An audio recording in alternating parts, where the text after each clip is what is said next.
Hello everyone, this is Spanish First, and you will be learning Spanish from these lectures and will be so happy. Spanish First provides so many courses, and this course is one of them. We really hope you enjoy all of this. There are so many countries that speak Spanish you won't even believe. There are around 20 countries of the world that speak Spanish. Obviously, we all know Spain speaks Spanish the most in the world. Spanish is the national language of Spain. Apart from Spain, Latin America speaks Spanish. All of Latin America speaks Spanish except Brazil. That's why these days Spanish has become so important to learn. More than French, in many countries, Spanish is spoken. Spanish is slowly gaining popularity amongst all the people, and it is so important to be bilingual in this world because it makes you look so good in front of everyone. It makes your mind sharp, so it's always better to learn a foreign language. Then why not go ahead with Spanish? Spanish is also the easiest language of Europe. Its grammar is so sweet, it sounds so sweet when you speak with someone. So go ahead and learn this language. It is so popular. Apart from this language is also spoken in United States of America. After English, it is the second most spoken language. But you know what? You should also know that why Spanish is spoken so much in this world. Spanish is spoken because in Latin America, many Spaniards had come over many years ago after 1492 when the Americas were discovered by Christopher Columbus. That's when missionaries came over to Latin America and spread their language. Hola! You know, this is such a famous greeting. It means hi in Spanish. Now, in this course, you will learn so many things. You will learn lots and lots of vocabulary, and you will have so many exercises to do after each chapter. You will have tons of chapters to learn from A, B, C, D, greetings, how to conjugate verbs. You will learn how to speak about your house, how to describe a friend, how to describe your subjects, what subject you like, etc. You'll be also learning how to speak in different kinds of markets, such as fruits and vegetables, restaurants, airports, etc. And this course is so easy. I have made everything so easy for everyone that you will think that this is as easy as learning alphabets. And I'm so sure that you will really enjoy, and you will want to just go ahead with Spanish and take up a higher level of this language.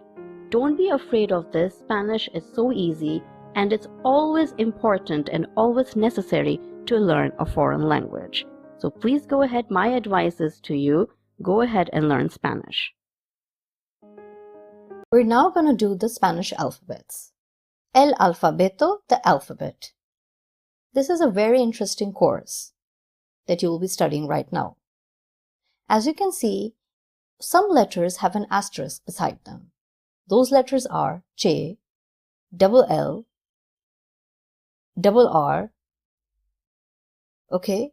And also the N that has a curly line. So there are 4 of them. There are extra letters. In English language, we do not have these letters. Let's practice the pronunciation of all these letters. The pronunciation of each letter is written in the brackets, as you can see. Letter A in Spanish is pronounced A, B, B, C, C, CH, che. This is an extra letter in Spanish. D, D, E, E, F, F, G, K, H, H, I, E, J, Kota. Be very careful, we pronounce J as Kota. K, K, L, L. Then we have double L. It is pronounced as Elie if you're in Spain, or Eye if you're in Latin America. The double L is pronounced as Y in Latin America. In Spain, it is pronounced as Lia. So double L is Elie or Eye. M, N, N. This N with the curly line on top is pronounced N. The N with the curly line is near. O, P, P, Q, Q, R, double R, S, T, U, V, W, X, Y, Z, Again. A, B, C, Ch, D, E, F, K, H, I, J, K, L, M, N, O, P, Q, R, S, T, U, V, W, X, Y, Z. Now let's do this with a song. A, B, C, Ch, D, E, F, K, H, I, J, K, L, M. Once again. A, B, C, Ch, D, E, F, K, H, I, J, K, L, M. Next column. N, O, P, Q, R, S, T, U, V, W, X, Y, Z. A, B, C, Ch, D, E, F, K, H, I, J, K, L, M. N, O, P, Q, R, S, T, U, V, W, X, Y, Z. This is a nice song that you can learn in order to practice the alphabets. We're going to start with greetings and farewells right now, where we will learn different kinds of ways to greet somebody and see off somebody. The first greeting is hello, which is hola in Spanish. The first word begins with an H. It is silent in the Spanish language, so we say hola instead of hola. The second word is buenos días, which means good morning. This word, días, has an accent on the I. This means we have to stress on this I, so we say días instead of días. The first word has to be pronounced very nicely and with a round mouth, buenos, instead of saying buenos. So the whole word is pronounced as buenos días. The third word is buenas tardes, which means good afternoon or good evening. The T word in tardes is pronounced as the, and the word buenas will be again opened and with a round mouth. So we will say buenas tardes. D in Spanish is pronounced as the instead of de. Next word is buenas noches. This word has a CH in it. It will be pronounced as ch. Buenas noches, which means good night. Here are some more ways to greet somebody. The first question is, ¿Cómo te llamas? What is your name? As you can see, the third word has two L's. In this, two L's will be pronounced as lia or ya. If you're in Spain, you will pronounce as lia, and if you're in Latin America, you will pronounce it as ya. So the whole sentence is ¿Cómo te llamas? Which means what is your name? The way you answer this question will be me llamo, which means my name is. After that, you write your name. The second question is to ask an age of somebody. How do you ask an age somebody in Spanish? You say ¿Cuántos años tienes? It means how old are you? The little squiggly line on top of N makes that N sound as near instead of na. Hence, the sound of this word is años. The way you answer this question is Yo tengo 10 años. The Z has two pronunciations. One is th and other one is s. Th is the pronunciation that uses Spain, and s uses Latin America. Yo tengo 10 años. The GO is pronounced as go. Number 3. ¿Cómo se llama tu padre? This means what is your father's name? The way you answer this question will be Mi padre se llama, which means my father's name is. Question 4. ¿Cómo se llama tu madre? What is your mom's name? You will also ask somebody, where do you live? This is asked as ¿Dónde vives? Because ¿dónde means where, vives means you live. ¿Dónde vives means where you live.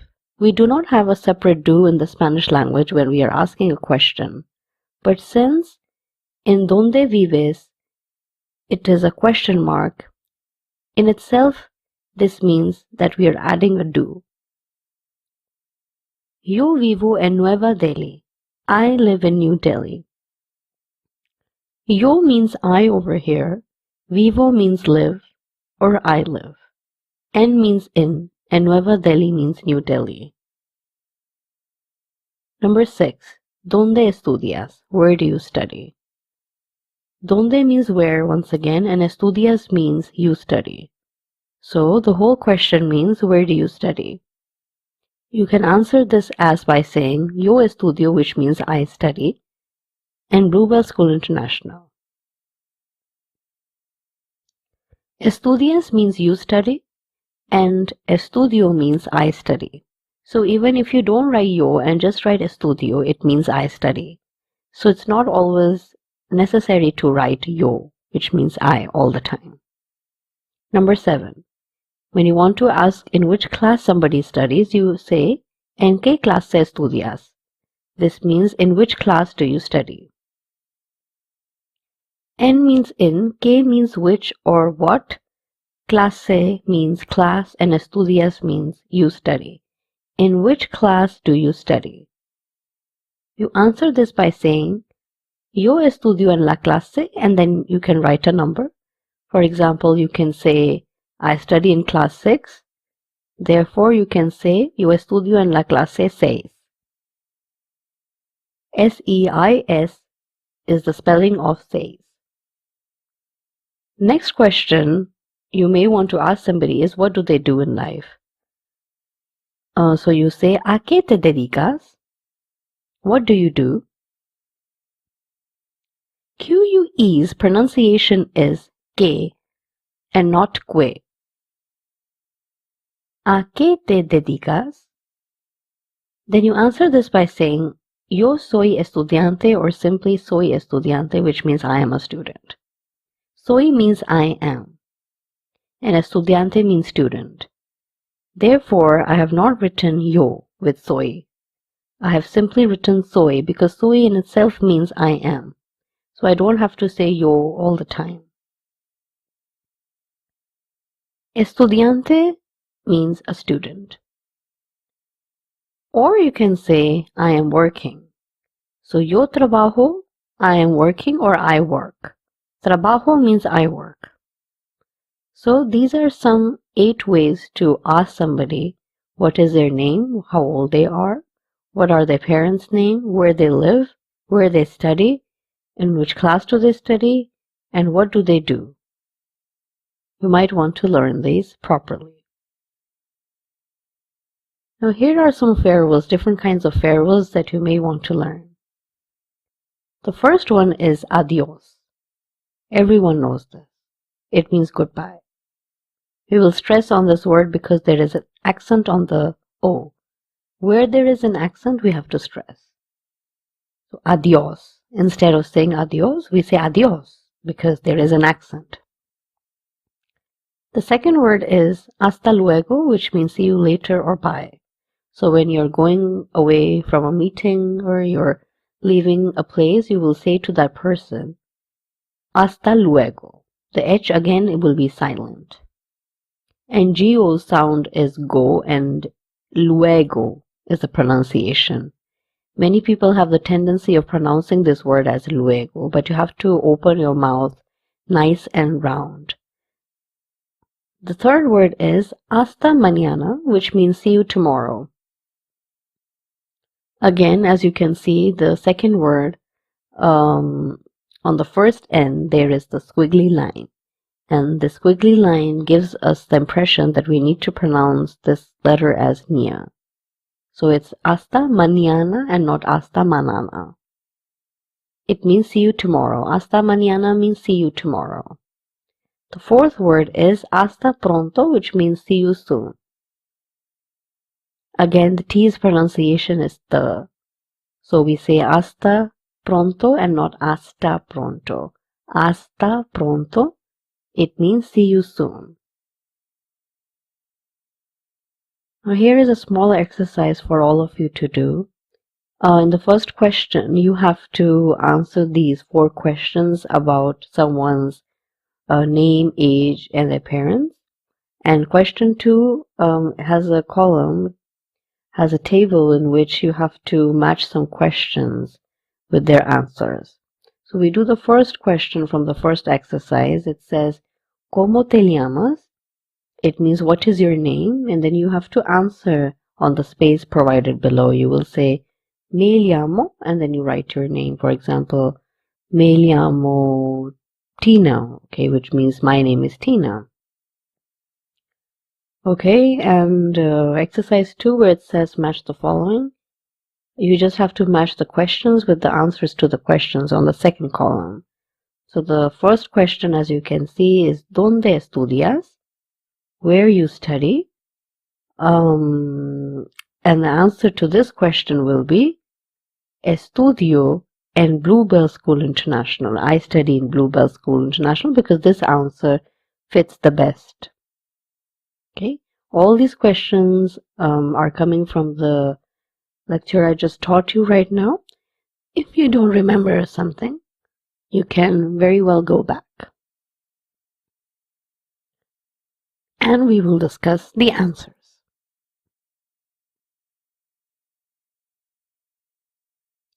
Here are the answers. Letter A. ¿Cómo te llamas? What is your name?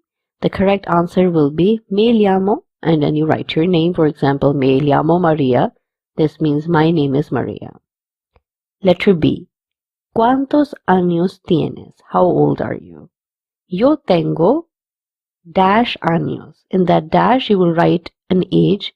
It can be 10, for example. So you will say, Yo tengo 10 años. I am 10 years old.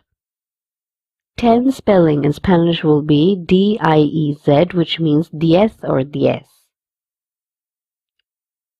As you can remember, Z has 2 pronunciations, th and s. Letter C. ¿Cómo se llama tu madre? What is your mother's name? Mi madre se llama, my mother's name is, and then you write your mom's name in the blank provided below.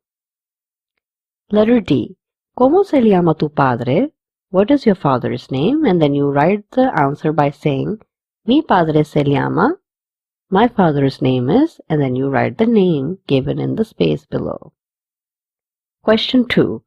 Match the following.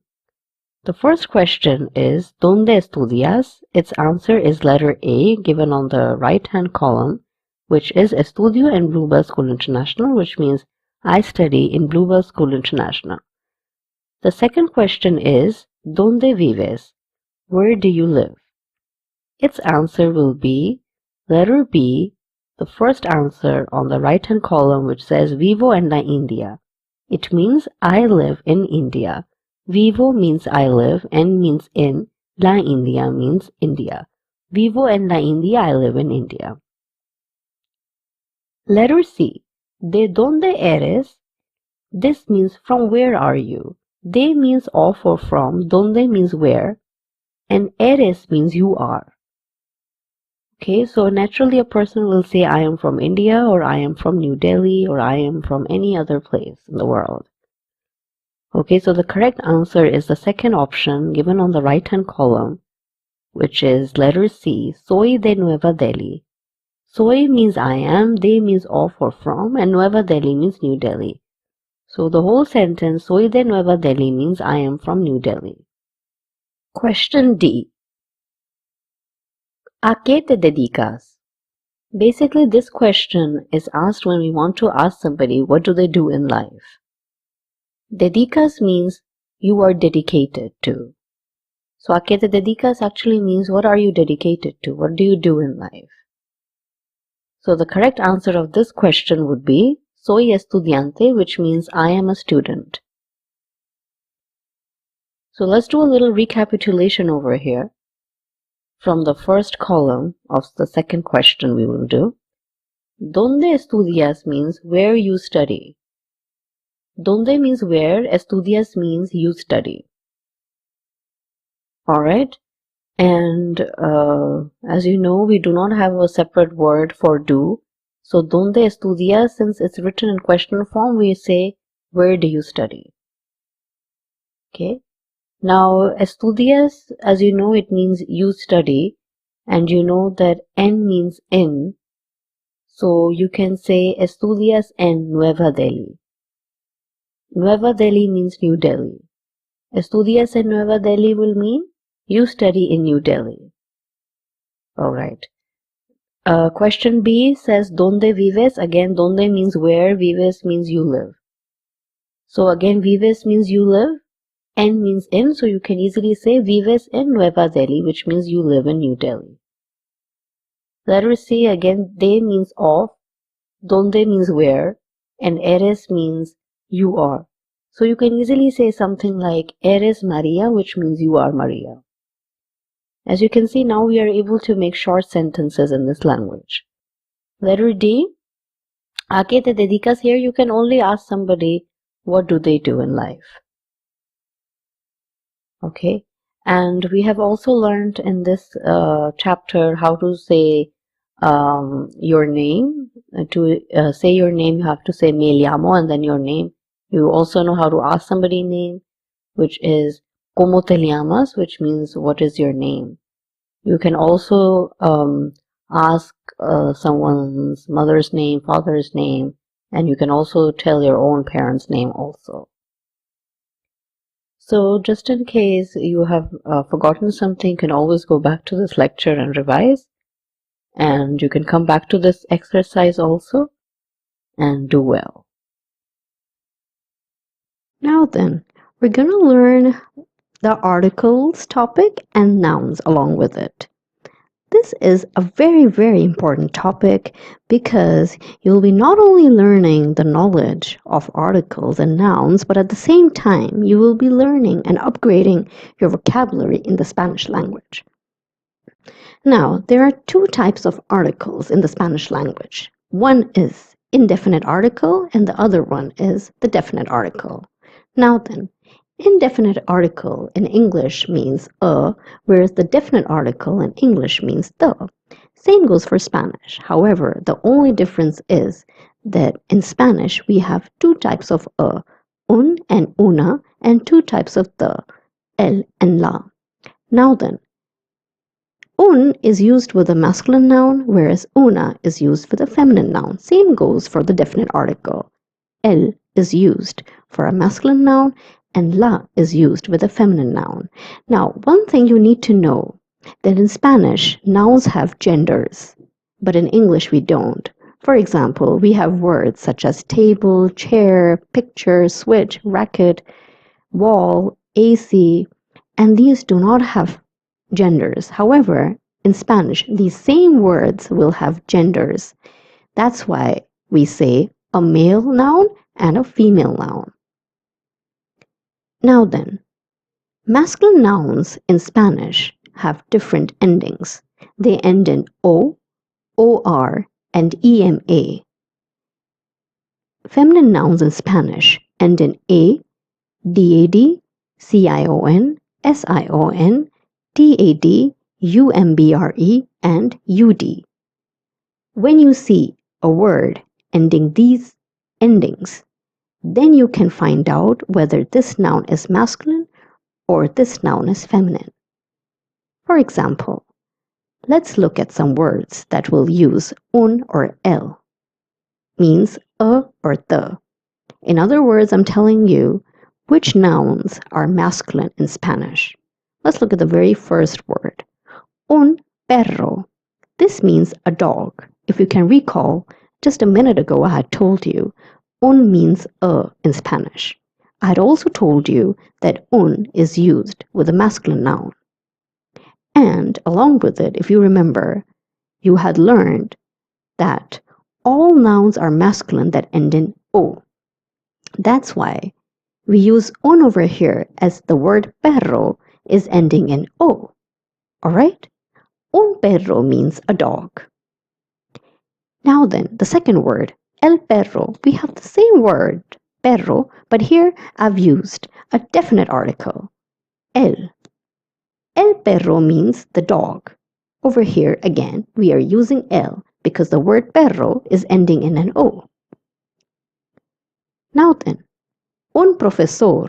This means a teacher, but a male teacher. Now, why are we putting un?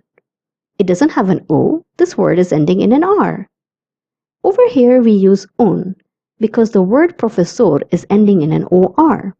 And just a while ago, I had told you all nouns in Spanish that end in or are masculine nouns. That's why over here, we're saying un profesor. Now then, the fourth word, el profesor. This means the male teacher. If you can remember, el means the. We use el over here because profesor is ending in or. El profesor means the male teacher.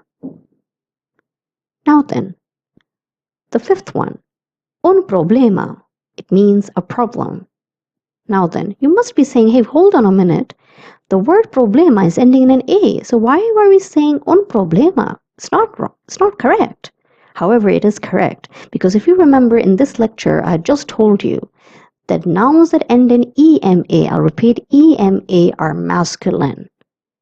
If they end in only a, then they're feminine. If they end in ema together, then they are masculine nouns. So un problema means a problem because un means a. Over here, we're using un as a problema because it is ending in ema. So we say un problema. The next one, el problema, it means the problem. Now, you have just learned that there are different kinds of nouns in Spanish. Masculine nouns are ending in o, or, ema, whereas the nouns in Spanish that are feminine end in a, umbre, cion, etc., etc. However, there are also nouns in Spanish that despite ending in o will be feminine and despite ending in an a will be masculine. Now, what are these nouns? These nouns are called exceptions. Exceptions are words that do not follow the rule that was explained earlier. Masculine nouns in this are as follows. Un mapa, it means a map. Notice that this word is ending in an a, but still I'm taking it as a masculine noun because it's just the rule of the language. Un mapa means a map. Now this word un, this indefinite article is telling me that this is a masculine noun. If someone just probably sees the word mapa and they see it's an a, it's ending in an a, they will probably say una mapa, but that's not true. It is un mapa. So the article will always tell you whether a noun is masculine or feminine. In this case, the un mapa, this un is telling me that mapa is a masculine noun. Now then, the second word, un planeta means a planet. Again, it's ending in an a, but I'm taking it as a masculine, un planeta. Now, who invented it, who did it, is the Spanish language. We can't change it. El clima, it means the climate. It is ending in an a, but I'm still taking it as a masculine noun. El día, it means the day. Again, this is also ending in an a, but I'm still taking it as a masculine noun. The next one, el tranvía, the tram. Again, it's ending in a, but I'm taking it as el tranvía. Now then, these are just the very common ones. Now, the feminine nouns that have exceptions. Again, this means feminine nouns that end in a. But in this case, they are not ending in a. They're ending in o, but I'm yet looking at them as a feminine noun. Una radio means a radio. It is ending in an O, but I'm still saying it's feminine noun. Una radio. Next one, una foto, a photograph. Una moto, a motorbike. La mano, the hand. Notice that these are all the very common nouns and they are just exceptions. Do not be confused. Do not worry that, hey, the word photo is ending in an O, then why aren't we saying un foto? Why are we saying una foto? Well, again, I would like to repeat that these are exceptions and remembering them will make it perfect. Okay? You need to memorize each and every word. And then you will know, you will then understand which ones are exceptions and which are absolutely masculine and feminine nouns. Now then, let's look at some examples of feminine articles and how to form plurals. Let's look at some words that use una. Now then, una chica, la chica. In this case, una chica means a girl, la chica means the girl. All right? Now, I'm using una with this word because chica is ending in an A. And so I use una chica, la chica. Una ciudad, a city, la ciudad, the city. I'm using una with this word because ciudad is ending in DAD. And as I told you earlier, words that end in DAD are all feminine. Una estación means a season. It also means a station.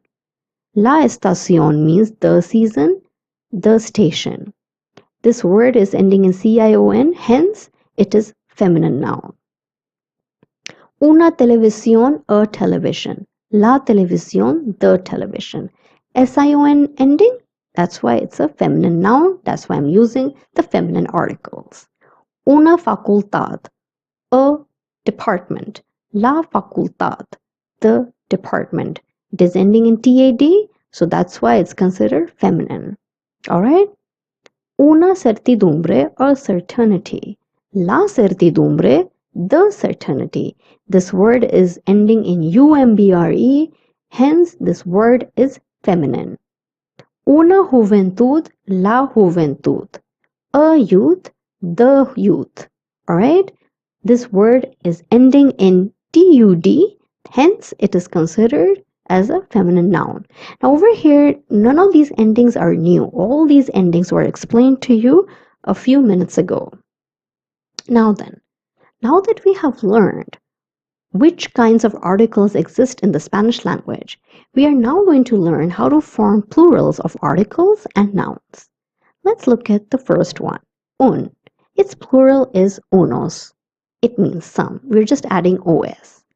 Let's look at una. Its plural is unas. It means some. Now, let's look at the definite articles en and la. If you remember, el means the. Its plural is los. It is very, very different. Los means the also. Las plural is las. Alright? And its meaning is the. Now, how to change a word into its plural form? If a word ends in a vowel, okay, vowel is A-E-I-O-U. If a vowel ends in these endings, we're just going to add an S. For example, the word perro, which means dog, in order to change it into plural, we're just adding S. So it becomes perros. If a word ends in a consonant, for example, consonants are letters that are not vowels. So if they end in a consonant, we simply add ES. For example, profesor, this word is ending in an R if you see very carefully. In order to change it into plural, we add ES. So it becomes profesores. Profesor is a male teacher, so profesores would be male teachers. I would also like to tell you, profesores can also be a group of male and female teachers together. If a word ends in Z, we omit the Z and add CES. For example, here the word pez is ending in a Z. Alright? It means fish. In order to change it into its plural form, we're going to omit the Z and write CES. So it becomes peces. I would just like to practice with you the sound of the letter Z. Now, the Z has two kinds of pronunciations. One is th and the other one is th. Okay? Now the pronunciation of th is told and is used a lot in Spain in Castilian Spanish, whereas the s sound of Z is used in Latin America, especially in Mexico. So a person from Spain would be saying the word pez as pez, and the person in Latin America from Mexico would be saying pez. Notice the difference between pez and pez. Pez has a slightly stronger sound, whereas pez is more soft, but both are correct. You're the boss, you can decide which pronunciation you would like to use. I generally like to use the pronunciation of Castilian Spanish. Now, let's look at other nouns. There are also nouns that end in ISTA and ANTE. This means that there are more endings in the Spanish language. Just now you had learned nouns that end in O, A, E, but now over here you're going to learn other endings, ISTA and ANTE. Now what happens with these kinds of nouns? When a word had these endings, they remain the same for female also. Okay? They are same for both masculine and feminine. Okay? Now then, for example, what do I mean when I say this? The word cantante, which means singer, will be cantante too in its feminine form. It will not change. Okay? Following are professions that end in ante and ista. El cantante means singer. La cantante also means singer. Okay? So what I'm trying to say is if it's a boy, I will say el cantante. If it's a girl, I will say la cantante. It's not changing. All right? Let's go to el futbolista, the footballer. La futbolista, the footballer. El tenista, the tennis player. La tenista, the tennis player. El electricista, electrician. La electricista, electrician. El dentista, dentist. La dentista, dentist. I would just like to make it clear that el dentista would be male dentist, la dentista would be female dentist. El periodista, journalist, la periodista, journalist. El taxista, taxi driver, la taxista, female taxi driver. El comerciante, the merchant, la comerciante, the female merchant. El dibujante, draftsman, la dibujante would be a female draftsperson. El recepcionista, the receptionist, la recepcionista, the receptionist, female one. Now then, I hope this is clear. I would just like to draw your attention to another pronunciation of the sound of T in Spanish language. The T sound is always the in Spanish and not the. That's why we say tenista and not tenista. Okay? Same goes for the word D, okay, the letter D, we don't pronounce it as D but the. That's why it's dentista and not dentista. I would also like to draw your attention to the letter C over here with comerciante. Okay, CI sound is always taken as C in Spain and C in Latin America. A person from Spain would say comerciante, and a person from Latin America would say comerciante. C and C. Okay, again, C is more strong, C is more soft.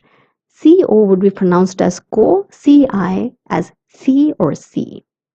The J sound in dibujante is k. That's why I'm saying dibujante and not dibujante. We don't pronounce it as j but k. Dibujante, and that is because many Arabs had invaded Spain in the 8th century and they had left many of their cultural aspects in Spain. Let's look at the last word, recepcionista again. The sound of CI is C, as I had told you, or C. So a person from Spain would pronounce this word as recepcionista, and a person from Latin America would pronounce it as recepcionista.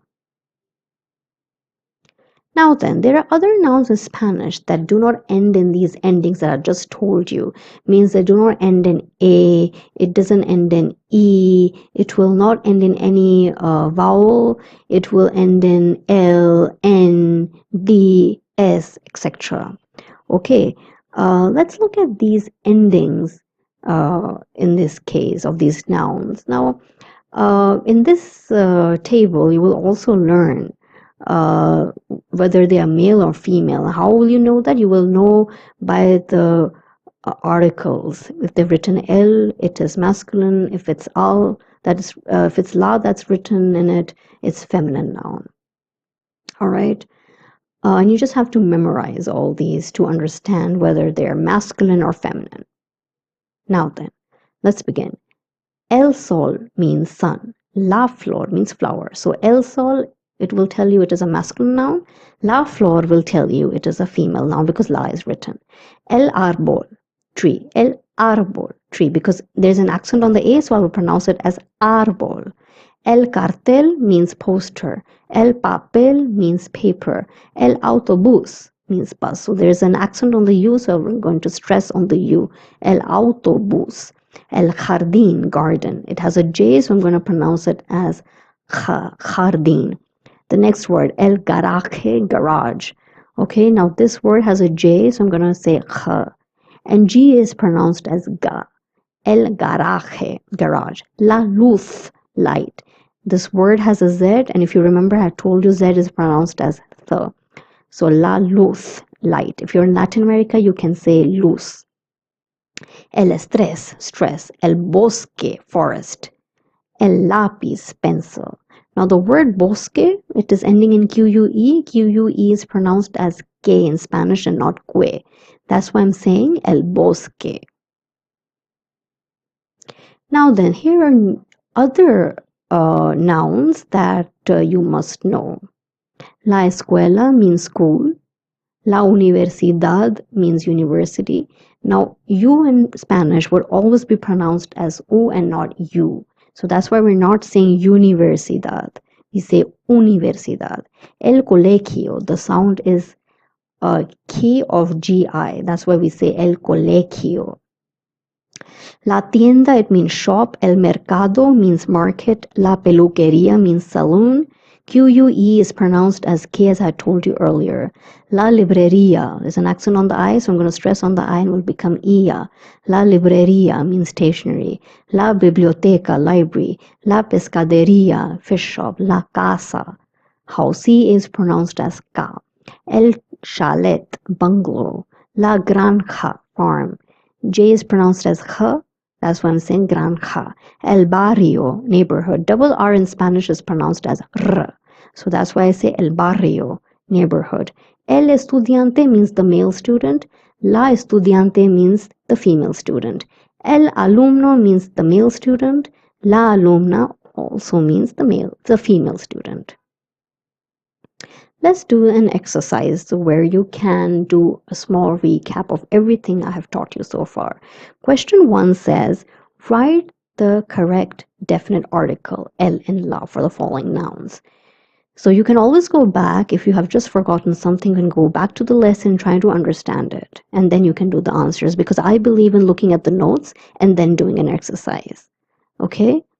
Question 2 says, write the plural form for the following nouns.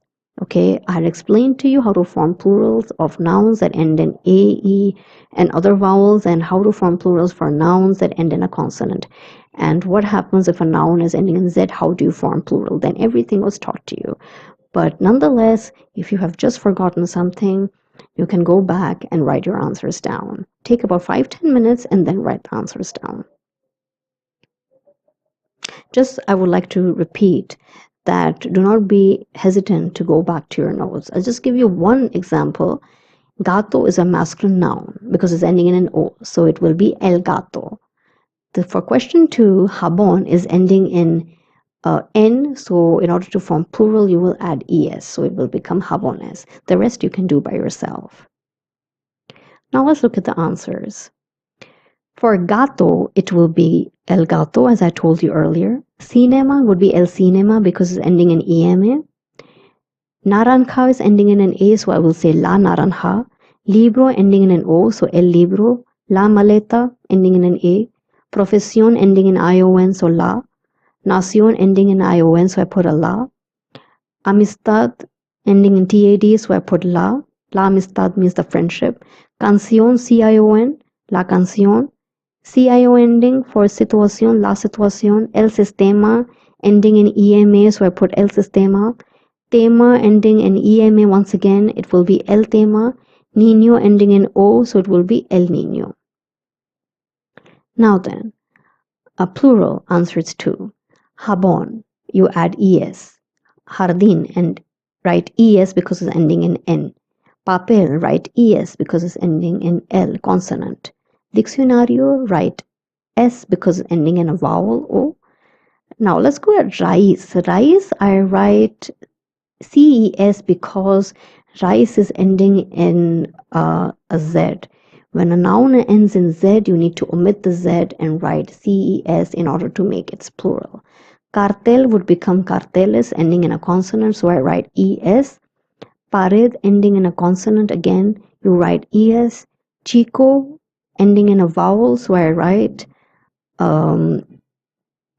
S after the O, it becomes chicos, its meaning is boys. Calle means street. You form its plural by simply adding an S after E. Piso becomes pisos. Árbol becomes árboles because ending in L, I write an ES. Okay, this is a pretty easy assignment. I don't think and I don't hope that you will have problems with this exercise. It was always easy, and I always recommend that you go back to your notes to do this. And even when you are watching my videos, I would like you to take down notes. So, and that way you don't even have to go back, because when you're doing an exercise, you will have to look at your notes and then do the exercise. You will not have to go back. Okay. So this is a very good chapter on articles and nouns. I hope you have learned some new vocabulary and how to form plurals and how to write articles in Spanish language. I hope it's clear. And moreover, you will be learning new vocabulary in my other videos, and you'll be also learning to write sentences. And I hope you're finding everything easy. Okay? Well done. We will now learn how to say numbers and classroom objects. How to write numbers in words. We will first practice the pronunciation. 1, 2, 3, 4, 5, 6, 7, 8, 9, 10, 11, 12, 13, 14, 15, 16, 17, 18, 19, 20. Please look at the numbers once again from 1 to 20 and notice that I have pronounced the words S-C-E in se. You can also pronounce this as se. I have used the pronunciation of se. Let's look at the number 11. You can say once also or once also. It's up to you which pronunciation you want to use. Also notice that after the number 15, there is 16 to 19 numbers. For 16 to 19 numbers, we write dieci first and then we write another number. For example, let's look at 16. We've written dieci and then seis because 16 is written there. Then for 17, we write dieci and siete because 7 is written there and 7 in Spanish means siete. Also notice that CI pronunciation is also C or C. Number 20 is veinte. We have written veinte as VI. Then 21 will be 21. We write 20. We write an I after the T. We do not write an E, but an I. And then we write uno attached to 20. 21, 21. For 22, we write 22. We write VEINTI and then attach the dos with it, because in 22, another 2 is written. For 23, we write 23. We write 20 and then attach tres, because tres means 3. 23, and we do the same thing for other numbers. For example, 24 is written as 24. 25, 25. 26, 26. 27, 27. 28, 28. 29, 29. 30 is 30. Now, what happens when numbers increase from 30? For example, 31. We first write 30 for 30 and then we write the letter Y, which means and has the pronunciation of E. Then we write uno because the number is 30 and 1. So 31 in Spanish is actually written as 30 and 1. But in English translation, it is 31. 32, 32, again we follow the same rule. 33, 33, and 34 will be 34, 35, 35, 36, 36, 37, 37, and etc. For 40, we write 40. 41, again we do the same rule. 41, 42, 42, 43, 43, etc. Now please try the counting from 50 to 100 by yourself. You will follow the same rule for the other numbers also. For example, since 50 is 50, 51 will be 51, 52, 52, and so forth. 60 is 60, 70, 70, 80, 80, 90, 90, 100, 100. You can use these numbers while telling your age also. And what is the expression when we say our age? Yo tengo dash años. In that dash, you write the number of your age. Here is a small exercise for all of you to do. Please write these numbers in Spanish in words. Then we will check the answers. Here are the answers. Number 70 is 70, 75, 75, 78, 78, 81, 81, 88, 88, 91, 91, 93, 93, 100, 100. Now here are some classroom objects that you need to learn. Let's practice the pronunciation. Un libro is a book.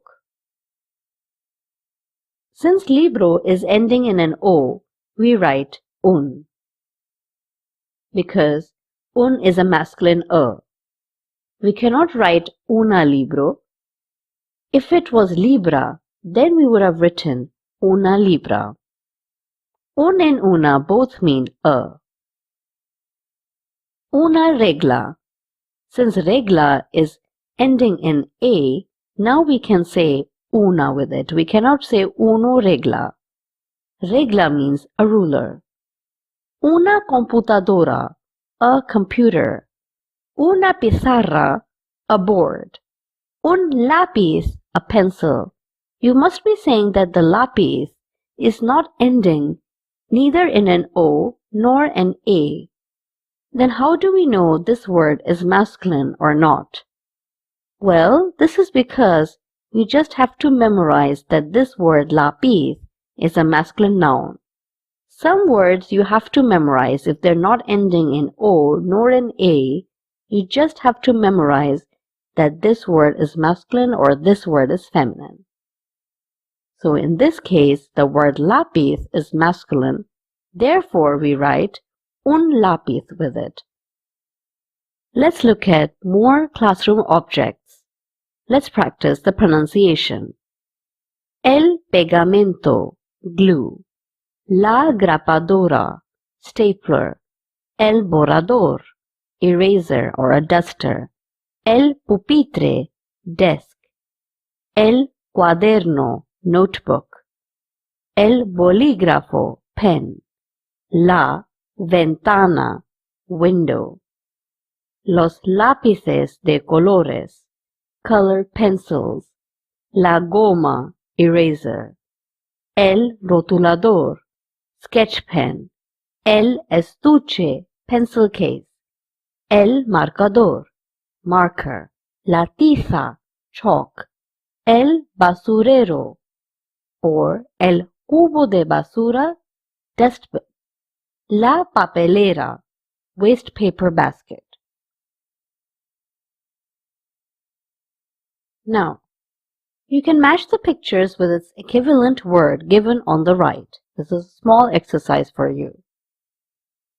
For example, the first one is a notebook. So this will match with el cuaderno on the right. Please take 5 minutes and do this exercise, and then we will go over the answers. Here are the answers. Letter B matches with el marcador, which is called marker in English. Letter C will match with el estuche, which means a pencil case. Letter D matches with el basurero, which means dustbin. Letter E matches with la ventana, which means window. Letter F is a stapler. It matches with la grapadora. You can easily make some sentences out of these words, or rather words. Objects with classroom objects.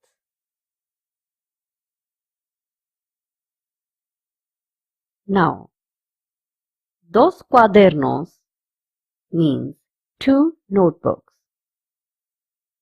Dos pupitres, 2 desks. 4 borradores, 4 erasers. 7 sillas means 7 chairs. As you can see, we have just learned numbers. Now all we're doing is we're joining these numbers with the classroom object. So you can easily make phrases, your own phrases also. Attach a number and attach objects also. Now we can make some nice sentences with numbers and classroom objects. We use the verb I because it's a very important verb when we make a sentence. First of all, I is spelled as H-A-Y, and it has 2 meanings. There is, there are. It helps us to create sentences in the language. Over here, we're going to write some sentences that use I, numbers, and classroom objects. Let's look at the first sentence. The first sentence is, hay un borrador. It means there is an eraser or there is a duster. Because I means there is, and un borrador means an eraser or a duster. Number 2, hay un lápiz. There is a pencil. Number 3, hay 4 cuadernos. There are 4 notebooks. Since we're talking about plural nouns, we are using I as there are. Number 4, hay 5 libros. There are 5 books because libros means books and cinco means 5. Number 5. Hay 8 colores de lápices. There are 8 color pencils. Number 6. Hay 20 bolígrafos. There are 20 pens. You can make your own sentences with I, number, and a classroom object. Write about 10 sentences different from these sentences and translate them into English. Write your own sentences also. Now, I will give you an example of how you can create your own sentences. For example, here is a picture of a classroom.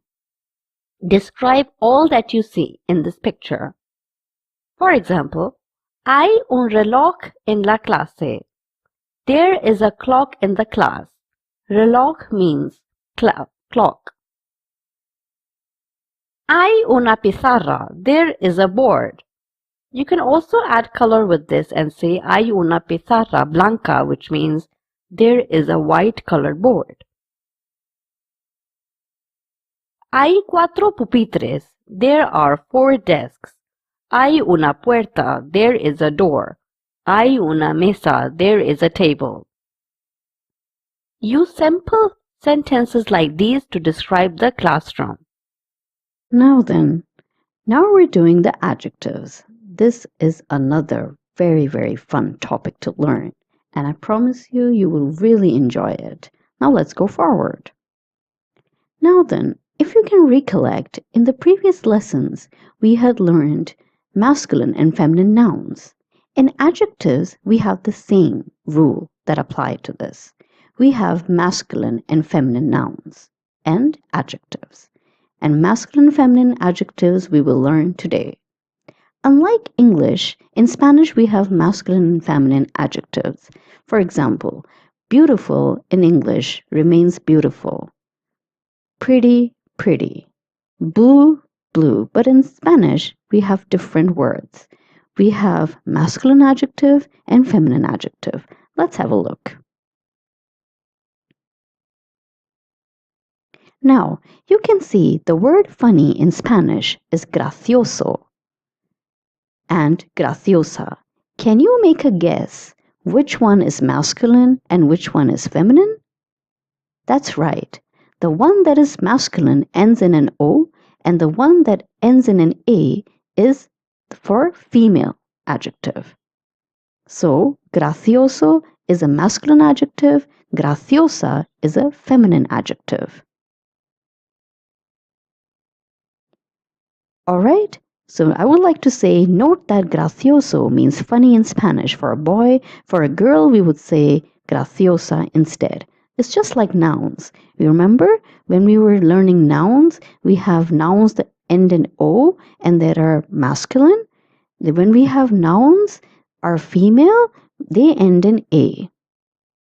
Same rule applies for adjectives.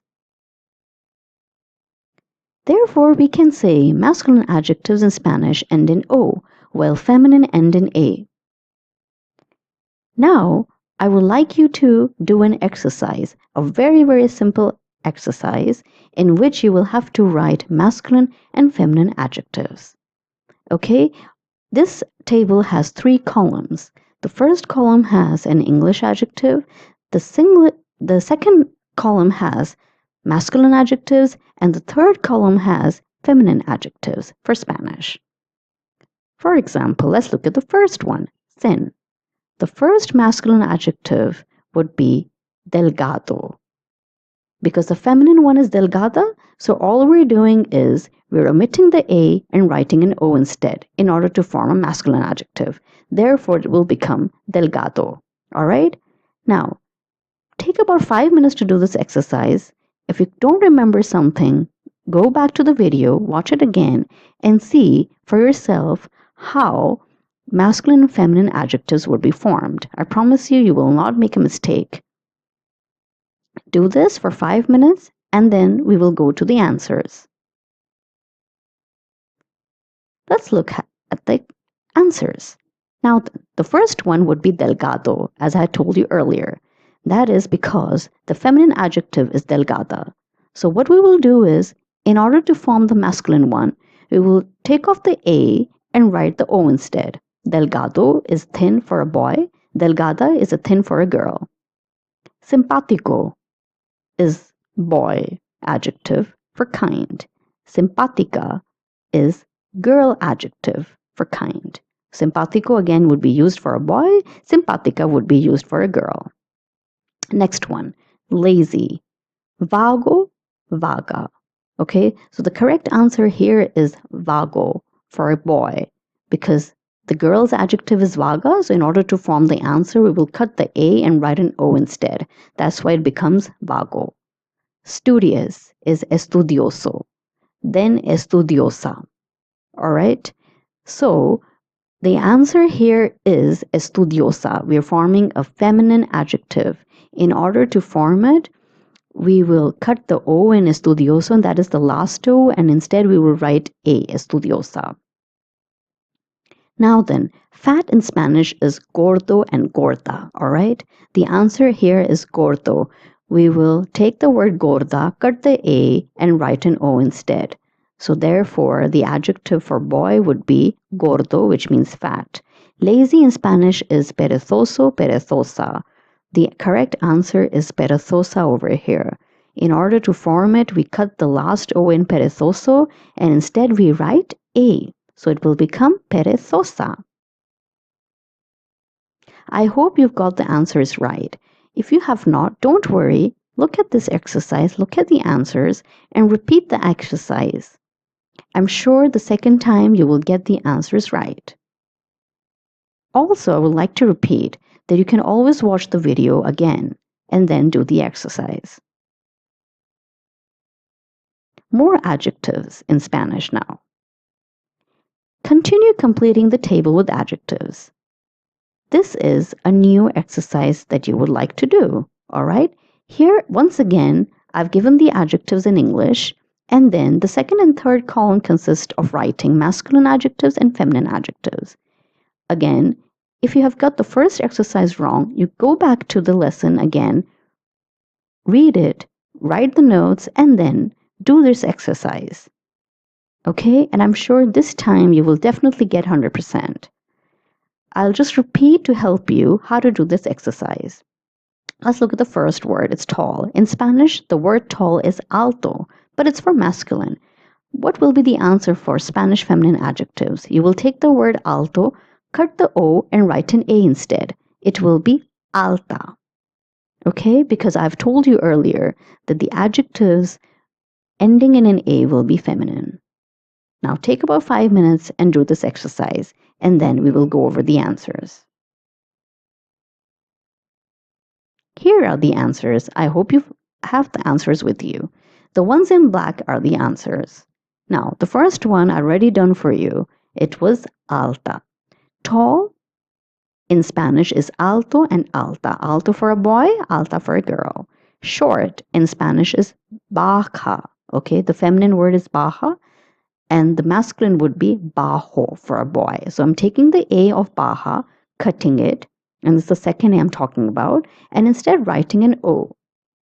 All right? Now then, small means pequeño in Spanish. Okay? And the female version would be pequeña. I'm cutting the O and writing an A instead. And again, the QUE is pronounced as que. All right? So we say pequeño and pequeña. And notice that N with the curly line, it is pronounced as nia. We had learned this in the greetings first. Okay, so that's why it's pequeño and not pequeño, pequeña and not pequeña. Let's look at the next word, boring. I had given you aburrida word. You had to write the boy version for this adjective. It is aburrido. Okay, for calm, the correct answer was tranquila. Cut the O of tranquilo and write A instead for forming feminine adjective. The QUI in Spanish is pronounced as ki. Like QUE is pronounced as que, QUI is pronounced as ki. Tranquilo, tranquila. Next word, moderno. Okay, Moderno is the correct answer for male adjective for modern, whereas the girl one is moderna. So for moderna, we're cutting the A and writing an O instead. Now we look at the next word. It's ancient, all right? Antiguo, okay, that is for the boy masculine adjective. Antiguo. Guo is pronounced as guo. Antiguo. Antiguo, okay? And for forming the female adjective, we're going to omit the O and write an A instead. So it becomes antigua. All right. Now, good. Good in Spanish is buena, and that's for the female version. Its correct answer was bueno. So what am I doing? I'm cutting the A and writing the O instead. So it becomes bueno, buena. Bu in Spanish is pronounced as bu. And then if we add an E, it becomes bue. Bue, bueno, buena. Many people have the tendency of pronouncing B-U-E as bui. Bui, okay, but it's not bui, it is bueno. And then buena. Now, naughty in Spanish is travieso. Travieso, okay? We cut the O of the travieso in the end and write an A in order to form traviesa. All right? Now, I really hope that you have got the answers right. And if you have not, don't worry. Copy this exercise in your notebook without the answers and then come back to it about 5-10 minutes later or half an hour later and attempt it again. I would like to repeat that you can always listen to this lesson once again and then do the answers. If you have not watched the video of nouns, I think it would be a good idea to watch it because this way you will understand this topic of adjectives more because nouns and adjectives are kind of related. Now then, adjectives ending in an E will end in an E, okay? So I would like to say that earlier I just taught you that there are different kinds of adjectives in Spanish. We have adjectives ending in an O, we have adjectives ending in an A. We also have adjectives, in addition to these endings, adjectives that end in E. They are feminine also, okay? They will be masculine and feminine both. For example, we look at the adjective triste. Triste means sad. Okay, it's the feminine form will also be triste. Okay, because as the rule says, if an adjective ends in E, it will be the same for both masculine and feminine. It will not change into trista, for example, if you're saying it to a girl. Following are some examples of adjectives that end in an E, okay? Now then, let's look at this table. And they will be true for both masculine and feminine. The first adjective is inteligente. It means intelligent. I would like to say that GE is pronounced as he and not J in Spanish. So that's why I'm saying inteligente and not intelligente. Many people have the tendency of pronouncing this word as intelligente, but it is inteligente. Next word we have is alegre, cheerful. Alegre. G in this case, G-R-E is gre pronunciation. That's why we're saying alegre. Interesante means interesting. Interesante. Excelente is excellent. Excelente. If you're in Latin America, you can say excelente. If you're in Spain, you will say excelente. Next word is picante. It means spicy. Picante. The CA is pronounced as ca, picante. The next word is suculente. It means succulent. CU is pronounced as cu in Spanish. So we say suculente, which means succulent. Next word, can you guess it? Yes, you're right. It's reluciente or reluciente because the pronunciation is of CI. So you will pronounce it as C and not ki. Okay, reluciente or reluciente are both correct pronunciations, and this means shiny. Then we have brillante, brillante, which means brilliant. You can also say this word as brillante. Now, I would like to say if you're in Spain, you pronounce double L as lia. Okay, lia. If you're in Latin America, you will pronounce the two L's as ya. Both pronunciations are right. You can judge, you can tell to yourself which one you want to use. I generally like to use the Spain's accent, so I will pronounce the two L's as lia. So I will say brillante. A person from Latin America can say brillante. Next one. Grande means big. Cobarde means coward.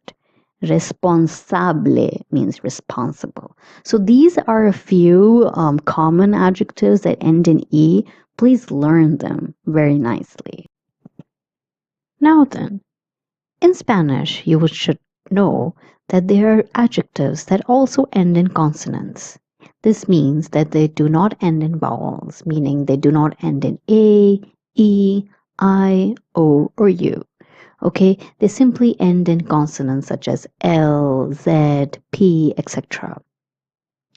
Now, if you had seen my earlier video of nouns, over there I had also taught you that there are adjectives that are, nouns that end in O or A, and then there are nouns that end in consonants. For example, profesor, this noun ends in R, it means teacher. We also have lápiz that ends in Z, and it means pencil. All right, now, same story goes for the adjectives. There are some adjectives that do not end in vowels. This means that they do not end in A, E, I, O, U. They will end in a consonant. Okay, following are some common adjectives that are ending in consonants. Let's look at this table. Adjetivos, adjectives. The first adjective over here that ends in a consonant is servicial. Okay, this means helpful. Let's look at its pronunciation. It is servicial or servicial. Okay, if you're in Spain, you would say servicial with a little stronger th sound. And if you're in Latin America, you will pronounce ci as s, so servicial. The next word we have here is tenaz. Okay, its ending is in a consonant of z. Tenaz means tenacious or stubborn. The pronunciation of this word is tenaz if you're in Spain and tenaz if you're in Latin America. Z has a sound of th or so. The other word is leal. It means loyal. Okay? The word leal, some people pronounce is leal because they're doing the English pronunciation, but it is not leal, it is leal, okay, because the E is pronounced as A and A is pronounced as A, hence the pronunciation of this word will be leal. All right. Next word is fiel. It means faithful. The next word is juguetón. It means playful. All right. Now, as you can see, this word has G-U-E in it. It will be pronounced as gay because G-U-E is pronounced as gay. So, and J is pronounced as her. So it will be pronounced as juguetón, playful. Also, please notice that there is an accent on the O. So you're going to stress on this O. So it will be juguetón, juguetón, which means playful. I hope you have understood this lesson quite well. There are a few things I would like to revise with you in this lesson. First, you should remember that in Spanish, we have two types of adjectives. We have masculine adjectives and we have feminine adjectives. Masculine adjectives end in O, feminine adjectives end in A. Then we have other adjectives. They end in consonants. Okay, the ones that end in consonants, such as these, do not have any female form. They will be same for male also and female also. All right. I hope you have understood it. Just in case you have not understood something, don't worry. Just go back to the lesson and start again. The second time you hear it, I'm 100% sure you will understand it. All right? Now then, We're going to learn a new verb today, verb ser, called verbo ser in Spanish language. This is a very important verb because by studying this verb, you will be able to finally say some sentences, and you can proudly go to your friends and say how much you have learned in this language class. So let's go forward. The subject pronouns. Now, this is the first topic we're going to learn before moving on to the verb ser. Now let's look at what subject pronouns really are. In English, they are I, you, he, she, you, we all, you all, they, and you all. Okay? Now in Spanish, let's see what they are. They are yo, which means I. But before we move forward, let's look at the pronunciation. Yo is pronounced as yo in Spain, but yo in Latin America. You're the boss, you can decide which one you would like to use. Okay? I generally like to use yo, Spain's pronunciation. The next subject pronoun is tú, which is you informal. The next one is él, ella, usted. Okay? Él means he, ella means she, usted means you. All right? Now then, before we move forward, I would like to say, you must be thinking that how come there in Spanish are two types of you? One is tú, one is usted. Why is that so? I'll give you a reason. Tú is an informal you, and it is used with youngsters or friends. For example, a teacher might say tú for her students. She might address with tú for her students because they're younger to her. Usted, in another case, is used for giving respect to a person. Okay? So you can use it with your parents, okay, for your elderly people. However, tú is used more in Spain, but usted is used more in Latin America. They don't use tú a lot in Latin America, whereas in Spain they don't use usted a lot. Okay? Nosotros means we all, okay, as I had told you. Vosotros means you all, but informal. Now, you must be thinking, what is you all? Because generally, sometimes people don't really understand what is you all. You all is, for example, let's say a teacher is in a classroom and she's addressing to her students. She will say you all, okay? Because she's talking to many people. The next one is ellos. It means they masculine. But you must be thinking, why is that so? Why do they have two types of they in Spanish? I'll just explain you in a minute.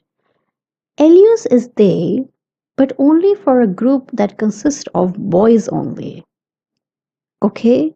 However, ellas is they, but it consists of group that only consists of girls. That's why we say ellas. Okay? For example, we look at ellos. A teacher is speaking to the principal and she says they. She will say ellos to them because she's only talking to boys. She's only talking about boys. So she will say ellos.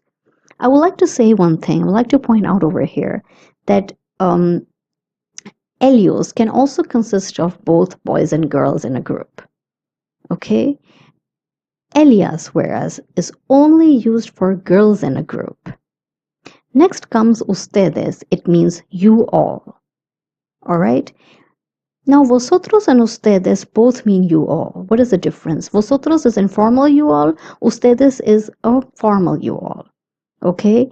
Vosotros is used more in Spain and ustedes is used more in Latin America.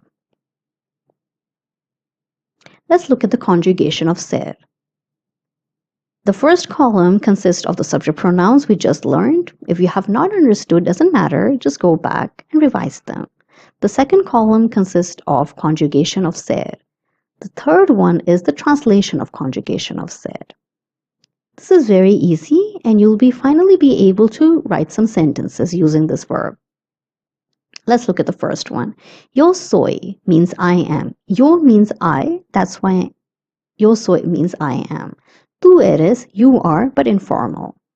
Él es, he is. Ella es, she is. Usted es, you are, but formal. You must be thinking, wait a minute, Eres also means are, es also means are. So can't I say el eres instead of ls? Well, the answer is no, because eres will only fit with tú, and es will only be fit with el, ella, and usted. Okay? Now, I just want to say one thing, the pronunciation of ella. The pronunciation of ella is Elia or ella also. Spain like to pronounce their two L's as lia, whereas Latin America like to pronounce them as ya. You're the boss, you can decide which pronunciation you would like to use. Let's look at L. L has an accent on the E over here. If you don't write an accent on the E, it will mean the, because if you remember from the previous lessons, I had taught you a definite article called L. It does not have an accent and it means the. This L has an accent, and this accent differentiates this word from the other L that is a definite article. This L with the accent means he. LS means she is, LES means she is, and usted es means you are.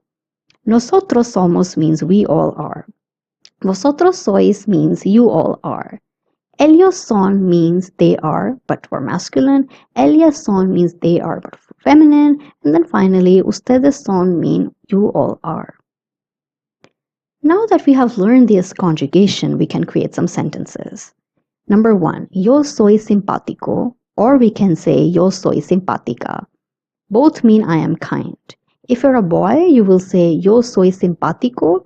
If you're a girl, you will say yo soy simpática, because this is because I had told you earlier that in earlier lessons that whenever an adjective ends in an O, it is used for a masculine adjective, and if it ends in an A, it is used for a girl. I will say yo soy simpática because I'm a girl.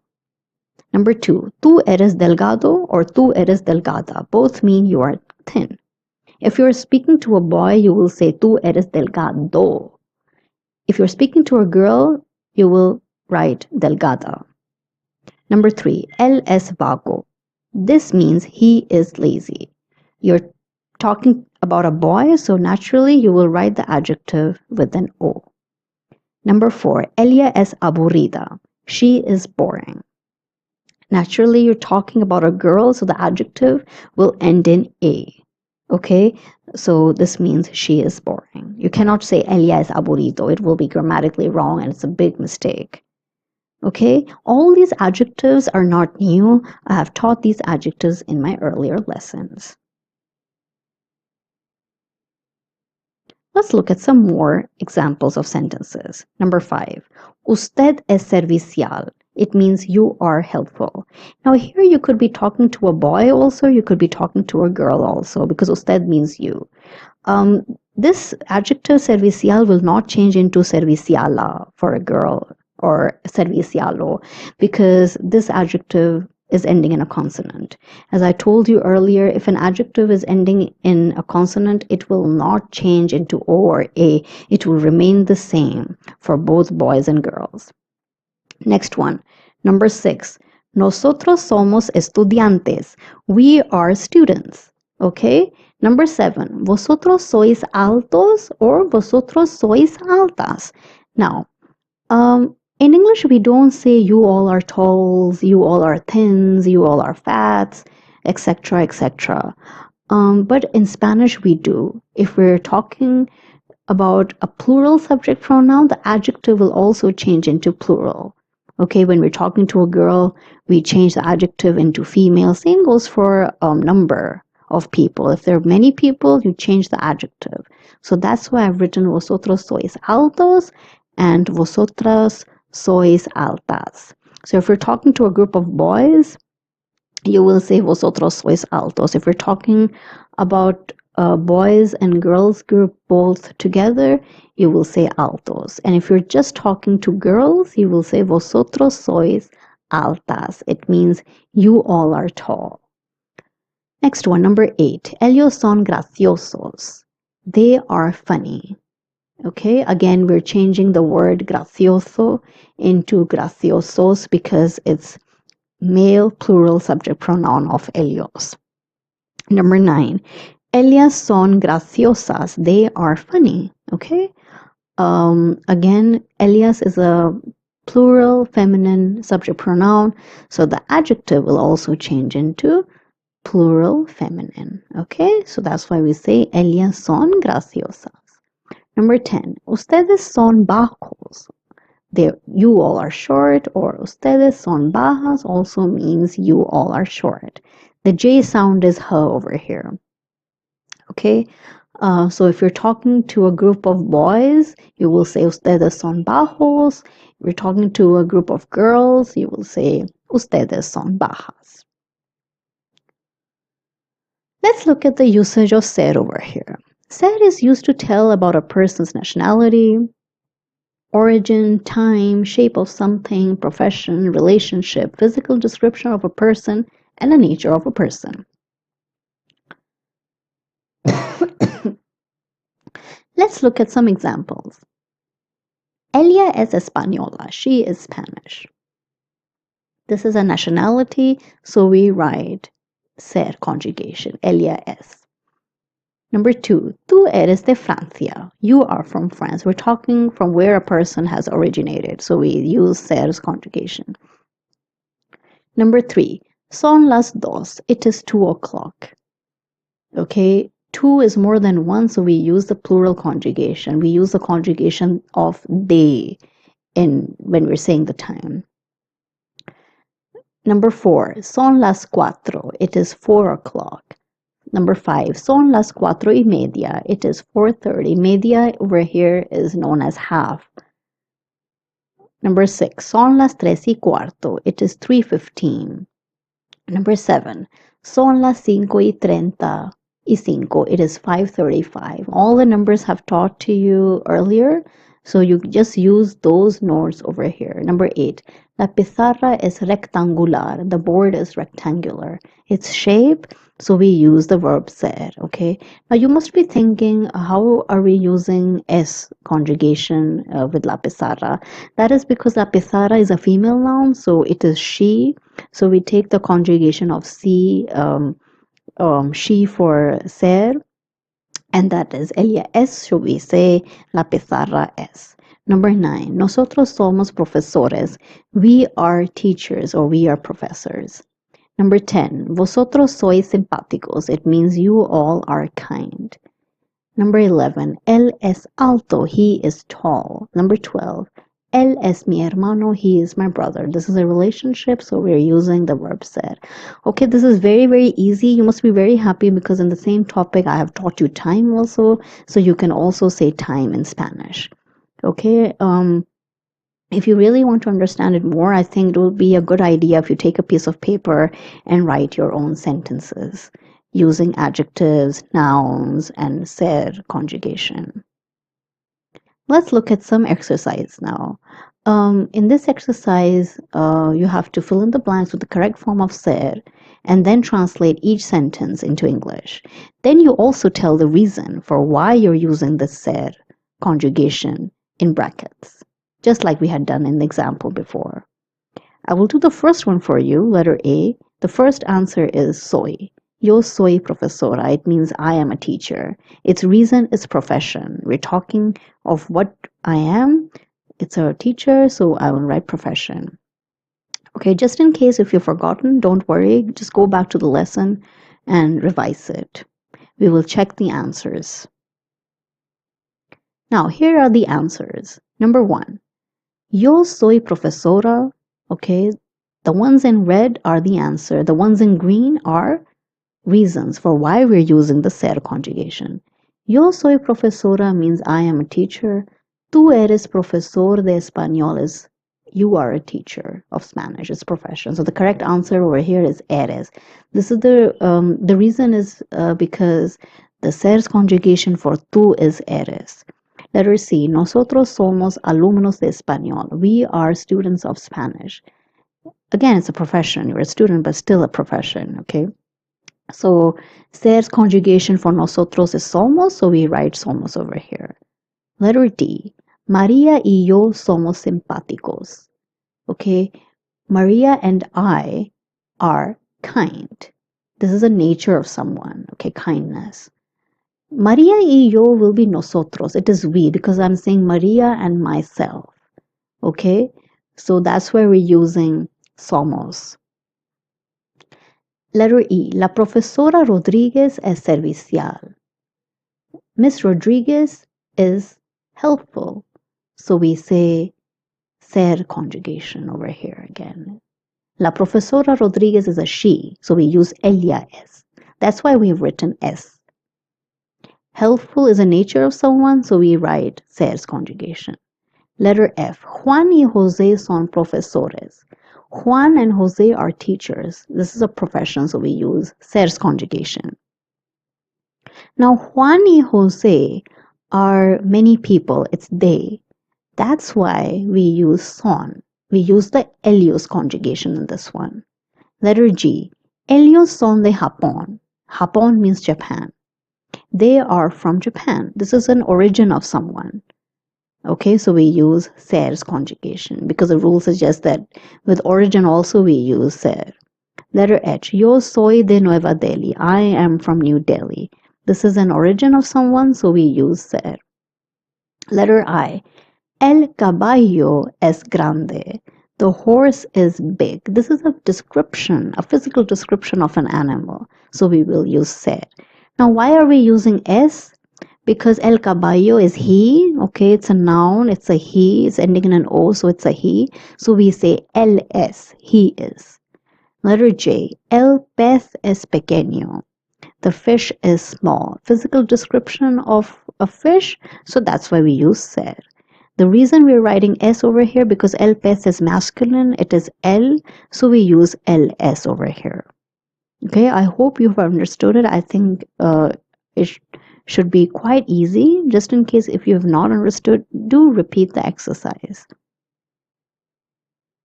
Now then, conjunciones importantes, important conjunctions. All right. Now this is very, very important. This will help you create sentences in a smooth way. Let's look at them. E means and. Con means with. De means of or from. En means in. Para means for. Me means my. Tu means your.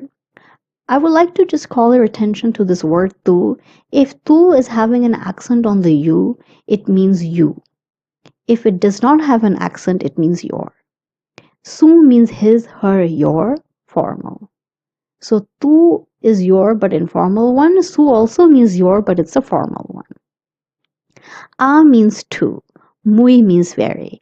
Now on the right hand side you can see some sentences have been written and they are quite easy to understand. Let's look at them. And they also use conjunctions with these sentences. Antonia y yo mean Antonia and I. Yo hablo con mi amiga. I speak with my friend. Yo hablo means I speak. You will learn this hablo verb later on in the lessons. Okay.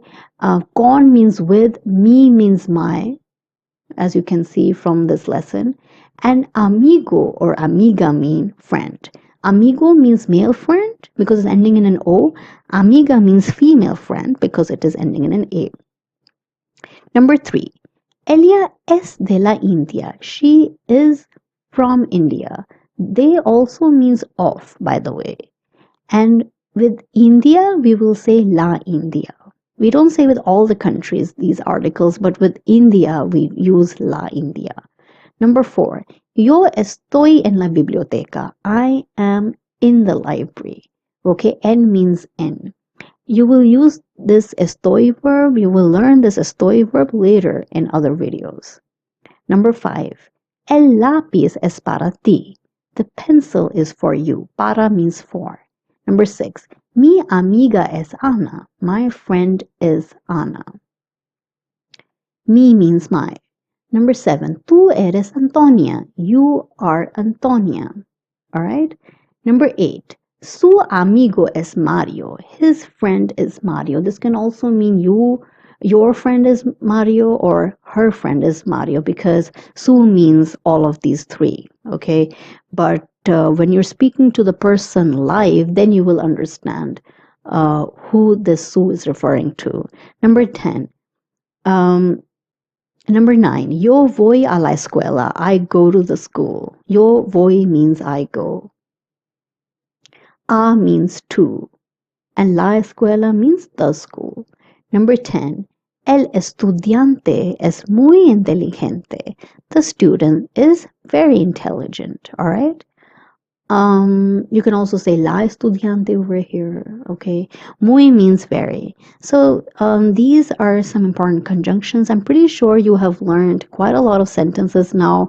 You have learned sentences with I, which means there is and there are. You can create sentences with classroom objects. You can create sentences with the verb said, adjectives, nouns. Now you have learned conjunctions also. So you have learned quite a bit and you must be very, very happy. Now, over here, I have another very nice exercise for you where you can revise the verb ser and nouns also, and obviously adjectives also. Let's look at this exercise. It looks a little difficult, but it is really not. It's very easy. Let's look at it. It says choose the correct noun. Let's look at the first one. What do you have to do over here? It says el dash, and then you have a selection of two nouns to choose from. One is profesor, the other one is profesora, and then it says es inteligente. All right? Now, you have to tell me which noun fits the best in this blank. Will it be el profesor or el profesora? Obviously, the correct answer is el profesor. You will write profesor, you will choose profesor. El profesor es inteligente. The answer is, the meaning is the teacher is intelligent. The male teacher is intelligent. All right? Now, why is the answer profesor? That is because the definite article over here is el. It is not la. And profesor is the only masculine noun that appears because it's ending in or. So we say, el profesor es inteligente. We cannot say, el profesora es inteligente, because profesora is ending in an A. And we had learned earlier that all nouns that end in A are feminine, and hence they will carry la with them. But here it's el, so it will be el profesor es inteligente. Please take about 5-10 minutes to do this exercise. And then we will go over the answers. Just in case you do not know how to do it, don't worry. Go back to the ser lesson, go back to the nouns lesson, and you will definitely understand it. Here are the answers. The first one I had already done for you. It was el profesor es inteligente. All right? All the answers are written in red. Number 2. The correct answer over here is árbol. El árbol es verde. Let's look at all the options that were given to you. One was televisión, the other one was árboles. Árboles means trees. So we obviously can't say el televisión because you know televisión is a female noun because it is ending in sion. We say la televisión. Same goes for árboles. Árboles is actually a masculine plural noun. It's plural. So we can't say el árboles, we should have said los árboles. So obviously the correct answer in this one is el árbol es verde. The tree is green. Number 3. La flor. The correct answer is flor. You must be thinking, wait a minute, this flor word doesn't have an O, it doesn't have an A, but it doesn't matter because I told you that in Spanish we have nouns that end in consonants also. All right? So this word, flor, is a female noun, even though it's ending in a consonant. How do you know? You just need to memorize it. It's not floro. Floro word does not exist in Spanish. Okay? I just gave this to you to make you understand how the language works, to test your understanding. The third one is flores. Obviously, we cannot say la flores because flores is a plural noun, so we will only say las flores and not la flores. La flor es bonita. The flower is beautiful. Number 4, El perro es simpático. The dog is kind. I cannot say el perros. I will say los perros. So the only option you're left with is el perro. Now, next one. Los gatos son bonitos. The cats are beautiful. I cannot say los gatas. I will say las gatas. And I can't say los gato. I will say el gato. So the only option you're left with is of gatos. Number 6. El sol es reluciente. I can't say luz because our earlier lessons of nouns had taught us that luz is a feminine noun. So I will only say la luz and el sol. So the correct answer over here is el sol. El sol es reluciente means the sun is shiny. Number 7. El tema es interesante. Tema is a masculine noun because it is ending in ema. La ciudad es grande. The city is big. We always say el cartel, the poster, or el mapa. So the correct answer over here is la ciudad because ciudad is ending in dad. Number 9. Las gomas son pequeñas. The erasers are small. Okay, I can't say ciudad because it is a singular noun, so I can't say la ciudad. I can only say las ciudades. Same goes for árboles. Árbol is a masculine noun, so I can only say los árboles.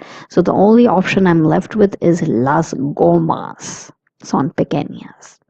So gomas is the correct answer.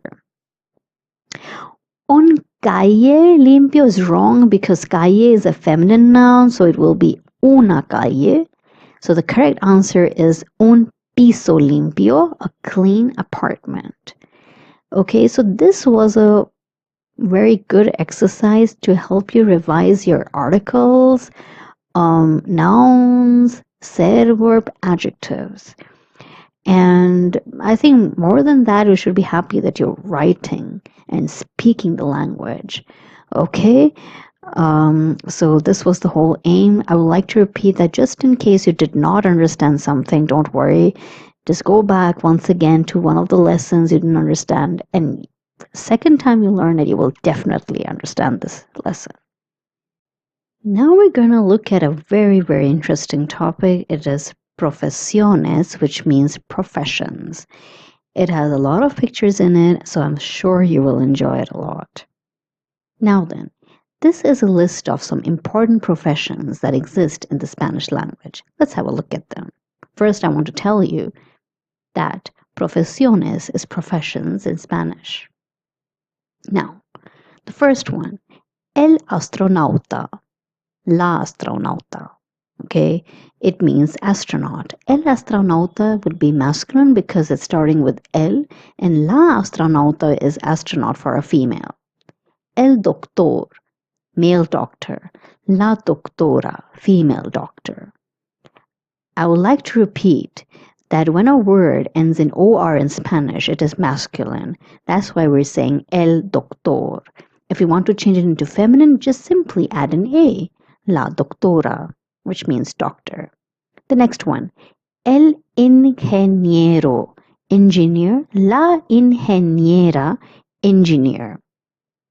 Okay, it is ending in an O for masculine, ingeniero. So if we want to change it to a girl, we will omit O and write an A.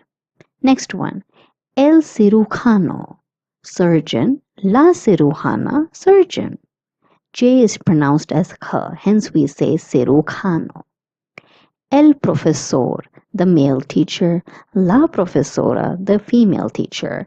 El profesor, male professor, la profesora, female professor. The next one, la ama de casa, housewife. El camarero, waiter, la camarera, waitress. Just notice that even in this one, camarero, I've just omitted the O and added an A to make it a female profession. Next one, el carpintero means carpenter. La carpintera, female carpenter. El director is a principal. La directora means director or principal also. El gerente, means manager. La gerente means female manager. GE, I would like to repeat, is pronounced as he. El abogado means lawyer. La abogada means female lawyer. El cocinero, cook. La cocinera, female cook. Again, I would like to say the CI pronunciation in this word will be pronounced as C or C. El actor, actor. La actriz, actress. El electricista, electrician. La electricista means female electrician. I hope this is clear to you. You can, in your meantime, practice the pronunciation of these words. Next one. Sentencias con profesiones. Sentences with profession. It's very simple. Number 1. Ella es doctora. She is a doctor. So all I'm doing is I'm writing the ella, it is she, es, the ser conjugation, which is, and doctora, doctor. I will not write doctor because that would be for the male doctor. So ella es doctora, female doctor. She is a doctor. Number 2, Mario es cirujano. Mario is a surgeon. I've not written cirujano over here because it is a male person. And I'm writing S with Mario because Mario is L, it's a he, so I will write Mario S. S is coming from straight the ser's conjugation. You can go back to it and learn it. Number 3, La Señora Rodríguez is profesora. Miss Rodriguez is a teacher. The reason I've put S over here is because Señora Rodríguez is a she and it's Elia, so the correct conjugation for Elia for ser would be S. Number 4, Marco y Alberto son abogados. Marco and Alberto are lawyers. It's they, so we use ellos and we will use son with it. Number 5, Luis es camarero. Luis is a waiter. All right. Luis is one person, it's a boy, so it's a he, él. Okay, so I will write S. Él es camarero. He is a waiter. I cannot write camarera because it's a boy. Notice that here we are not writing the indefinite article with professions, meaning I have not written Elia es una doctora. I have not written Mario es un cirujano. Okay, because it's considered wrong. We just cannot write an article with professions.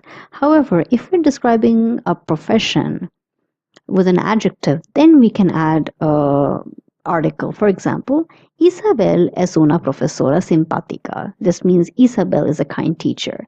Over here, I'm writing una because I'm saying what kind of teacher she is. She's a kind teacher. Hence, I have written una. Now then, here is an exercise for all of you to do. Very easy exercise. What you need to do is you have to describe each of these pictures. There are 1, 2, 3, 4, 5, 6 pictures with a sentence. You need to, in your sentence, use a subject pronoun of I, you, he, etc. Use the verb ser and then write the correct profession. For example, letter A. This is showing a man who's carrying wood with him or a knife. So he's a carpenter. Carpintero, carpintera is carpenter in Spanish. And this is a boy, it's a man. So it's a he. So I'm going to say él es carpintero. He is a carpenter. Okay? So this is all you need to do. It's very easy. Just make sure you have 3 things in your sentences. Subject pronoun, verb ser, and the correct profession. Please go back to some lesson if you have not understood how to do it. And then we will discuss the answers. Now then, here are the answers. Letter A. Él es carpintero. He is a carpenter. Letter B is holding a bulb and a plug. So obviously he's an electrician and it's a boy. Hence we will say he is electrician. Él es electricista. I had told you earlier that adjectives or nouns that end in ISTA will remain the same in female, male also. That's why it's electricista It's not electricisto because first of all, this ending does not exist of isto. It will only be ista. So a female, if it was a female electrician, we would have also said ella es electricista. Letter C, they're engineers. So we say ellos son ingenieros. Look very carefully at the picture. It consists of men and women as engineers. That's why we will say ellos. If there were only boys, we would have also said ellos, and had there been girls only, then we would have said ellas. So it is ellos son ingenieros. They are engineers. GE is pronounced as he. That's why it's ingenieros. Letter D, she's a manager. So we say ella es gerente. Ella es gerente. If it was a boy, we would have said él es gerente. Letter E. It's an astronaut. Él es astronauta. Él es astronauta.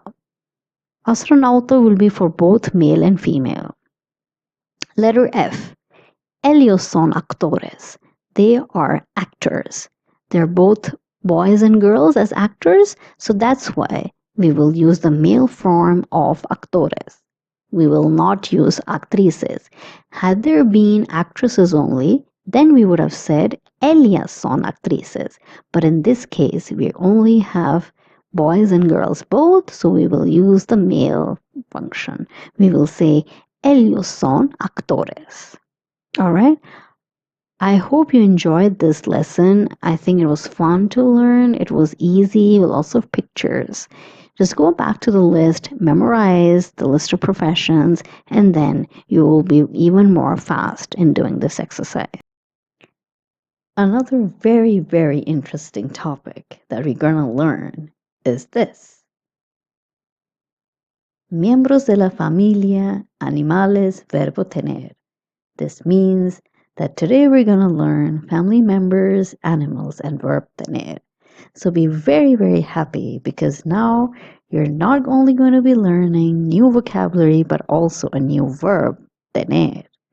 And you'll be learning how to create new and more sentences, okay? So after verb I and ser, you will learn the third verb, tener. Now then, in this table, please have a look at miembros de la familia. This means family members. Miembros means members. Familia means family in Spanish. Let's have a look. Practice the pronunciation along with me, all right? Here we go. Padre means father. Padre means father. Madre means mother. Hermano, brother. Hermana, sister. Notice that H is pronounced as a in Spanish. Primo is cousin brother. Prima is cousin sister. Tío means uncle. Tía means aunt.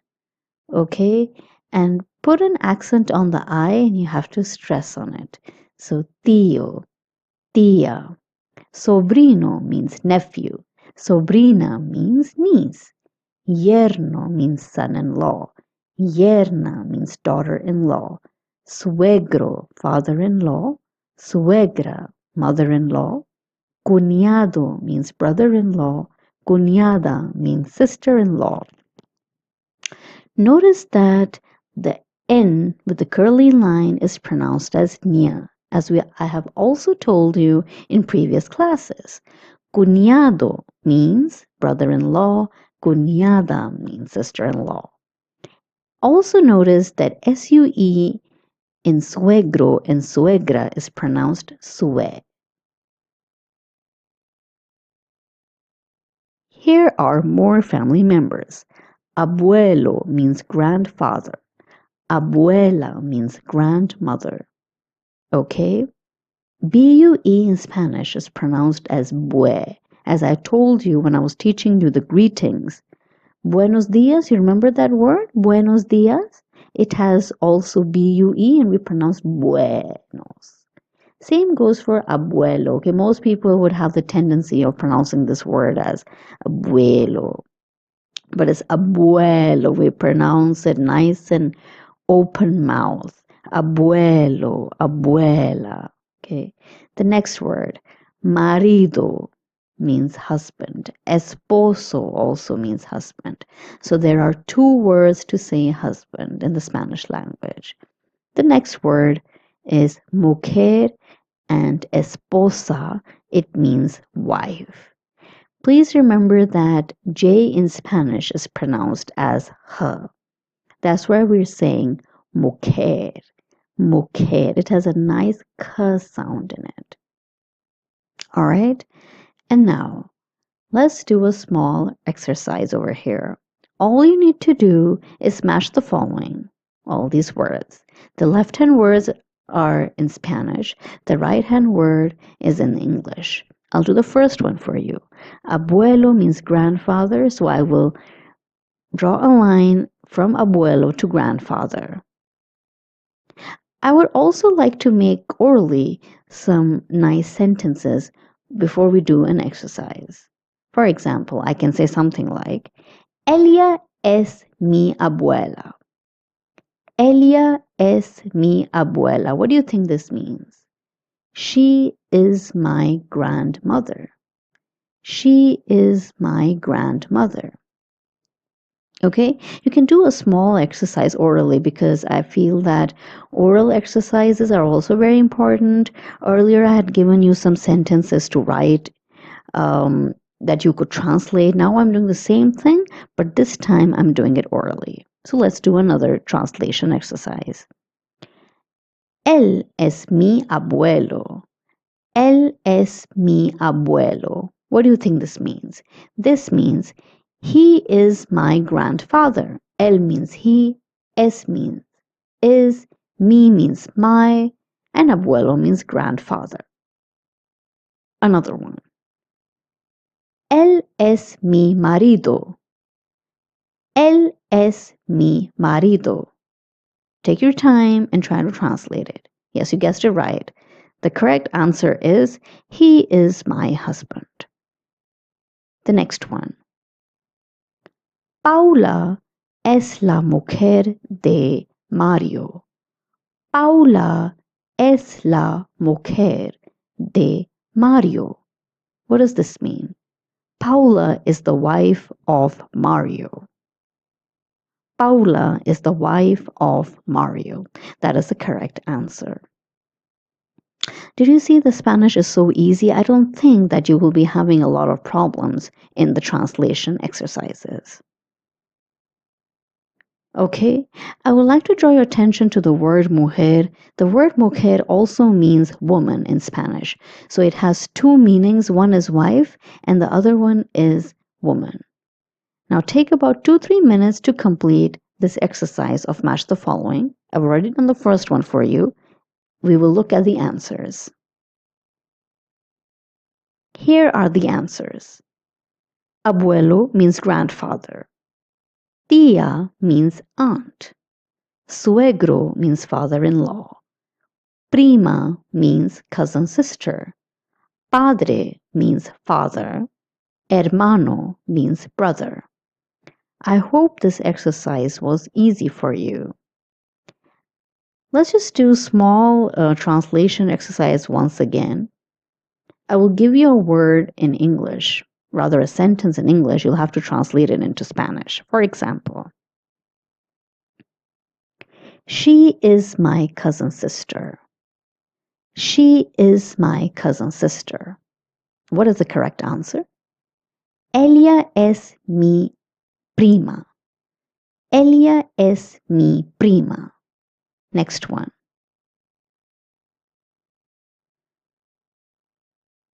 Paula is my aunt. Paula is my aunt. Paula es mi tía. Paula es mi tía. Did you see how easy it is? Why don't you take a piece of paper and write about 10 sentences? 5 sentences in English, and then translate them into Spanish. And then 5 sentences in Spanish, and then translating them into English. You'll see you've learned the language so fast. Now we're going to look at the animal's vocabulary. It's very, very easy. Let's look at the first animal. El perro, it means dog. El gato means cat. El león means lion. El tigre, tiger. El serpiente, snake. La oveja, sheep. El guepardo, leopard. La cebra, zebra. Now notice that CE I'm also pronouncing it as fe. You can also say la cebra. La jirafa, giraffe. El caballo, horse. El oso panda, panda. El oso, bear. El elefante, elephant. El conejo, rabbit. El loro, parrot. Okay, I hope the pronunciation is correct. Here, the most important things you have to look at is the double L in El Caballo. You have to pronounce it as caballo or caballo. And in conejo, it's a J, so you have to pronounce it k, conejo. Now we're going to look at the verb tener, the same verb I had told you about in the beginning of this lesson. Please remember that this is the third verb we're doing. The first one being I, the second one being ser, and the third is this one, tener. In order to conjugate this verb, again, we need to write our subject pronouns like we had been doing earlier. Then we conjugate this verb tener, and in the third column, we're going to write the translation of this verb. Now then, tener means to have. Before conjugating it, let's see the subject pronouns. We have yo, I, tú, you informal, él, he, ella, she, usted, you formal, nosotros, we all, vosotros, you all, ellos, they masculine, ellas, they feminine, ustedes, you all formal. The meanings of all these subject pronouns have been taught to you in the earlier lessons. Now, let's look at the conjugation for tener. The first one would be yo tengo, it means I have. The translations are written on the right hand column, the last one. Tú tienes means you have but informal. Él tiene means he has. Ella tiene, she has. Usted tiene, you have, formal. Nosotros tenemos, we have. Vosotros tenéis, you all have. Ellos tienen, you all have. Ellas tienen, you all have feminine. Ustedes tienen, you all have formal. Okay, now then, I hope you have understood this. The spellings in these conjugations are very, very important. Now we're going to learn how to create sentences with tener. Okay, we will, in order to write the sentences, we will use the vocabulary we have learned so far of animals, family. Okay. Now, first we're going to make a sentence with I. And as you can see, I in Spanish means yo. And the first conjugation of tener with yo is yo tengo. Tengo or yo tengo means I have. We can write a sentence with yo tengo. For example, we can say, yo tengo un hermano. This means I have a brother. Notice we are writing un, which is a, with hermano, because hermano word is ending in an o. If I wanted to say sister, I would say hermana, and then I would have said, yo tengo una hermana, which means I have a sister. Let's see other sentences. Number 1. Yo tengo un perro. I have a dog. I'm writing un perro because perro is ending in an o. Number 2. Tú tienes un perro gordo y bonito. You have a fat and a beautiful dog. Notice that in Spanish we write the adjective after the noun. In this case, the noun is perro, so the adjectives of gordo and bonito come in the last. It's unlike English where we say the adjective first and then the noun. Number 3. Él tiene un gato. He has a cat. Él tiene una hermana. She has a sister. Rather, he has a sister. Number 5. Nosotros tenemos un loro. We have a parrot. Please practice writing sentences with tener on your own also. You can use vocabulary of numbers, family, and animal vocabulary. For example, we can say, Yo tengo dos gatos. I have 2 cats. So I'm using the number and noun over here. You can also say, Yo tengo dos gatos bonitos. I have 2 beautiful cats. Here is a small exercise, easy exercise with the verb tener. You might want to do this. You have to translate the following sentences into Spanish. For example, I have a dog. He is very beautiful and loyal. So, dog is perro, beautiful is bonito, loyal is leal. So you can say, Yo tengo un perro. Él es muy bonito y leal. Okay? Now you can do the rest. And then we will go over the answers. So here are the answers of this exercise. Let's look at number 1. The number 1 was, I have a dog, he is very beautiful and loyal. Yo tengo un perro, él es muy bonito y leal. Number 2, you if informal have a fat cat. You informal in Spanish is tú. So we say, tú tienes un gato gordo. Number 3, he has 2 kind parrots. Él tiene 2 loros simpáticos. Number 4, she has 2 sisters and 1 brother.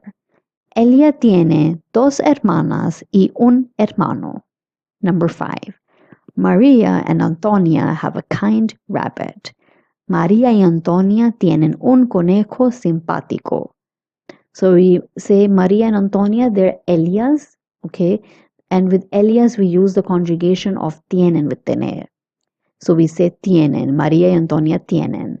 And conejo is rabbit in Spanish, and since it's a masculine noun, we say simpático. Number 6, we have a big dog. Nosotros tenemos un perro grande. Grande will not change into grando or granda because it's ending in an E. And as you have learned from previous lessons, adjectives that end in E do not change into O or A in Spanish. Number 7, you all have a small cat. Now, you all is informal, so you know that informal you all in Spanish is vosotros. And vosotros, the correct conjugation of tener is tenéis. So we say, vosotros tenéis un gato pequeño. Gato is masculine noun, so pequeño will be pequeño. Number 8, they have an elephant. He is very helpful. Ellos tienen un elefante. Él es muy servicial. Again, servicial is ending in a consonant, so we will not change it into O or A. Because all adjectives that end in consonant will remain as they are, whether the noun is masculine or feminine. Number 9, you all formal have a book. In Spanish, the you all formal is called ustedes. And the correct conjugation of tener in ustedes is tienen. So we say, ustedes tienen un libro. Libro is masculine, so we say un libro. Number 10, you formal have a nephew. Usted tiene un sobrino. Now, you formal in Spanish is usted, so we write tiene. And sobrino is ending in an O, so we write un sobrino. See, this is so simple. I don't think you found any difficulties. If you had, just go back to the lesson and revise again. I'm really sure you'll understand. If you understood it, fantastic. We will start with another verb called vivir. This verb means to live. Let's now look at this verb in a table. Like other verbs, we will first conjugate this verb and then translate it.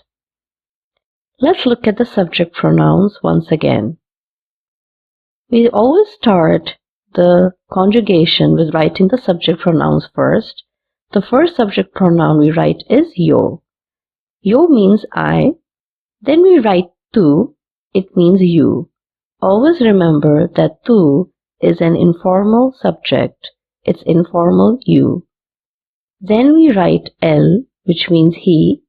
Then we write ella, which means she.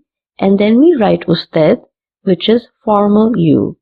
Then we write nosotros, which is we. Vosotros, which is you all. Ellos, they masculine. Ellas, they feminine. And ustedes, formal you all. Please remember that vosotros also means informal you all. In the second column, we will write the conjugation of the verb vivir. With yo, we will write vivo. With tú, we write vives. For él, ella, usted, we will write vive. For nosotros, we will write vivimos. For vosotros, we write vivís with an accent on the I. For ellos, ellas, ustedes, we write viven. Now we can conjugate this conjugation in the third column. The translation of yo vivo is I live. Tú vives is you live, informal. Él, ella, usted vive means he lives, she lives, you live, formal. Basically, él vive means he lives, ella vive means she lives, usted vive means you live. Then nosotros vivimos translation is we live, vosotros vivís means you all live, formal, ellos viven, they live, masculine, ellas viven, they live, feminine, ustedes viven, you all live, formal. Now that we know the conjugation of the verb vivir, we are ready to make sentences with vivir. Our first sentence will be made with the subject pronoun yo, and the correct conjugation of vivir we write with yo is vivo. Vivo means I live, and yo also means I.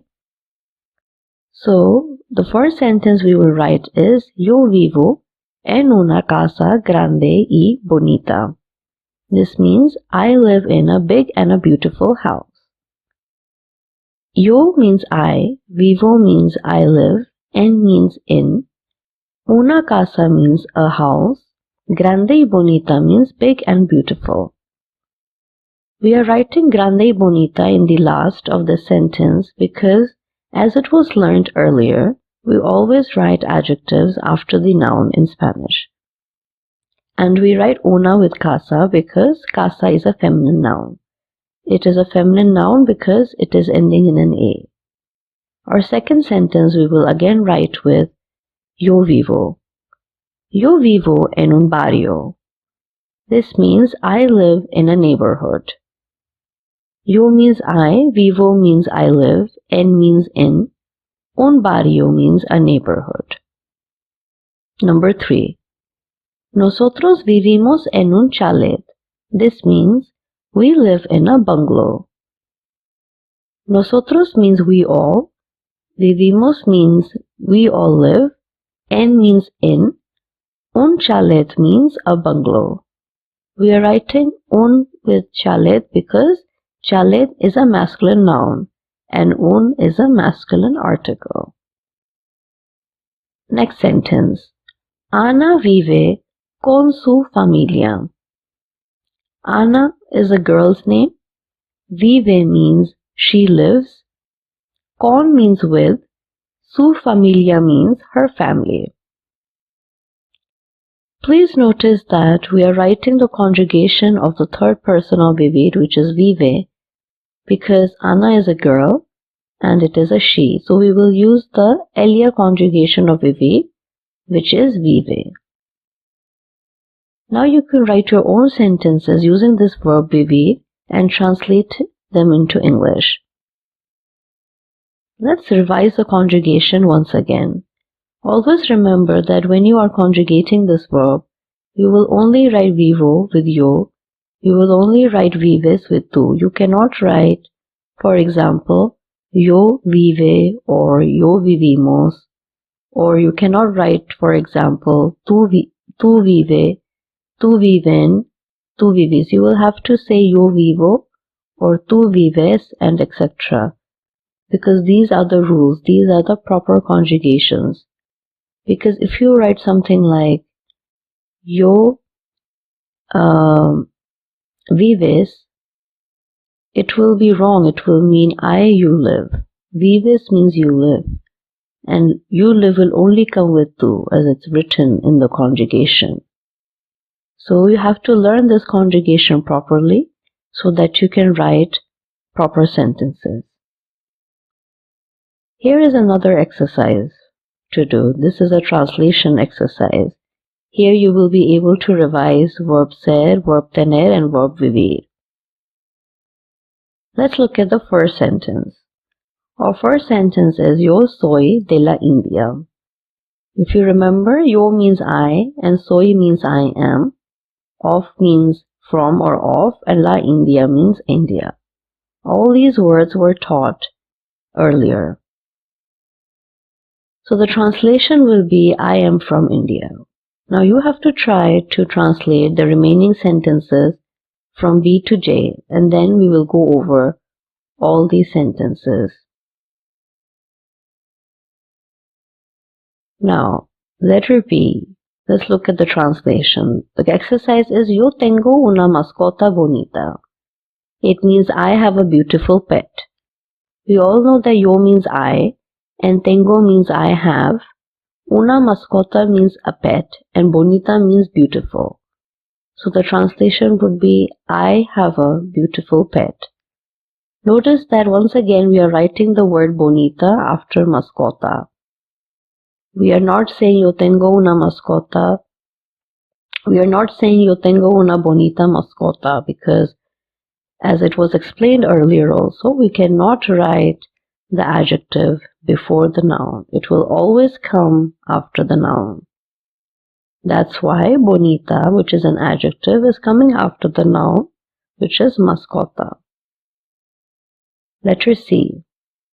Ana vive con su familia en una casa en un barrio. Now this sentence means Ana lives with her family in a house in a neighborhood. So again, Ana is a girl's name. Vive means she lives. It also means he lives, but we cannot write that he lives here because Ana is a girl's name. So we will say Ana lives, which means she lives. And con means with, su familia means her family. Also remember that su means his, but in this case we will write her. En una casa means in a house. En un barrio means in a neighborhood. Notice that we are writing un with barrio because barrio is a masculine noun. And it is a masculine noun because it is ending in an O. So we will write un barrio instead of una barrio. Letter D. Maria es de Australia. This means Maria is from Australia. Always remember that de means of or from. Number E. Miguel y Antonia viven en un chalet. Miguel and Antonia live in a chalet. We are writing viven over here because Miguel and Antonia make up the subject of ellos. And as you remember, the ellos conjugation of vivir is viven. Miguel and Antonia make the subject of ellos because they are two people. So we will consider them they instead of we or you all or you or I because it's talking about two people and two other people. So it will be considered the ellos subject, and the conjugation of vivir for ellos is viven. Letter F. Carmen tiene un bolígrafo. Carmen has a pen. Okay. So basically tiene is the conjugation of tener and it is el-elia conjugation of tener. If you remember, we say yo tengo, tú tienes, el-elia tiene. El-elia tiene means he has, she has. So, and Carmen is a girl's name. Un bolígrafo means a pen. Bolígrafo is a masculine noun because it is ending in an O. Hence we say un bolígrafo instead of writing una bolígrafo. Letter G. Laura tiene un gato. Laura has a cat. As you can see, we are using the conjugation of ella over here of tener, which is tiene. So that is the only conjugation we can write with the third person. We cannot write tengo because that is the conjugation of yo. We can't write tienes because that is the conjugation of you. And un gato means a cat. So Laura tiene un gato's translation would be Laura has a cat. Letter H. Vosotros vivís en una casa en una granja. This means you all live in a house in a farm. Vosotros vivís means you all live. En una casa means in a house. En una granja means in a farm. Letter I. Ellos viven en Nueva Delhi. They live in New Delhi. Ellos means they masculine. Viven mean they live. En Nueva Delhi means New Delhi. Please also remember that ellos, which is they, is a they of masculine, and it can also be used when boys and girls are together in a group, whereas ellas will only be used when only girls are in a group. So let's recap. Ellos is used when boys are there in a group only, and it can also be used for a group that consists of both boys and girls. And ellas is only used when there is a group of girls. Letter J. Tú eres Antonia. You are Antonia. Eres is the conjugation of verb ser, and it is used with second person. We say yo soy, which means I am, tú eres, which means you are informal, and él, ella, usted, which means he is, she is. Tú eres Antonia, therefore means you are Antonia. You might want to write 10 more sentences using verb ser, tener, and vivir to practice more of these conjugations. We're now going to work on los días de la semana, los meses y la hora. The translation of this is days of the week, months, and time. Here are the days of the week in the Spanish language. Let's practice first the pronunciation. El lunes, Monday. El martes, Tuesday. El miércoles, Wednesday. El jueves, Thursday. Notice that J's pronunciation is H. El viernes, Friday. El sábado, Saturday. El domingo, Sunday. Now here are some keywords. Hoy, today. Ayer, yesterday. Mañana, tomorrow. Hoy es el lunes. Here are some sentences. Hoy es el lunes means today is Monday. As you know, hoy means today, es means is, el lunes means Monday. Notice that in Spanish, all the days of the week start with the lowercase letter, unlike in English where all the days of the week start with a capital letter. And they're also followed with the article el. That's why we say el lunes and not lunes only. We can also say things like hoy es el martes, it means today is Tuesday. Hoy es el miércoles, it means today is Wednesday, etc. Mañana es el martes. Tomorrow it is, or tomorrow is Tuesday. As you know, mañana means tomorrow, es means is, and el martes means Tuesday. So tomorrow it is Tuesday. The third sentence. Ayer era el domingo. Yesterday it was Sunday. Ayer means yesterday, era means it was, and el domingo means Sunday. So ayer era el domingo means yesterday it was Sunday. You can add any days that you want in these sentences. For example, you can say ayer era el sábado or ayer era el viernes, which means yesterday it was Friday. Here are some months of the year. We say, for example, los meses del año. It means months of the year.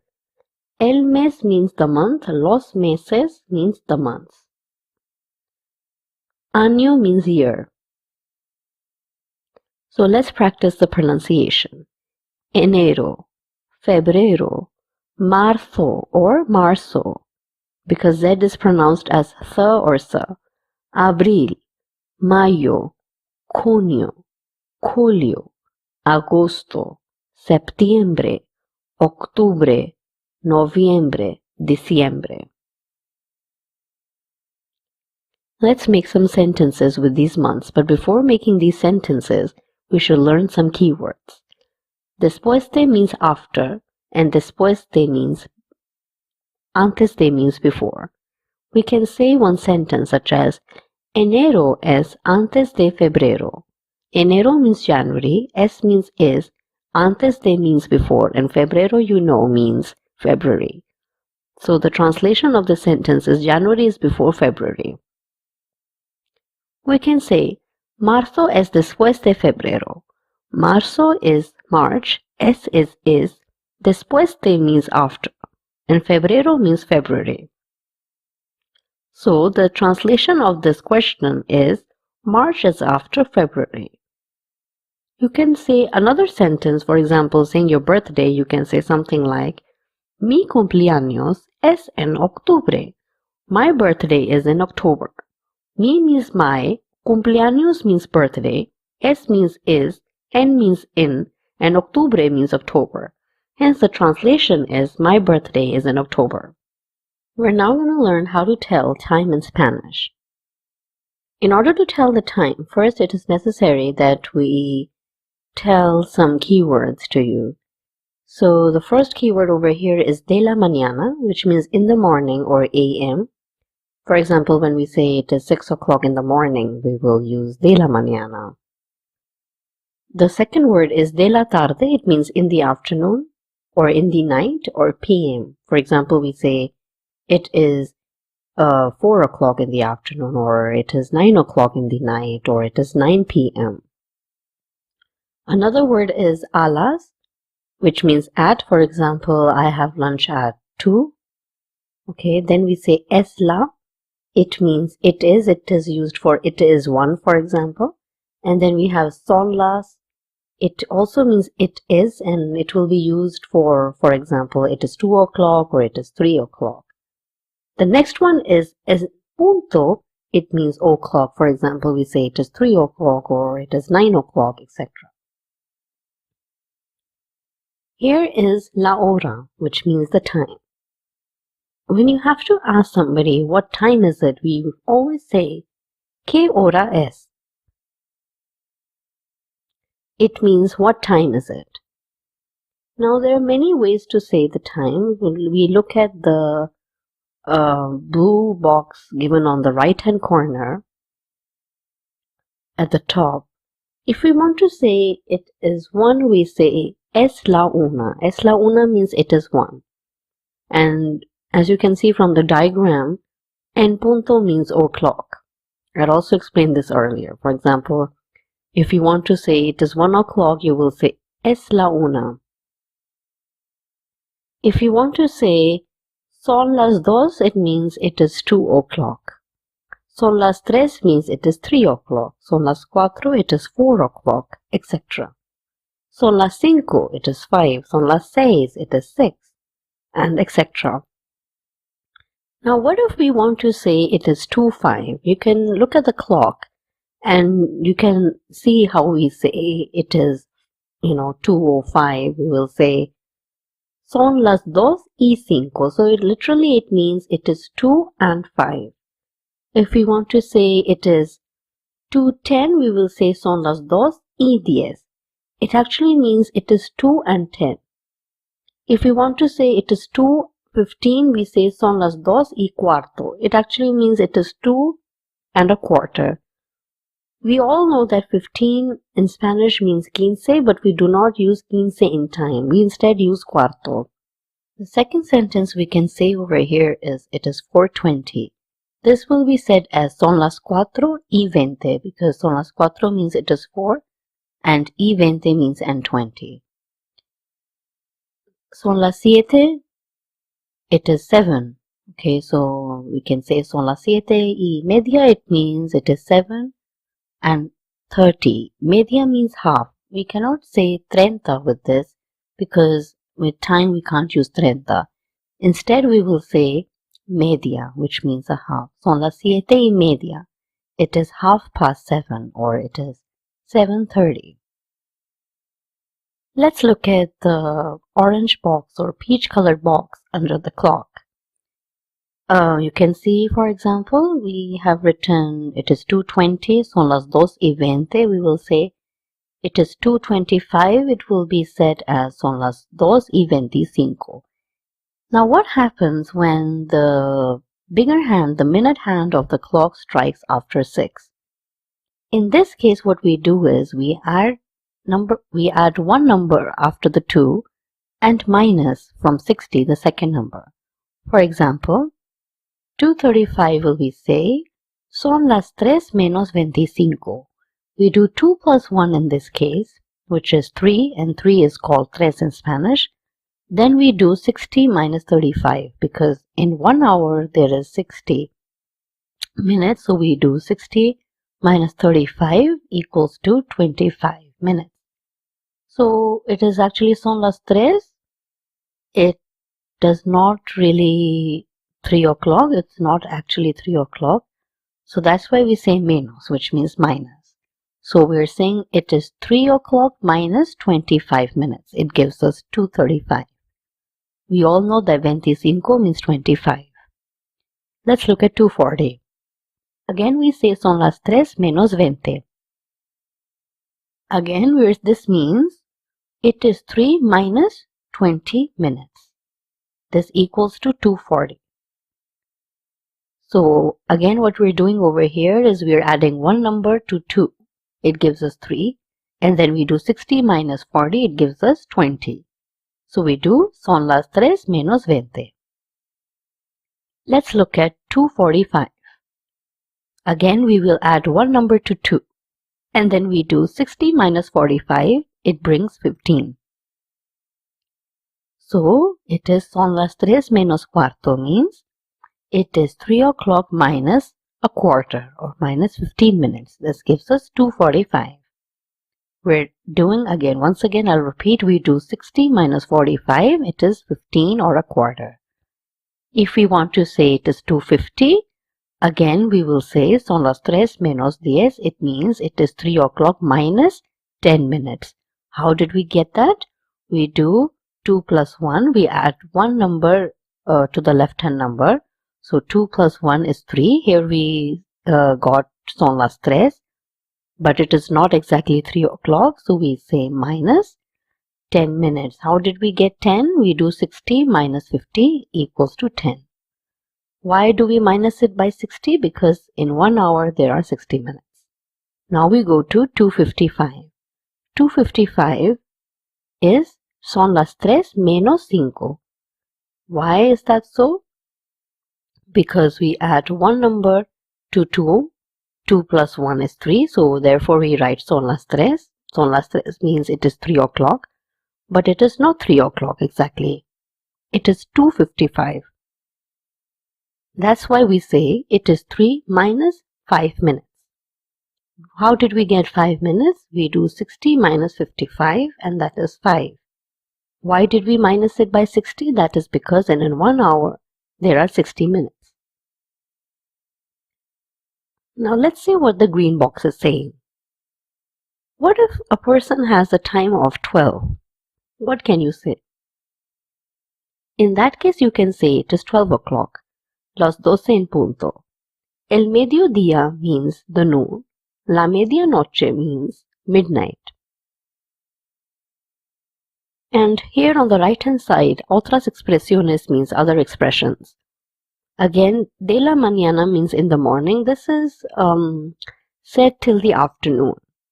So when it's 11:30, you will use de la mañana. So if you want to say it is 11:30 a.m., you will say son las 11:30 de la mañana. Because it is before 12, it is before noon, so we will use de la mañana.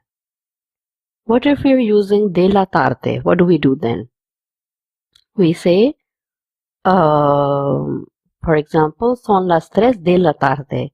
It is 3 p.m. or it is 3 in the afternoon. This tarde, de la tarde word is used from the noon. Desde el mediodía means from the noon. Hasta la noche, till the night. De la noche, in the night or PM. Cuando está oscuro means when it is dark. So we can say, for example, son las 9 de la noche. It is 9 PM or it is 9 in the night. It has started to get dark, that's why we'll say de la noche. Here are some sentences with time so that you see how this topic is used in sentences. The first sentence is yo desayuno a las 8 de la mañana. Desayuno is coming from the verb desayunar, which means to have breakfast. It will be conjugated like any AR verb. Yo desayuno a las 8 de la mañana. I have breakfast at 8 a.m. The second sentence, tú cenas a las 8:30. Cenas is coming from the verb cenar, which means to have dinner. It will be conjugated like any AR verb. Tú cenas a las 8:30 means you have dinner at 8:30. Number 3. Nosotros estudiamos a las 5 de la tarde. We study at 5 p.m. Number 4. Ana corre en el parque a las 5:15.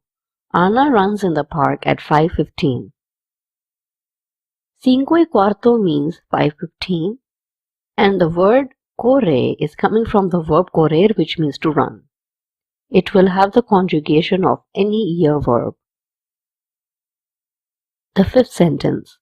María y Antonia escuchan la radio a las 7:45.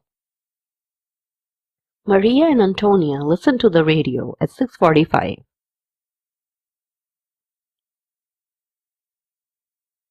Here are some exercises for you to do. Please write the correct time and then we will go over the answers. Here are the answers to these exercises. 2 p.m.'s answer is son las 2 de la tarde. Make sure all your answers should have son las in all of them.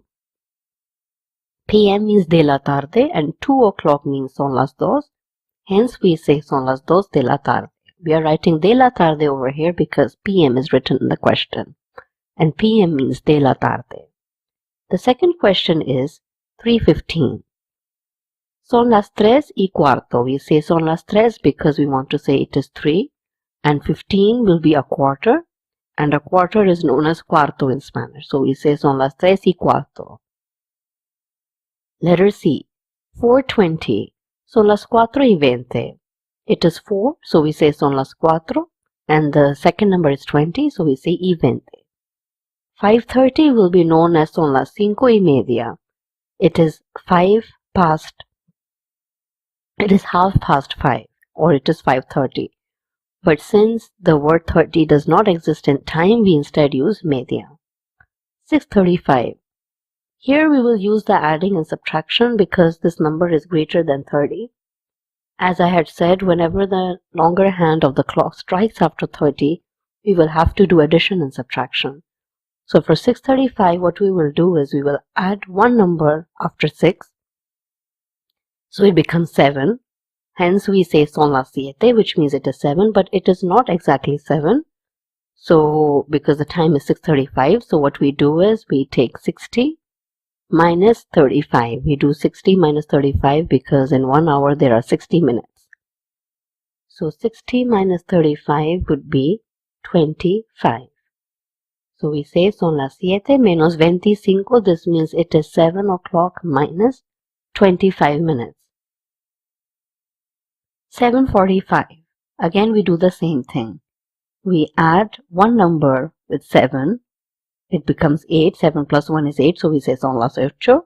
But it is not 8 o'clock. So we do 60 minus 45. It is 15 or a quarter. So we say son las 8 menos cuarto, which means it is 8 minus a quarter. Next, son las 8:05. It is 8:05. Son las 8:05. 9 o'clock.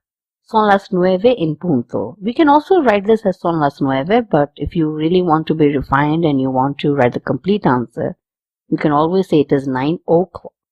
And o'clock in Spanish means en punto. 10:55. Again, you will do the same thing. You will add 1 after 10. So you do 10 plus 1, it becomes 11. So we say, son las 11, it is 11. Then we do 60 minus 55. And it is a 5. So we say, son las 11 menos 5. With 11:05, we will say, son las 11:05 de la mañana. So this is time. Please write some sentences using time on your own. The activity is to write at least 10 sentences and explain when you do these activities using time. For example, you can say things like, yo estudio a las 3 de la tarde. This means I study at 3 in the afternoon. The second sentence you can write, I have dinner at 9, for example. So you can say, yo ceno a las 9 de la tarde. So you have the vocabulary, or you have the verbs, so make 10 sentences using time with the vocabulary you know. We are now going to study about subjects and self-introduction.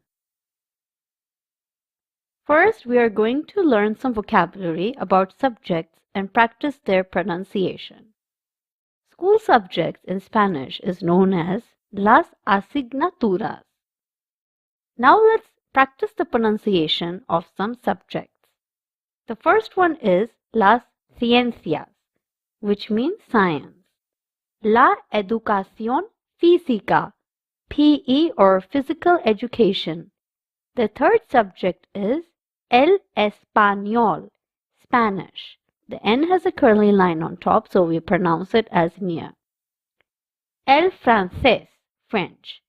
El alemán, German. La geografía, geography. La historia, history. La informática, ICT or computers.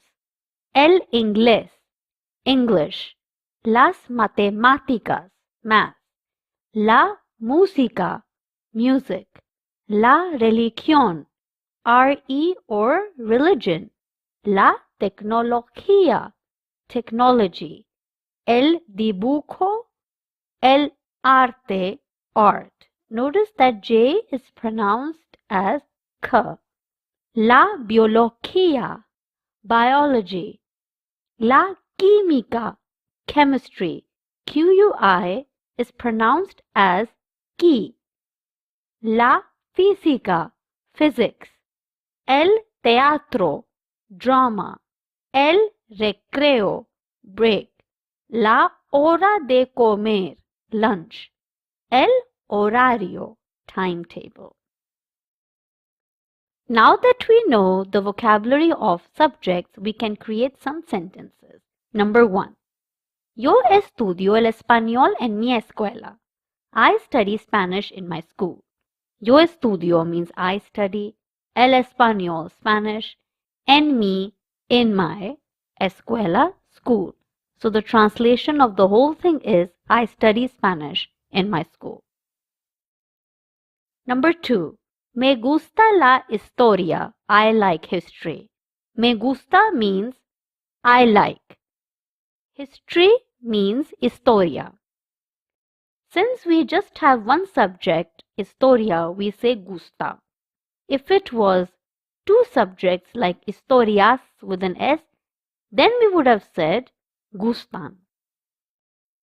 Number 3. Me encanta la biología. I love biology. Me encanta means I love. Again, since biología is just one subject, we say me encanta.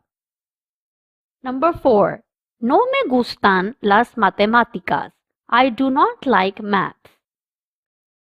Since matemáticas has an S, that's why we say gustan. And mathematics is always considered a plural noun. Number 5. No me gusta la física. I do not like physics. When you want to say I do not like something, you will always say no first. You always write no first. Number 6. Odio las ciencias. I hate science. Odiar means to hate. Number 7. Detesto la química. I hate chemistry. Detestar means to hate. Please write 10 sentences by yourself and say which subjects you like and which subjects you don't like or hate. Use me gusta, me encanta, no me gusta, and odio and detesto in your sentences. Write 5 sentences on subjects you like and which ones you love, and 5 sentences on subjects you don't like and the subjects you hate. Now these are the 2 verbs, odiar and detestar. Both mean to hate. As you can see, both are AR verbs, like they end in AR, hence they will have the conjugation of any other AR verb. You can say, for example, yo odio el inglés. It means I hate English. You can also say, yo detesto el francés, which means I hate French. Here is a small exercise for all of you to do. As you know, we had learned many greetings earlier. We had also learned how to say, what is my name, how old I am, where I am from, what is my parents' name, what is my favorite animal, and when is my birthday. We had learned all this in writing sentences, line by line. Now we are going to use all that information and put it in paragraph form. Let's see how this will work. For example, in the first one it says, Me llamo dash. It means my name is. Here you can write your name. The second sentence is, Yo tengo dash años. Here you write your age. I am this much years old. Yo vivo en dash con mi familia. This means I live in the dash you write where you live, with my family. You can say the name of the city, you can write casa, which means house, choice is yours. The next sentence is yo soy de dash. Yo soy de means I am from, and here you write wherever you're from. Yo estudio en dash en dash. This means you have to say I study in, write the name of the school, and the second dash you write in which class you study. You can say la clase 6. 6 is 6. You write 6 if you study in 6th grade. Es una escuela muy grande y bonita. It is a very big and a beautiful school. Mi padre se llama, my father's name is, and you dash, you write your father's name. Y mi madre se llama dash, and my mom's name is, in the dash you write your mom's name. Mi padre es dash. My father is, and you write whichever job your father is in, lawyer, doctor, etc. Mi madre es, you write the profession of your mother here. Mi padre trabaja en una oficina muy grande. My father works in a very big office. Mi número de teléfono es, here you write your telephone number in words. Mi animal favorito es, my favorite animal is, and then you write any name of an animal, for example, perro, which means dog, or gato, which means cat, or any other animal. Then you say a reason why you like that animal. You can say porque es muy, which means because it is very, and then you write 2 adjectives to describe that animal. For example, you can say gordo, which means fat. You can say bonito, which means beautiful, etc. Mi cumpleaños es el, my birthday is, and then in the first dash you write the number, and the second dash you write the month. For example, mi cumpleaños es el 10 de febrero. My birthday is on 10th of February. As you can see, here is the answer of all these exercises that I had given you just now. Please compare your answers. Now, again, we are ready to talk about ourselves. Please look at it very carefully, and then you will be done. As you can see, On the black writing are the Spanish sentences, and on the blue writing I have given you what to write here. So please fill it up and then you will see you have written your self-introduction. You can go back to the previous exercises to help you. Now then, we will now learn how to write some sentences in the Spanish language. In order to write a sentence in Spanish, it's very important that we first learn how to conjugate a verb. In order to do that, you have to learn that there are three kinds of verbs in Spanish. One type of verb is an AR verb, other group is ER verbs, and the other third group is of the IR verbs. In order to conjugate this verb, first we will draw a table of two columns. We will divide the columns into subject pronouns and endings of AR ending verbs. First we will learn the meanings of 6 to 10 subject pronouns. The first subject pronoun is yo, which means I. The second one is tú, which means you. But this you is informal in Spanish. This kind of you will use with your friends or someone who is younger to you.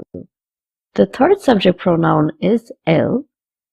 The other one is ella, and the other one is usted.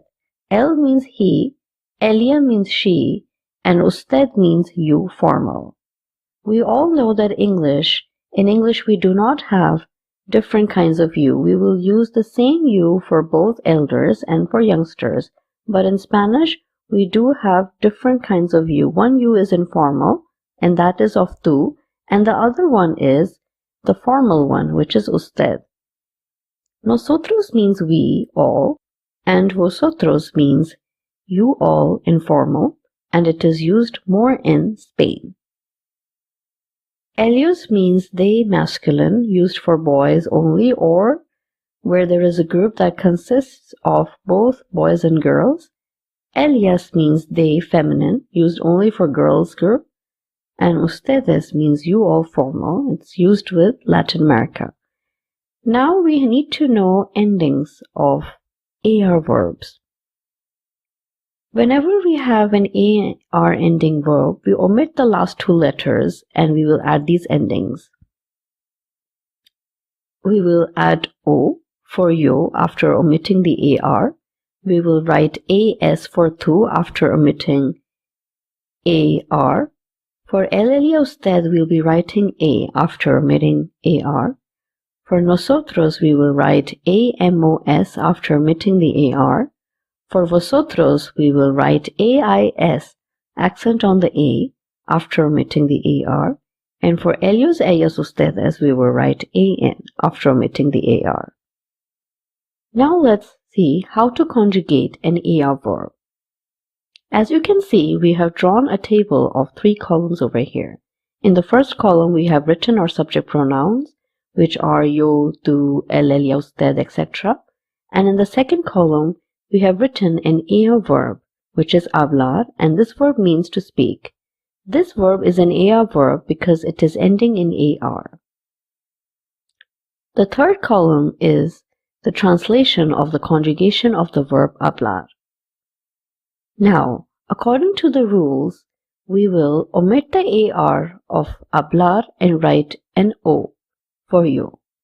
All the endings of the verb hablar have been written in green and they have been underlined also.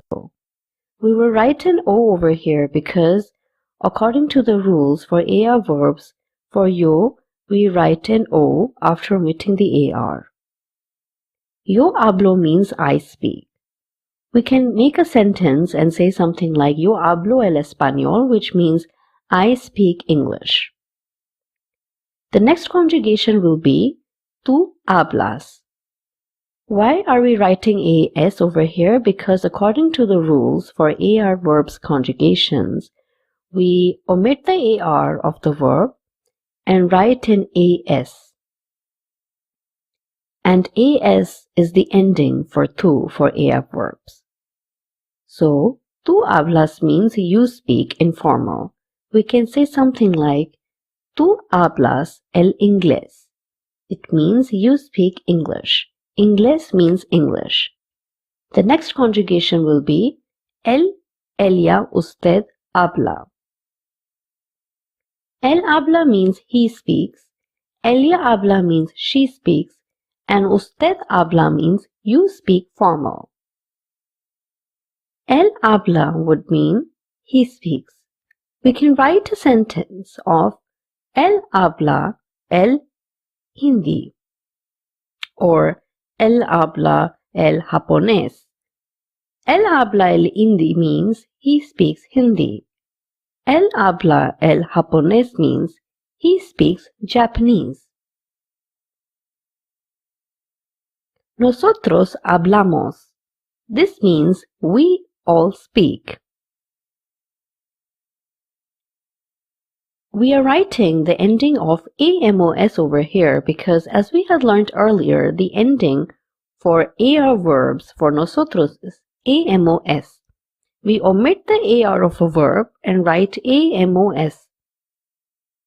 In this case, for hablar, we have omitted the AR and we have written amos for nosotros. For vosotros, we would write habláis. This means you all speak. Informal. For ellos, ellas, ustedes, the conjugation of hablar would be hablan. How did we get habla? That is because we had learned earlier that for AR verbs, we will omit the AR in the end of the verb and write AN for ellos, ellas, ustedes. So, ellos hablan means they speak masculine, ellas hablan means they speak feminine, and ustedes hablan means you all speak formal. Please revise this conjugation properly. We will write the same endings for all the other AR ending verbs. Here are some more verbs that end in AR in Spanish. Let's go over them. Trabajar means to work. We are saying trabajar over here because J has the pronunciation of K in Spanish. The next verb is cotillear. This verb is to gossip. Salvar means to save a person. Caminar means to walk. Cantar means to sing. Mandar means to order or to send. Ganar means to win or to earn. Nadar to swim. Charlar to chat. Grabar to record. Andar to walk. Comprar means to buy. Chismear means to gossip. Patinar means to skate. And dibujar means to draw.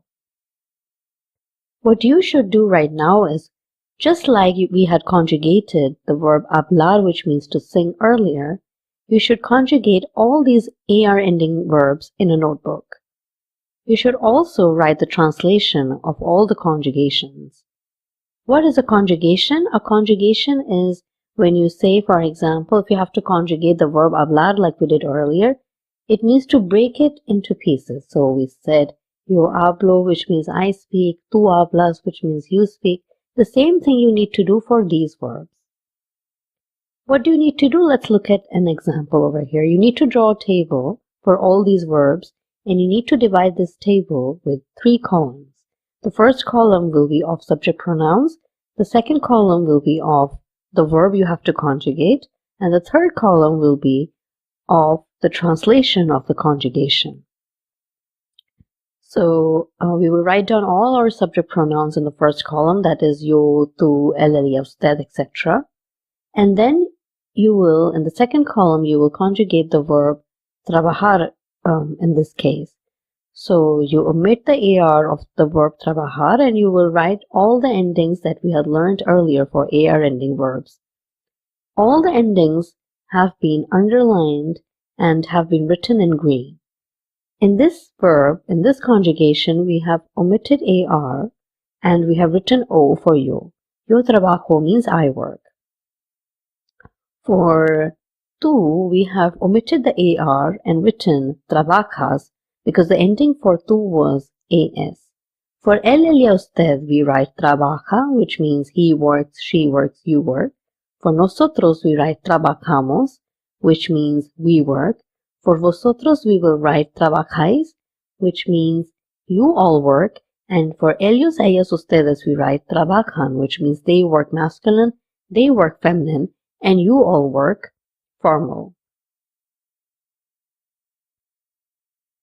Here is a small exercise for all of you to do. It says fill in the blanks with the correct conjugation of the verb. After the conjugation of those verbs that I had given you, this exercise must be quite easy for all of you. Let's look at the first question. The first question is, tú dash hablar muy bien el español. Here, the answer would be hablas. As we had learned earlier, for AR ending verbs, the ending for tú is AS after omitting the AR. That's why the answer over here is tú hablas. Tú hablas muy bien el español means you speak Spanish very well. Now we will do the remaining exercises. Please write the answers in the blanks and then we will go over all the answers. In question 2, you have to conjugate the AR ending verbs such as amar, which means to love, and enseñar, which means to teach.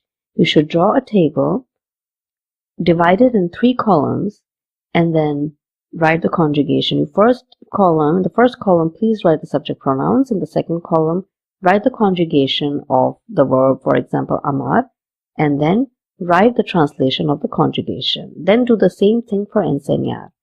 Please do this assignment and then we will go over the answers.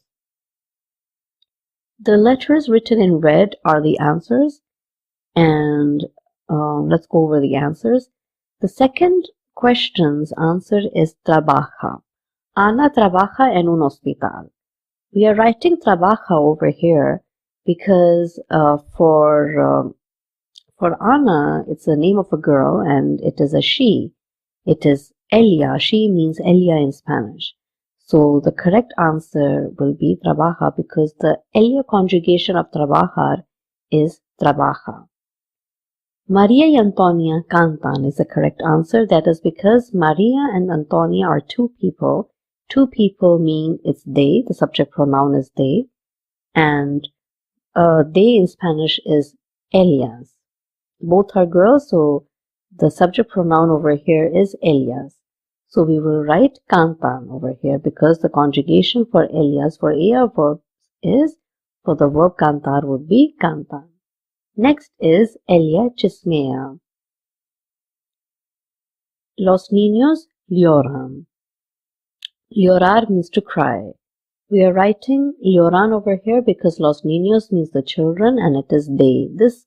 In this case, it will be masculine they. And masculine they in Spanish is ellos, and the conjugation for ellos for llorar will be lloran. For los estudiantes charlan, we are writing charlan because los estudiantes is ellos. Correct answer will be charlan because the conjugation for ellos will be charlan for charlar. The next conjugation answer will be nada. La gente nada. La gente in Spanish means the people.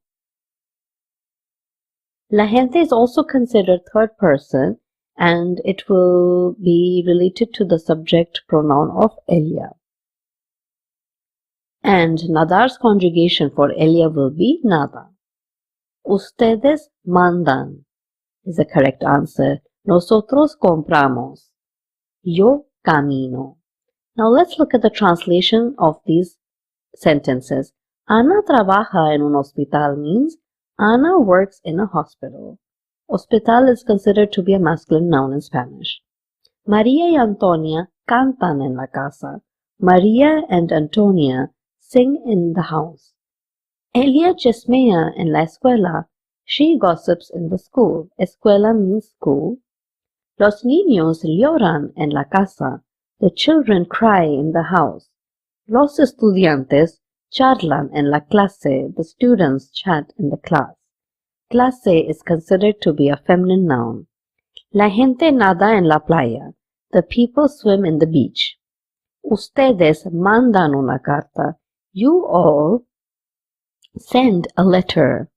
Nosotros compramos la ropa. We all buy clothes. En la tienda, in the shop. Yo camino en el parque. I walk in the park. Parque is considered to be a masculine noun. You can see that some of these nouns are not ending in O or A, but still we are taking them to be masculine or feminine. That's because we just have to learn. For example, parque is not ending in an O nor an A, but we still consider to be masculine. Why is that so? That is because we just need to learn all this. Let's go over all these verbs. We need to revise their meanings. Hablar means to speak. Trabajar means to work. Cantar means to sing. Chismear means to gossip. Llorar means to cry. Charlar means to chat. Nadar means to swim. Mandar means to send. Comprar to buy. And finally, caminar to walk. You can make sentences on your own with these verbs and translate them into English. This will help you improve your vocabulary and be more creative. Question 2, you have to conjugate the verbs amar and enseñar on a table. Here I have conjugated the verb amar, which means to love, according to the AR rules. You omit the AR and you will write the appropriate endings we had learned earlier for AR verbs. The second verb you need to conjugate is enseñar. You will do the same thing. You will omit the AR of enseñar and write the appropriate endings. The next group of verbs is ER ending verbs. Okay, we will go over the endings for ER verbs. For yo, we will omit the ER of a verb and write O. For tu, we will omit the ER of the verb and we will write ES. For él, él y usted, we will write E. For nosotros, we will write EMOS. For vosotros, we will write EIS, accent on the E. And for ellos, ellas, ustedes, we will write EN. Let's look at the first example of an ER verb. We have beber over here. Beber, as you can see, is ending in ER. This verb means to drink. We are going to draw a table once again in order to conjugate this verb. We will divide it into 3 columns like we had done for hablar. For the first column, we will write our subject pronouns, yo, tú, etc. In the second column, we will write the conjugation of the verb beber. And in the third column, we will write the translation of the conjugation. According to the rule we had learned earlier, for conjugating the verbs that are ending in ER, we will omit the ER and write the following endings. As you can see, all the endings have been underlined and have been written in green. For yo, we will omit the ER of beber and write an O. Yo bebo means I drink. We are writing O over here because we have just learned this rule for ER verbs. Tu bebes means you drink. For él, él y usted, the ending will be E. So we join it with bebe. We omit the ER and write E. El bebe means he drinks, ella bebe means she drinks, and usted bebe means you drink formal. For nosotros, we will attach EMOS. Nosotros bebemos means we drink. For vosotros, we will write bebéis. Vosotros bebéis means you all drink. Ellos, ellas, ustedes means beben. Ellos beben means they drink masculine. Ellas beben means they drink feminine. And ustedes beben means you all drink formal. Here is a list of other ER verbs that you can conjugate. Let's look at their meanings. Leer means to read, responder to respond, comprender to understand, comer to eat, vender to sell, creer to believe, correr to run, aprender to learn, and finally esconder means to hide. We have conjugated the verb comer over here. Again, I've drawn a table and written the conjugation of comer. It is just like the verb beber. It has been conjugated just like the verb beber. We omit the ER and write the endings for ER verbs. The translation, as you can see, is all written in the right-hand side. Yo como means I eat, tú comes means you eat, and etc. You might want to conjugate all these verbs in your notebook and also write sentences with all these verbs, at least one sentence per verb, and then translate all the sentences into English. We will now learn how to conjugate IR verbs. IR verbs is the third group and the last group of the verbs. As you can see, all the endings are written in the second column of the table for IR verbs. For yo, we will write an O after omitting the IR. For tú, we will write an ES after omitting the IR. For él, ella, usted, we will write E. For nosotros, we will write IMOS. For vosotros, we write IS. And for ellos, ellas, ustedes, we will write EN. We are going to use the endings of IR verbs we had learned earlier, and we're going to apply these to the verb escribir, that is ending in IR. Escribir means to write. Its conjugation is the following. Yo escribo means I write. Tú escribes, you write. Él, ella, usted escribe means he writes, she writes, you write. Nosotros escribimos means we write. Vosotros escribís means you all write. Ellos, ellas, ustedes escriben means they write masculine, they write feminine, and you all write formal. Here are some examples of IR verbs. Let's look at their meanings. Recibir means to receive, permitir to permit, abrir to open, cubrir to cover, describir to discover, imprimir to print, prohibir to prohibit, aplaudir to applaud, descubrir to discover, decidir to decide, subir to climb, insistir to insist.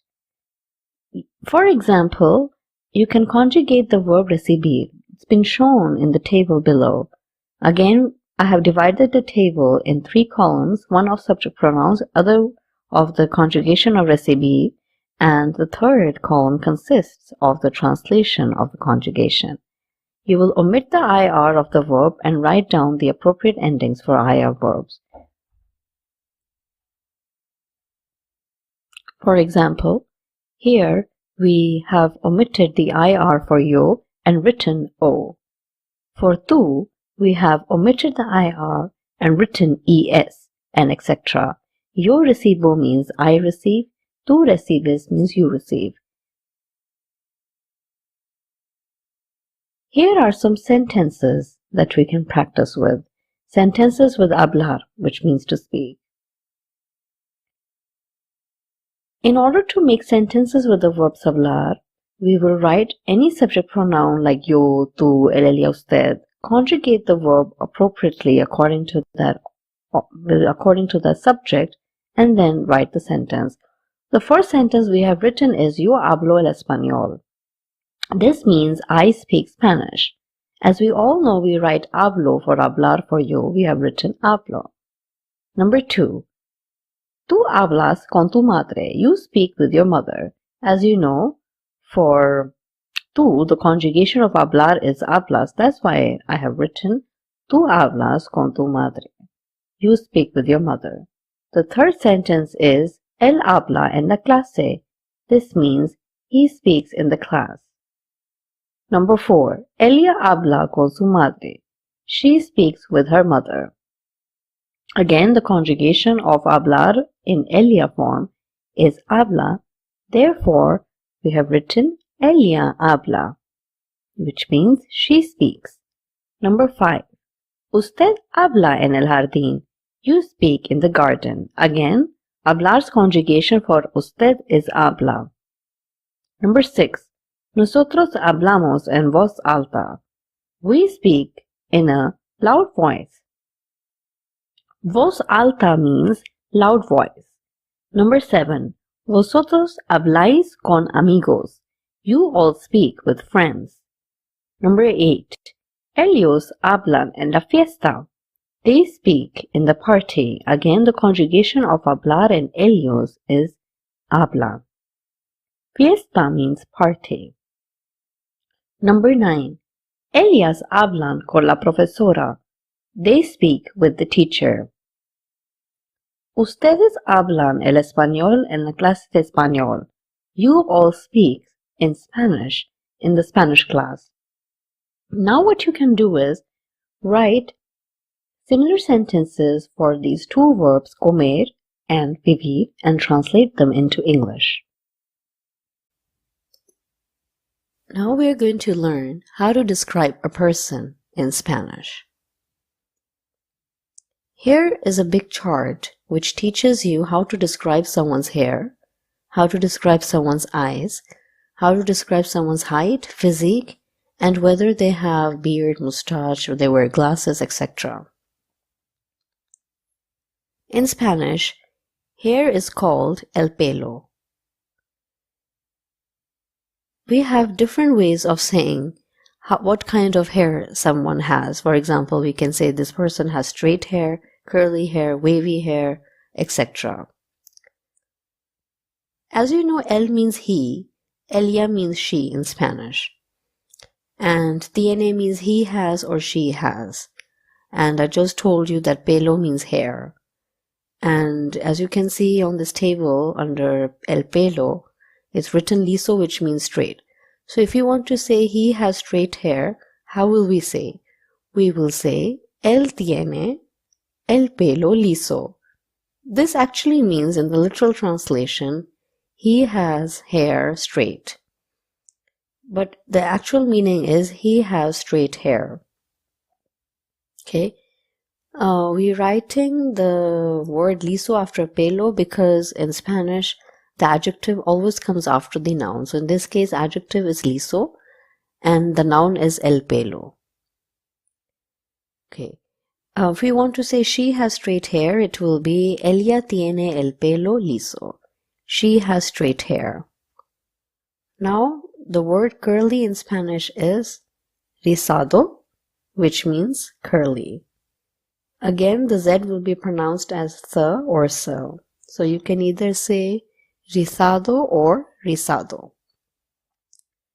If I want to say, for example, she has curly hair, I will say ella tiene el pelo rizado. She has curly hair. How about if we want to say she has wavy hair? We will say ella tiene el pelo ondulado. Next question will be ella tiene el pelo largo, which means she has long hair. Ella tiene el pelo corto. She has short hair. Él es calvo. He is bald. As you know, es means he is or she is. So in this case, es calvo means he is bald. If we want to say that he has gray hair or she has gray hair, we will say él tiene canas or ella tiene canas. Now, let's look at the second column. The second column describes someone's eyes. Los ojos means the eyes.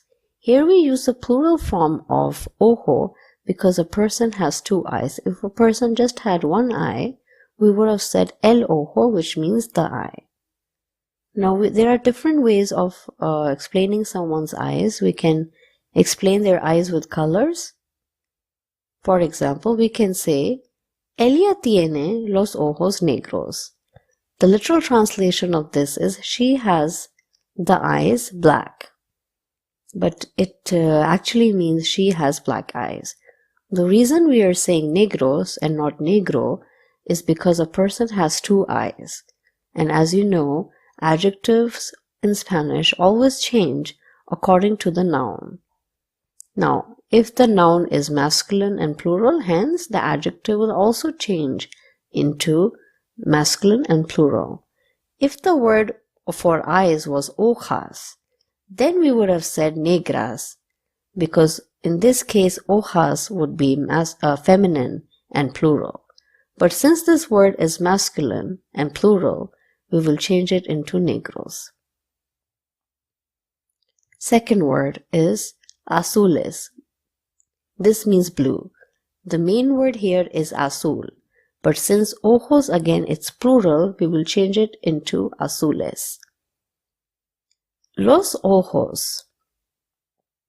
So we want to say he has blue eyes. We will say él tiene los ojos azules. He has blue eyes. The original word was azul. We change it into plural, so it becomes azules. Now, the third one. The third color is verdes. It's actually verde, but it has been changed into verdes. So we will say ella tiene los ojos verdes. It means she has green eyes. Él tiene los ojos marrones. He has brown eyes. The original word was actually marron, which means brown. But since ojos is plural, hence the adjective also changes into plural into marrones. Next, claro. The word claro means blue or clear. We change it into plural, it becomes claros. So we can say ella tiene los ojos claros. She has blue eyes or she has clear eyes. Next one, grande means big, but since it's los ojos, we say grandes. We can say él tiene los ojos grandes. He has big eyes. Next word is pequeño. It means small, but since we are talking about eyes, which is plural in Spanish language as ojos, we will say pequeños. We can say ella tiene los ojos pequeños. She has small eyes. Now we are going to describe a person's height. For example, when we say he is tall, she is tall, or he is short, she is short, or he is of medium height, or she is of medium height, we are explaining somebody's height. This is quite an easy sentence. In order to say he is tall, we will simply say él es alto. We are writing alto because we are talking about a boy. If we are talking about a girl, we will say alta. If we want to say he is short or she is short, we will say él es bajo or ella es baja. If we're talking about a she, we will change the adjective into baja. Both the words bajo and baja mean short. Also remember that J has the pronunciation of her. The third word is de estatura mediana, which means of medium height. So if you want to say he is of medium height, we will say él es de estatura mediana, because él means he, es means is, and then we just add this remaining phrase, which is de estatura mediana, and the whole sentence will mean he is of medium height. Then we can describe a physique of somebody. We are here in the fourth column. We can say, for example, él es musculoso. Musculoso or musculosa means muscular. So if we want to say he is muscular, we say él es musculoso. If we want to say she is muscular, we will say ella es musculosa. We can also say a person is fat or thin. So if we want to say he is fat, we will say él es gordo. Él means he, es means is, and gordo we add él es gordo. If we want to say she is fat, we will say ella es gorda. If we want to say he is thin, again we will say él es gordo, él es delgado. And if we want to say she is thin, we will say ella es delgada. The fifth column consists of whether a person has a beard, a mustache, or a person wears glasses or sunglasses. The verb is llevar, which means to carry or to have. So we generally use the verb llevar if we want to say a person has a beard or a mustache. So if we want to say he has a beard, what will we say in Spanish? We will say él lleva una barba. It means he has a beard. Okay, if we want to say he has a mustache, what will we say? We will say él lleva un bigote. He has a mustache. If we want to say he wears glasses, we will say él lleva gafas. And if we want to say she wears glasses, we will say ella lleva gafas. The word gafas in Spanish means glasses. The next word, anteojos, means glasses also. Sunglasses means gafas de sol. It actually means glasses of sun, so sunglasses. So if we want to say he wears sunglasses, we will say él lleva gafas de sol. If we want to say she is wearing sunglasses or she wears sunglasses, we will say ella lleva gafas de sol. The verb llevar, as you can see, is an AR verb. It will have the conjugation of all the AR verbs. For example, you omit AR and write the endings of AR verb. So llevar's conjugation will be yo llevo, tú llevas, él, ella, usted lleva, nosotros llevamos, vosotros lleváis, and ellos, ellas, ustedes llevan. Remember that llevar means to carry or to wear, or it also means to have. Here are some sentences to describe a person. If you want to describe a person, for example, your friend, you first obviously start with what is their name and then you describe their hair. Give description of their hair, their eyes, their physical physique, and whether they wear glasses or not. Then you can also describe the personality of a person. For example, we have learned many adjectives earlier like kind, fat, thin, intelligent, studious. So you use all those adjectives and bring them into play over here. You also describe a person's birthday, where are they from, and which school they study in, which class they study in, etc. So let's look at the first sentence. It says, she has wavy and beautiful hair. How do we say that? We say, ella tiene el pelo ondulado, reluciente y bonito. As you can see, all the adjectives I have brought here, ondulado meant wavy. Reluciente is a new adjective. You can remember it means shiny. Bonito means beautiful. So she has wavy, shiny, and beautiful hair. The third sentence is saying, ella tiene los ojos marrones y grandes.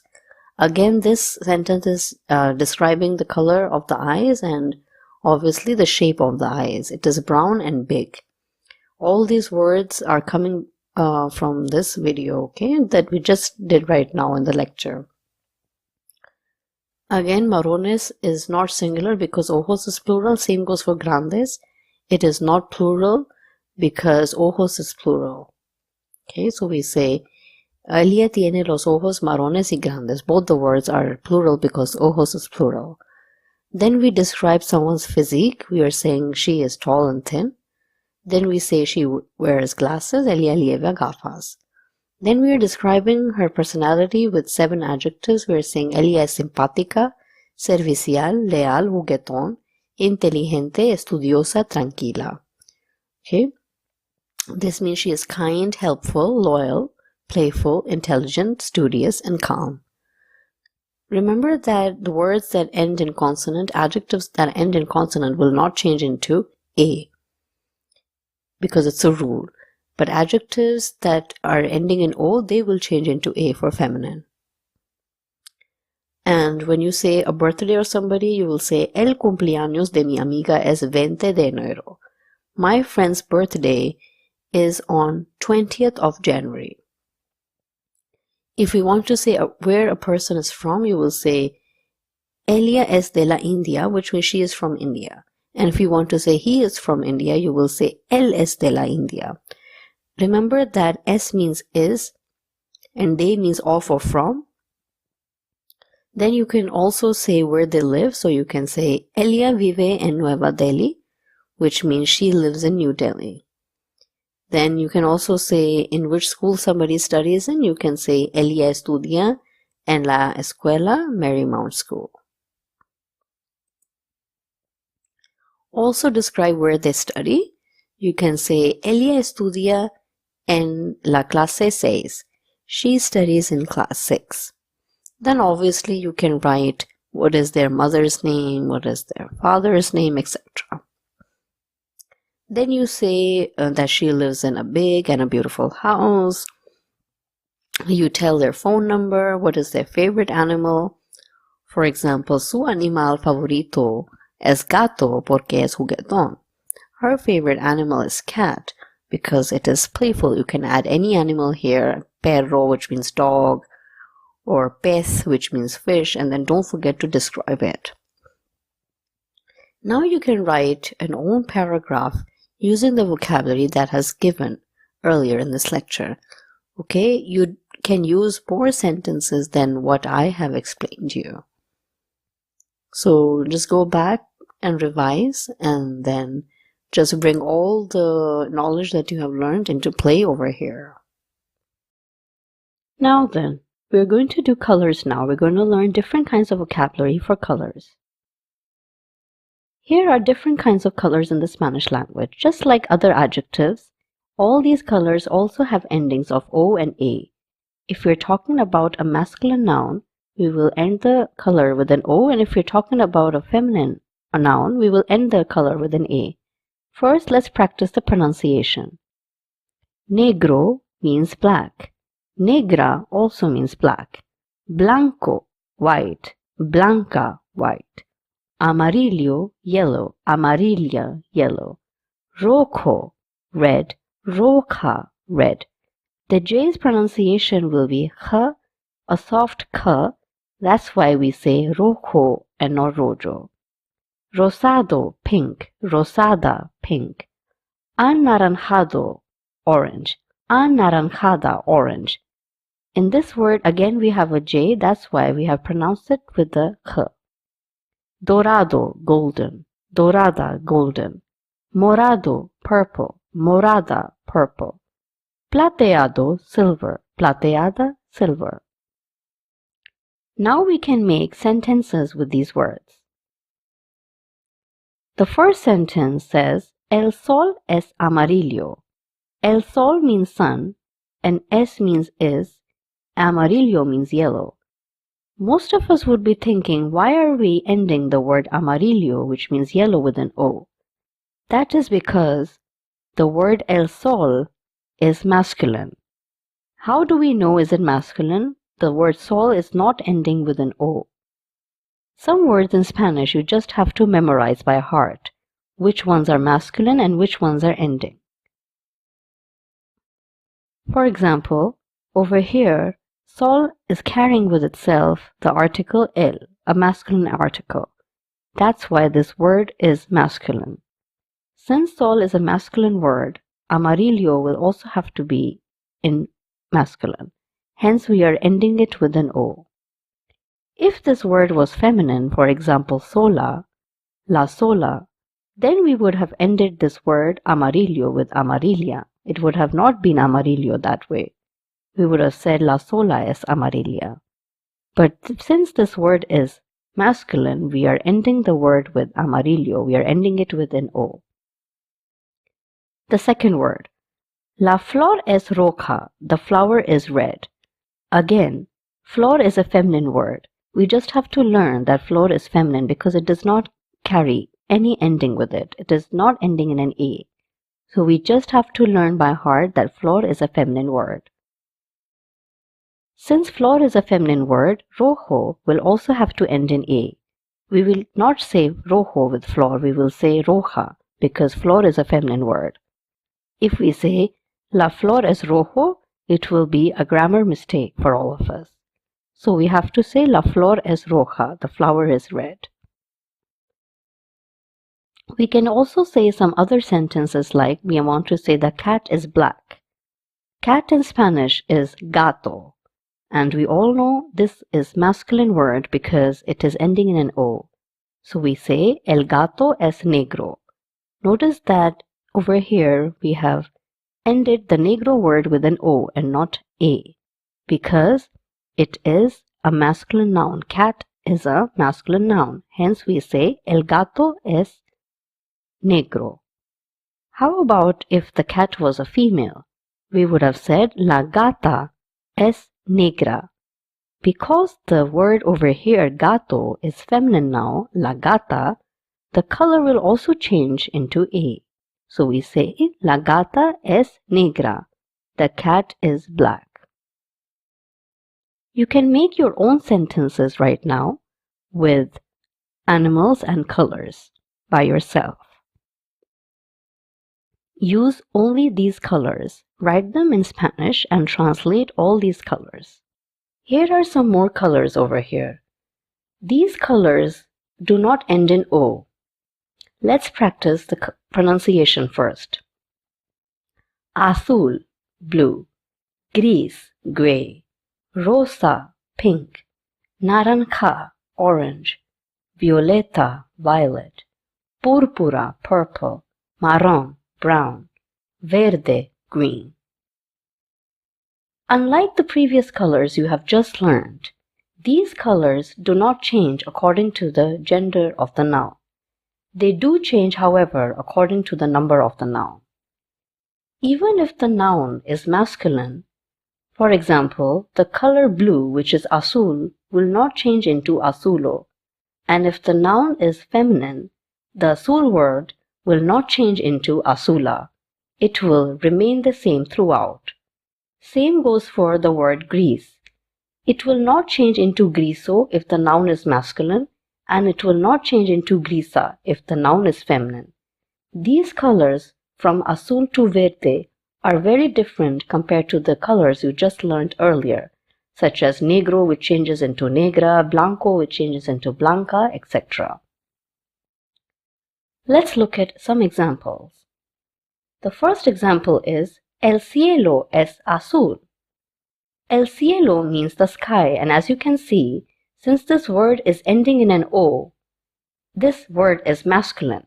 However, the color azul has not been changed into O. Why does that happen? There is no explanation to this. You just have to memorize all this. El cielo es azul means the sky is blue.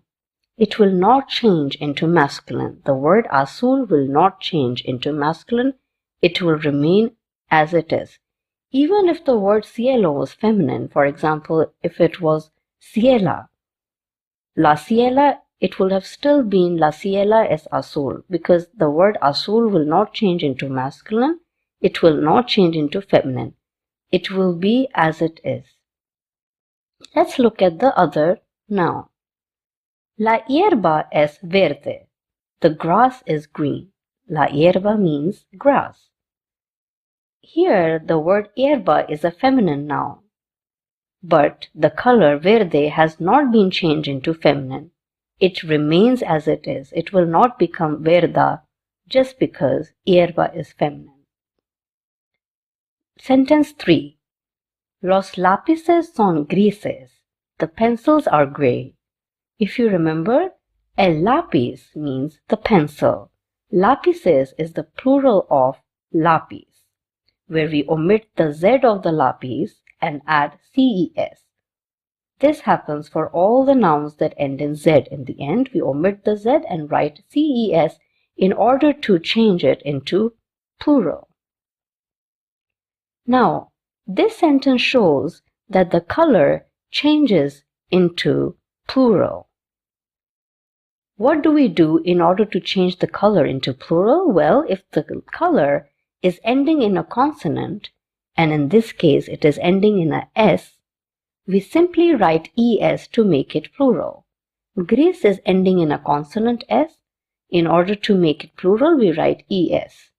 Why are we writing the plural grises? That is because lápices is in plural form. So we say los lápices son grises, which means the pencils are gray. The literal translation of this is actually the pencils are grays.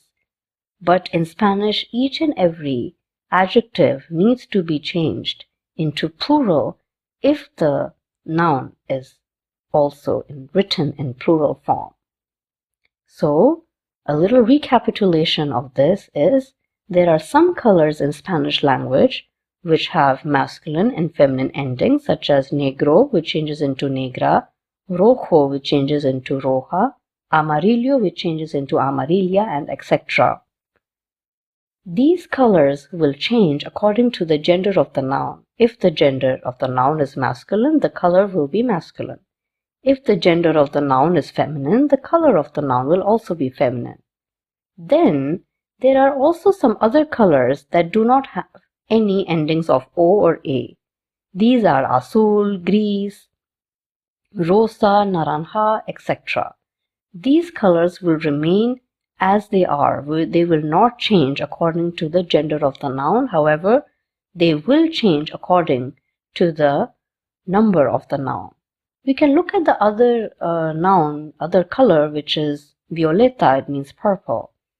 If we say, for example, el gato es violeta, which means the cat is violet, notice that even when the noun gato is masculine, we are not changing violeta into O. We are keeping it ended with A. The cat is violet. El gato es violeta. However, if we wanted to say the cats are violet, then we would have said los gatos son violetas. Please write about 5 to 10 sentences using only these colors from azul to verde and then translate them into English. We will learn a new verb right now. It is called the verb estar, prepositions of location. These prepositions of locations mean on the left, under, on top of, on the right hand side, behind, opposite, etc. So this lecture is mainly about a new verb and how to locate an object. Now we had learned earlier a verb ser, which means to be, and just like ser, the verb estar also means to be. However, the verb ser was used to describe a quality of somebody, a nationality of somebody, professions, nature, origin, or a shape of something, and time. However, the verb estar is not used to describe these things. Verb estar is mainly used to describe a location of an object. For example, when we say the dog is on the table, we are describing the dog's location. We are telling the other person that the dog is sitting on the table. When we say the cat is under the table, again we are describing the cat's location, that it is sitting under the table.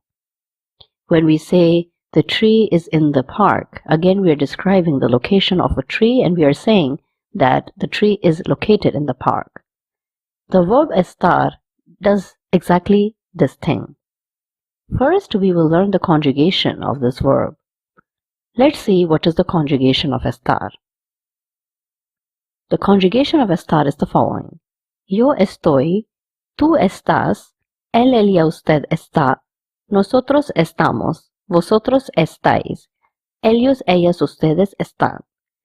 For yo, estar is irregular, but for the rest of the conjugation, it is normal. Estar is irregular in yo form because it is ending in a y. And the translation is written right beside the conjugation. For example, yo estoy means I am, tú estás means you are, and etc. Now let's make some sentences with these verbs. The first sentence is yo estoy en la biblioteca. Yo estoy means I am, and en la biblioteca means in the library. So we use estar with this because again I'm trying to locate myself. I cannot say yo soy en la biblioteca and use the verb ser because ser verb is not used with location. It is only used to describe a person. For example, when we say you are Indian, you are from India, or we are all using the ser verb over here. But when we say things like you are in the library, you are in the park, or I am in the market, we are locating ourselves. So in these kinds of sentences, we will use the verb estar. The third sentence says, La India está en Asia. India is in Asia. We use verb ser here because again, we are talking about a location or something. Why are we saying está with La India? Why not we say something like La India estoy, La India estamos? Why do we use only está? That is because La India is one object. It is ella, it is a she. So as you can see, the conjugation with ella is está. That's why we write La India está. What about the first two sentences? Why do we say yo estoy and not yo estás, yo estamos? Why do we say yo estoy? We say yo estoy because estoy word is written with yo. We are not saying yo estás because estás is written with tú. Hence, the only thing we can write over here is yo estoy. How about in tú estás? Why are we writing tú estás and not tú están, tú estáis, tú estoy? Why are we writing tú estás? That is because with tú, the estar's conjugation is estás. And what will be the meaning if we say something like tú estoy? You already know that estoy means I am. So if you say something like tú estoy, it will be a very big mistake and it will mean you I am. Because estoy means I am and tú means you. So if you say, for example, tú estoy en el parque, it means you I am in the park. So it is very wrong. You can say instead you and I are in the park. Okay? Now question 4. Los bolígrafos están en la mesa. The pens are on the table. Why are we saying something like los bolígrafos están? Why not we say something like los bolígrafos estoy?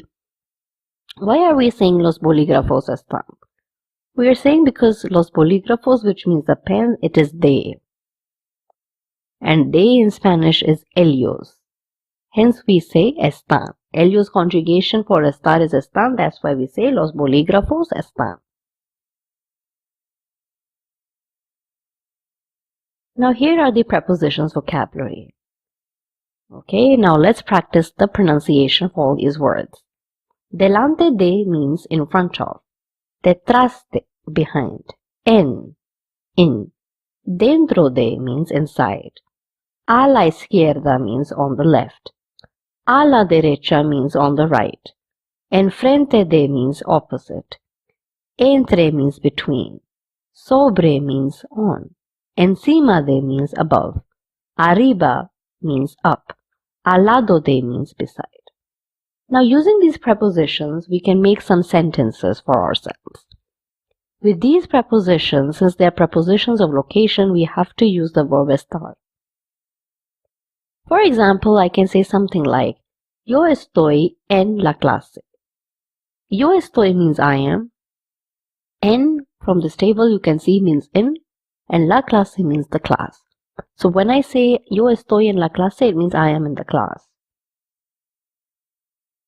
From here, let's look at the first sentence. We are saying el perro está debajo de la silla. This means the dog is under the chair. El perro means the dog. Está means is. Debajo de means under. La silla means chair. So the whole translation of this sentence is, the dog is under the chair. And why are we saying el perro está? The reason we are saying está with el perro is because again el perro is a he. It is el, which means he in Spanish, and the conjugation of estar with el is está. The second question, la librería está al lado de la escuela. La librería means the bookshop. Está means is. Al lado de means beside. La escuela means the school. So again, la librería está al lado de la escuela means the bookshop is beside the school. Here are some more prepositions. Debajo de means below or under. Lejos de means far and cerca de means near. Let's look at more sentences. El gato está debajo de la mesa. The cat is under the table. Number 2. El perro está a la izquierda del árbol. The dog is on the left side of the tree. El perro means the dog. Está means is. A la izquierda means on the left. And del árbol means of the tree.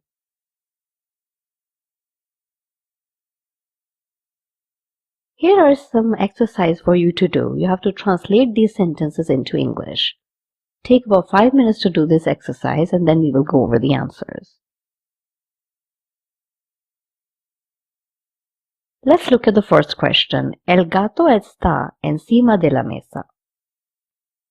Now, the cat is on the table. If you can remember, el gato means cat, está means is, and encima de means on. And mesa means table. So hence the translation of this is, the cat is on the table. Letter B. El perro gordo y bonito está detrás del árbol. The fat and beautiful dog is behind the tree. Okay, so we all know that el perro means the dog, gordo means fat, y means and, bonito means beautiful, and está means is, detrás de means behind, árbol means tree. So the whole translation of this question is, the fat and beautiful dog is behind the tree. Letter C. El mercado está delante del banco. The market is in front of the bank. Banco means bank. Question D. El jardín está detrás del garaje. This means the garden is behind the garage. Again, el jardín means the garden, está means is, detrás means behind, de means of, and garaje means garage. Hence, the translation of this sentence would be, the garden is behind the garage. Please make your own sentences, around 10 sentences, using the verb estar and a preposition, in order to revise the verb estar and prepositions. We're now going to study the verb gustar, which means to like. This chart shows how the verb gustar is conjugated. First of all, you need to know that even though gustar is an ea verb, it does not have the same conjugation as any other ea verb like hablar, for example. It has only two conjugations. Those are gusta and the other one is gustan. Let's look at the chart. We can say, for example, me gusta. You can see for singular nouns, it's been written me gusta. This means like, I like. I can only use me gusta when I have to talk about a singular noun. For example, if I want to say, I like chocolate, chocolate is one noun. So I will say, me gusta el chocolate, which means I like chocolate. If you just look at the next one on the right hand side, under plural noun, it says me gustan. This also means I like. Me gustan will be used when we talk about a plural noun. For example, I can say me gustan los chocolates. I like chocolate. Te gusta means you like. With te gusta also I will use with the singular noun. I can say, for example, te gusta el chocolate. You like chocolate.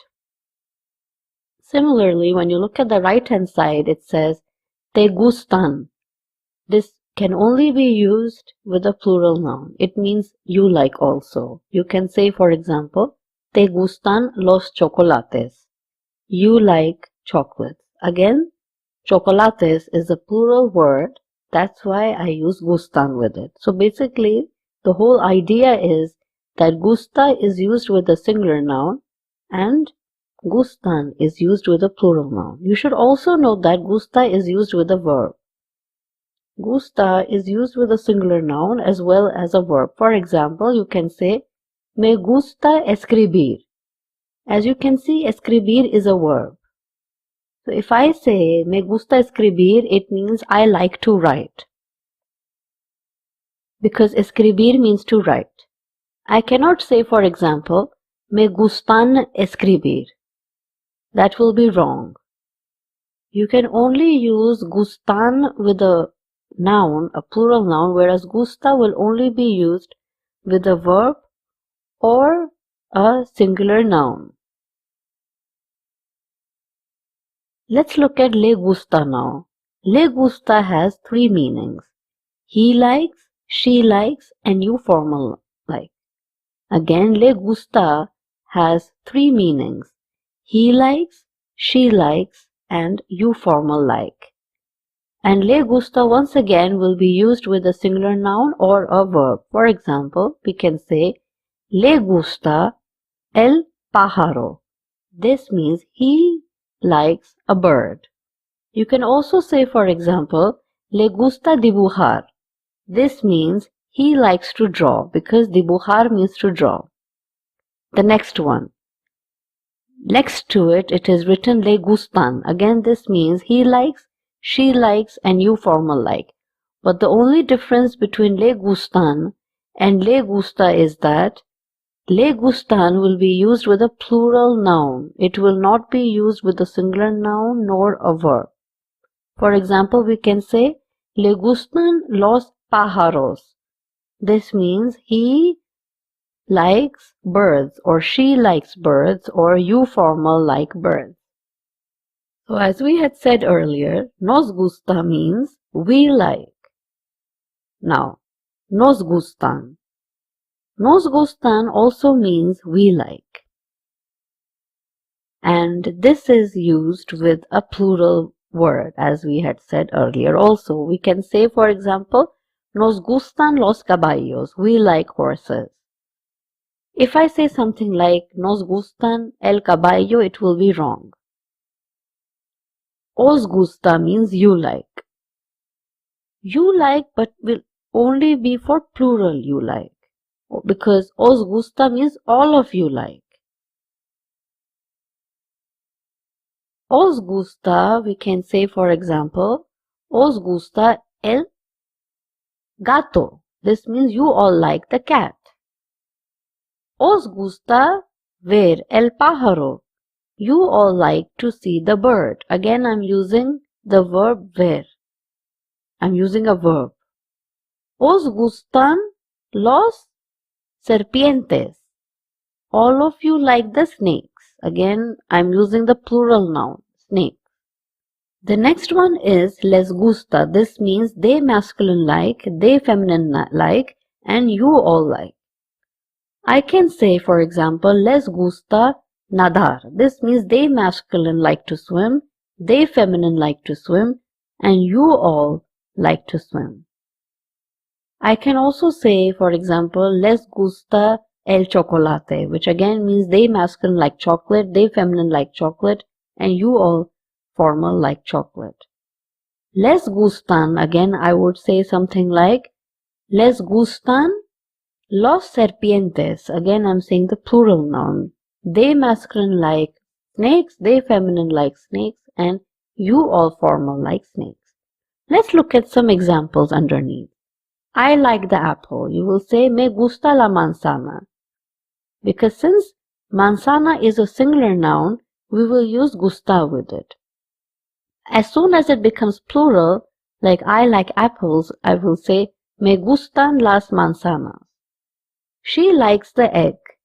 Le gusta el huevo. Again, huevo is a singular noun, so we use gusta with it. She likes eggs. Le gustan los huevos. Since now huevos has become plural, we use gustan. Now what happens when we negate something? We don't like the onion. It means no nos gusta la cebolla. You will add the no before the reflexive pronoun. All these me, te, le, nos, os, les is the pronoun. No nos gusta la cebolla. The negation, the no word can only come before the pronouns. It cannot come in between anything.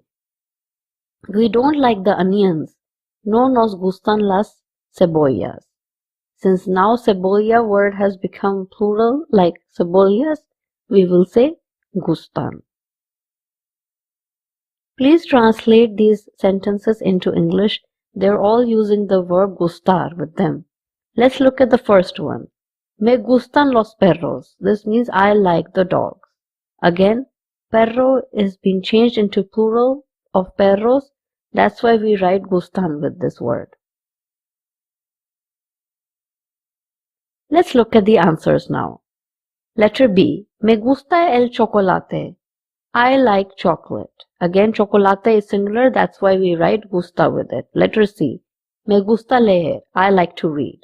Leer is a verb, so we use gusta with it. We cannot use gustan. Letter D. Te gusta estudiar en la escuela. You like to study in school. Now again, since estudiar is a verb, we will use es gusta with it. We cannot use gustan. Letter E. A él le gusta comer en un restaurante. He likes to eat in a restaurant. Again, comer is a verb, so we use gusta with it. Letter F. Nos gustan las flores bonitas. We like beautiful flowers. Now, flores means flowers and it is a plural noun, so we use gustan with it. We cannot use gusta. If there was one noun, for example, flor, which is a single flower, then I would have said nos gusta la flor, which means we like the flower. Letter G. Te gusta correr en el parque. You like to run in the park. Now, correr is a verb, so I use gusta with it. Letter H. Me gusta cantar. I like to sing. Cantar is a verb, so I've used gusta with it. Letter I. Me gustan los pájaros. I like birds. Letter J. A ella le gusta trabajar en la cocina. She likes to work in the office. Again, trabajar is a verb, so I only use gusta. So this is it. Please write your own 10 sentences on the verb gustar and then translate those sentences into English. You can write about what you like to eat and what you don't like to eat. We're now going to look at the parts of the body. Mi cuerpo means my body. Here you can see some drawings of the part of the body. Let's practice a pronunciation. La cabeza, head. El cuello, neck. El codo, the elbow. La mano, hand. Los dedos, fingers. One finger would be el dedo. La rodilla, knee. La cara, face. El hombro, shoulder. El brazo, arm. El vientre, belly. La pierna, leg. El pie, foot. Now let's look at the right hand drawing. El pelo, hair. La ceja, eyebrow. La mejilla, cheek. El dedo del medio, middle finger. El índice, index finger. El pulgar, thumb. El anular, annular. El meñique, pinky. La frente, forehead. El ojo, eye. La oreja, ear. La nariz, nose. La boca, mouth. El pulgar, big toe.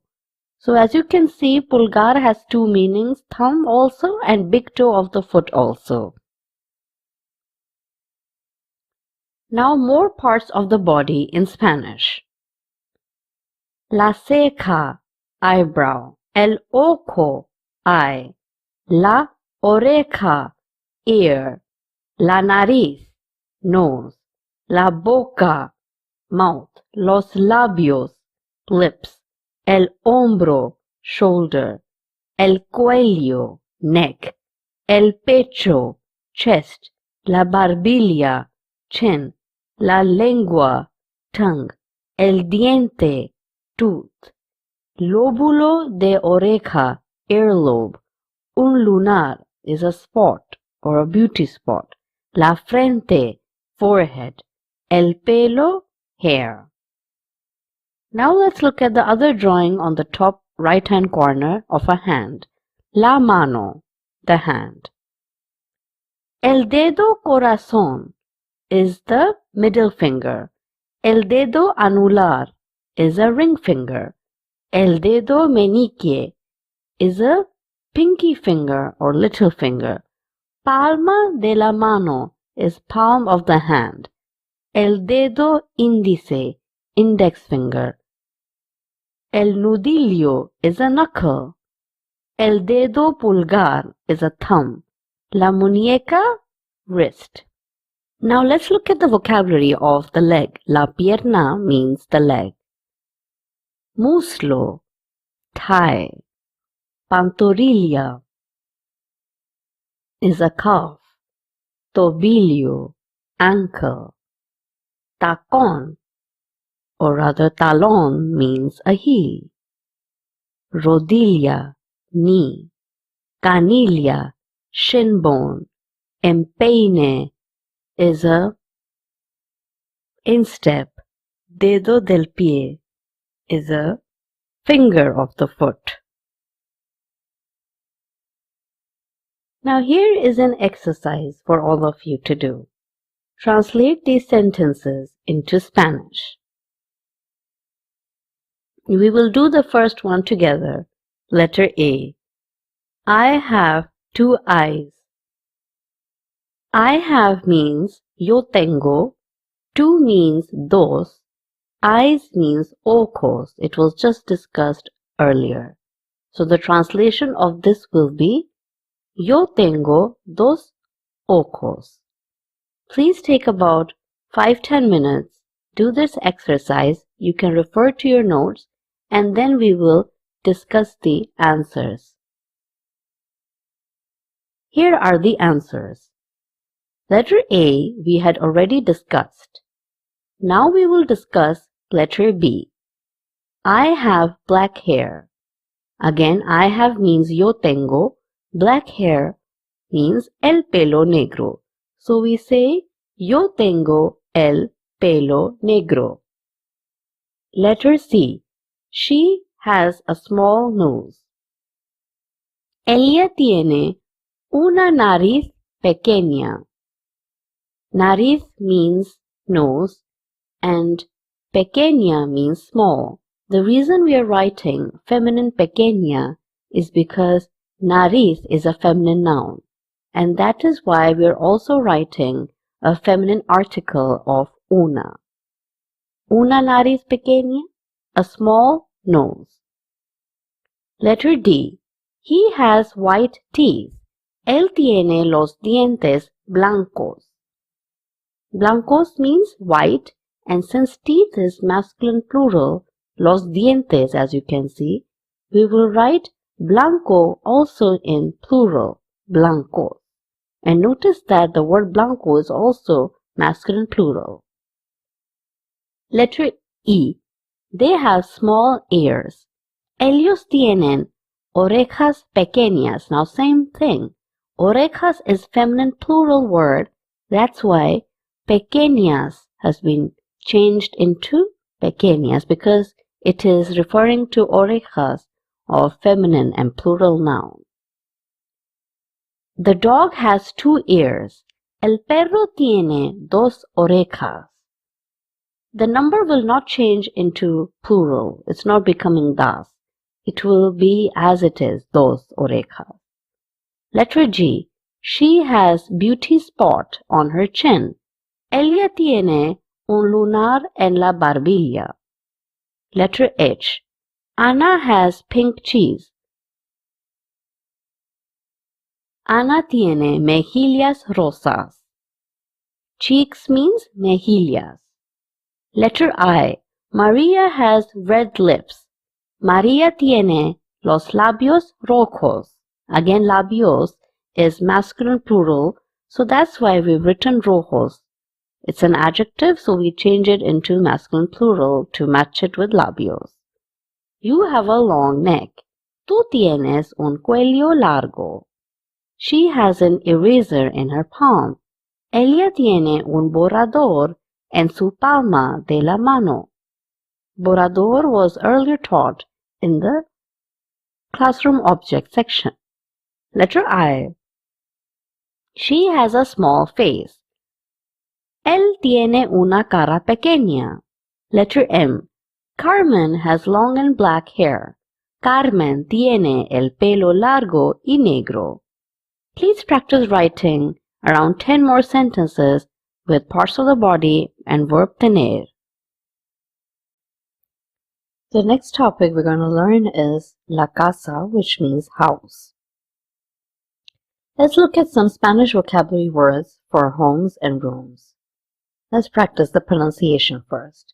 Casa, apartamento, comedor, this is a dining room, dormitorio, bedroom, cuarto de baño, bathroom. We can also call a bathroom with the word baño. Basement, sótano. Living room is living room in Spanish, or we can also call it el salón. Attic is ático. Kitchen is cocina. Let's look at some parts of the house in Spanish. Once again. Bedroom is cuarto de baño. Balcony, el balcón. Bedroom, el dormitorio. ceiling, el techo, chimney, la chimenea, courtyard, el patio, dining room, el comedor, door, la puerta, elevator, ascensor, floor, el suelo, garage, el garaje, garden, el jardín, hallway, pasillo, kitchen, la cocina, larder, la despensa, living room is el salón, roof is el tejado, room is la habitación, sitting room, la sala de estar, stairs, la escalera, study, el despacho, terrace, la terraza, toilet or a restroom is called el aseo or el servicio. The word el servicio is used more in restaurants or other public places. Wall means la pared. Window is la ventana. You must be thinking, what are these M and F in brackets? These are male and female words. So you can see that for chimenea, they have written F. Now this is because chimenea is a female word. For patio, M has been written. This means that patio is a male word. Now let's look at some floors of a building in Spanish. We will be looking at British English first. Basement is called el sótano. Ground floor is planta baja. First floor, el primer piso. Second floor, el segundo piso. Third floor is tercer piso. Fourth floor, cuarto piso. Fifth floor, quinto piso. Sixth floor, sexto piso.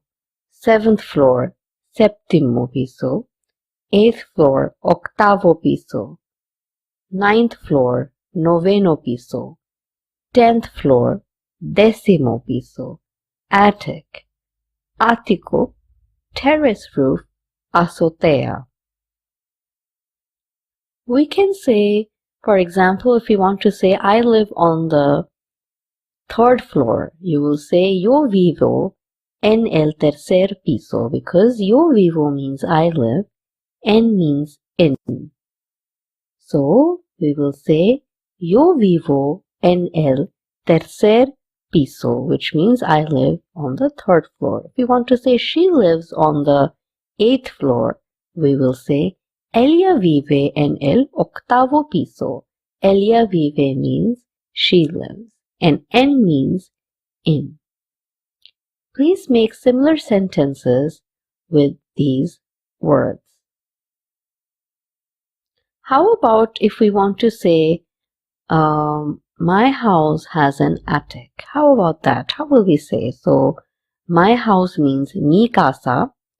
Has will be tiene, and we use tiene because my house is third person. So, we use tiene. My house has an attic. Mi casa tiene un ático.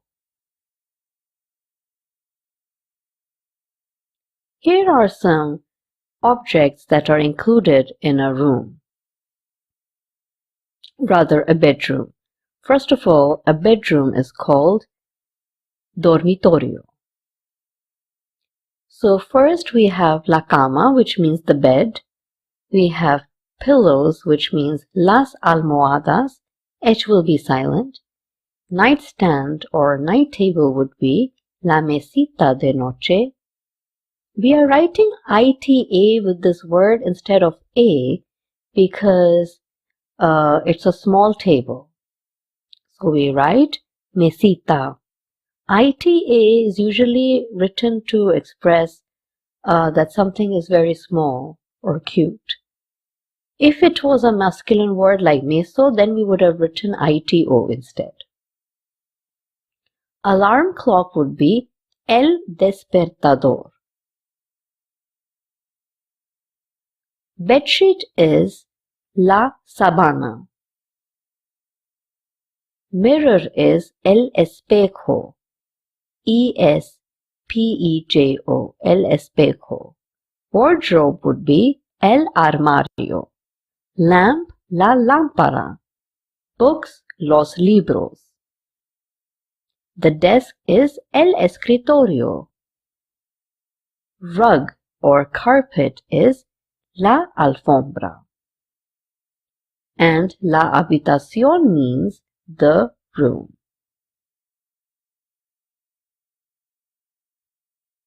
Here are some sentences that we can use to describe our house. Number 1, we can say in the first sentence, it is mi casa está en. This means my house is in. Again, we are locating the house, so we will use the verb estar in this case, because as you remember, verb estar is used to locate something, and here we are rightly telling the location of our house. And we use está with casa because casa is a third person, and estar's conjugation in third person is está. Está means is. Yo estoy, I am. Tú estás, you are. Ella está, she is, or it is. Las afueras means the outskirts. El centro de la ciudad means in the center of the city. We can easily say mi casa está en las afueras. My house is in the outskirts. Or we can say mi casa está en el centro de la ciudad. This means my house is in the center of the city. Let's look at question 2. Mi casa es, my house is, and then here are 4 or 5 adjectives that you can describe our house with. Obviously, you can use other adjectives to describe your house, but the most common ones are moderna, which means modern, antigua, which means old, grande, which means big, bonita, which means beautiful, and pequeña, which means small. We can easily write a sentence using these words to describe our house. For example, we can say, mi casa es moderna. My house is modern.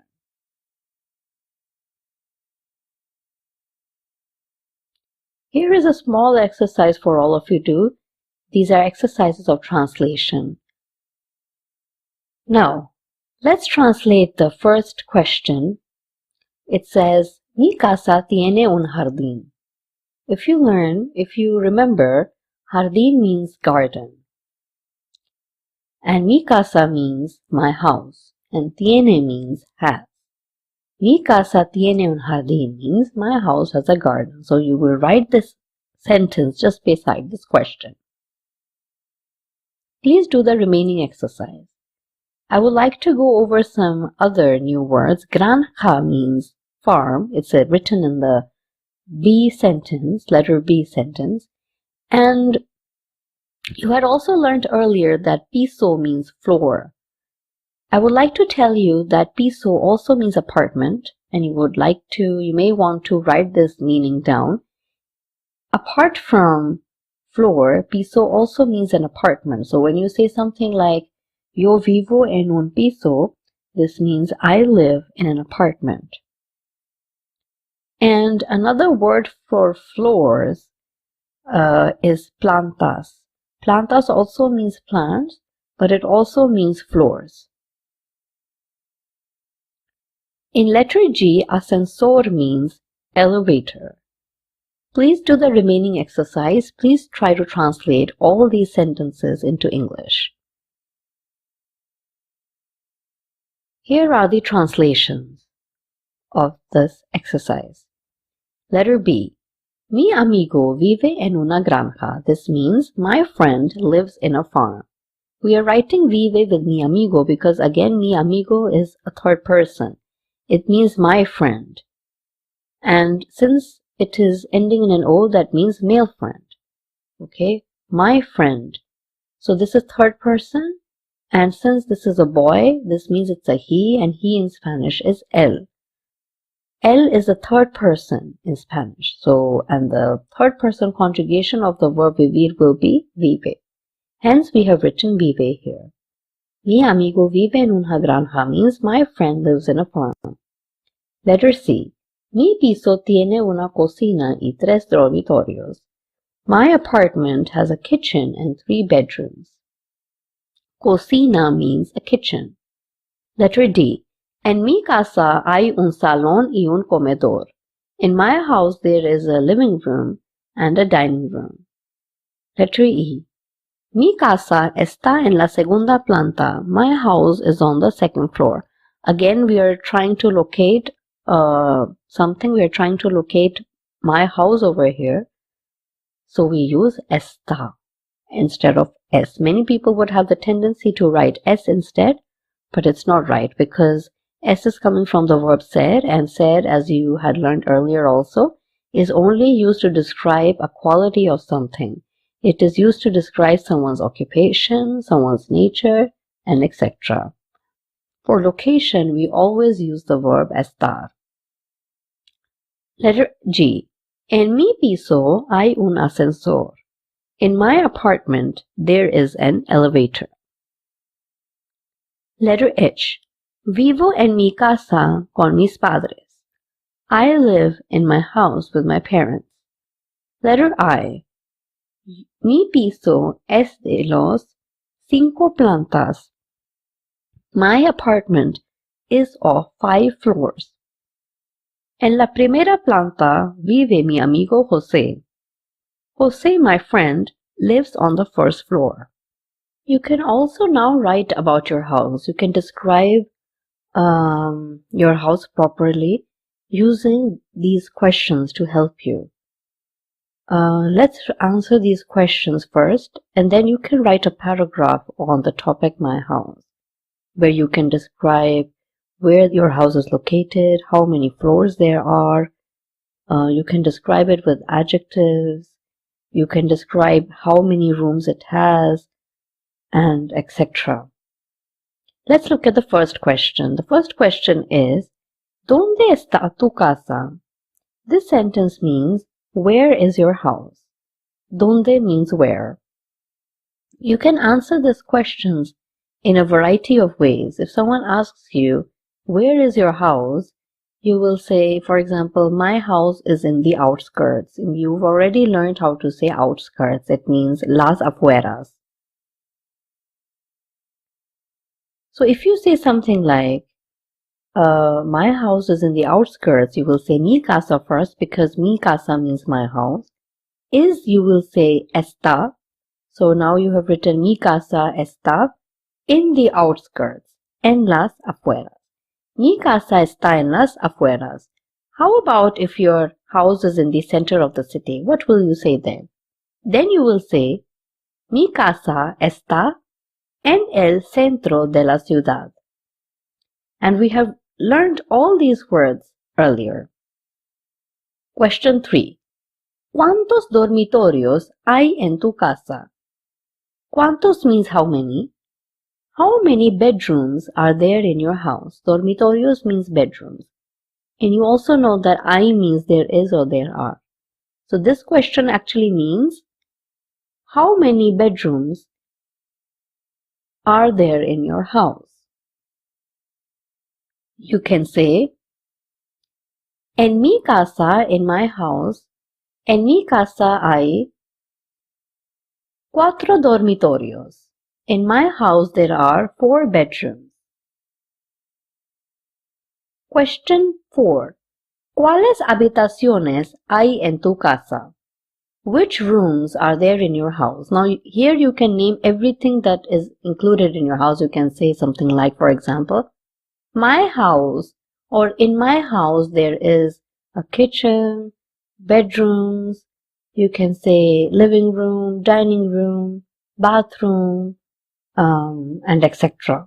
So how will you frame this answer in Spanish? You will say, in my house means in my house, because en means in, mi means my, and casa means house. So in my house, en mi casa, there is means I in Spanish. And then you can write the list of as many rooms as you can. You can say, en mi casa hay una cocina, which means in my house there is a kitchen. Hay un cuarto de baño, un salón, which means living room, un comedor, which means dining room, dormitorios, bedrooms, etc. You can write names of as many rooms as you can. And please remember, nothing has to be true, because in languages we are not grading anyone for truth. You just have to write as much vocabulary as you can and be as creative as you can. Question 5 says, ¿Cómo es tu casa? ¿Cómo means how. How is your house? Here you will describe your house with adjectives you had learned. For example, modern, big, old, etc. So you can say, Mi casa es muy grande y bonita. This means my house is very big and beautiful. Or you can say, Mi casa es moderna, or Mi casa es antigua, which means my house is old. Or Mi casa es pequeña, which means my house is small. Anything you want to say. Question 6. ¿Te gusta tu casa? ¿Por qué? The question is, do you like your house? Why? You can say things like, yes, I like my house. Sí, me gusta mi casa. This means, yes, I like my house.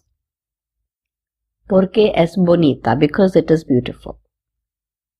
Here you can write more adjectives than bonito or bonita. We write bonita because casa is a female word. We cannot write bonito. If it was caso, then you would have written bonito. But the word is casa, so you have to write bonita. Please use these questions to write a paragraph about the topic my house. Use as much vocabulary as you can and be creative. We're now going to study irregular verbs in Spanish. As you know, earlier we had learned different kinds of conjugations of verbs, but we had learned regular verbs earlier. Now we are going to learn irregular verbs. They are also known as stem-changing verbs, and they are also very easy to conjugate.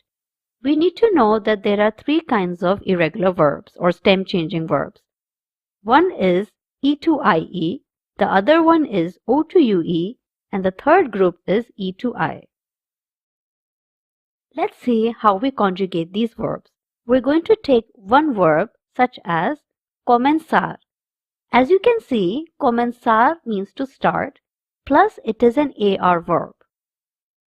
Now, apart from this, it is also a stem-changing verb. Here's how. Comenzar. How do we know it is an stem-changing verb? Well, we just need to memorize it. This comenzar verb has a stem changing. Its stem changing is that its E changes into IE. When we conjugate this verb, instead of writing E, we will write an IE because this is what the rule suggests. Let's look at this table. We have written the subject pronouns and comenzar, and beside it we have written its stem change. Comenzar is also an AR verb. When we conjugate it, we have all the AR endings. For example, we write O for yo, we write AS for tú, we write A for él, él y a usted, we write AMOS for nosotros, we write AIS for vosotros, and we write AN for ellos, ellas, ustedes. How did we get that? We got that from the AR endings we had learned earlier when we were conjugating AR verbs. When we conjugate this verb, instead of writing the E, we write IE instead, because that's what the rule suggests. We write IE everywhere except nosotros and vosotros. Nosotros and vosotros will not have any stem change. Let's look at another verb, empezar. Empezar also means to start. As you can see, this E, the second one, changes into IE. When a verb has two E's, for example, the beginning one and then the middle one will always change into IE. Let's see how the conjugation of this verb will happen.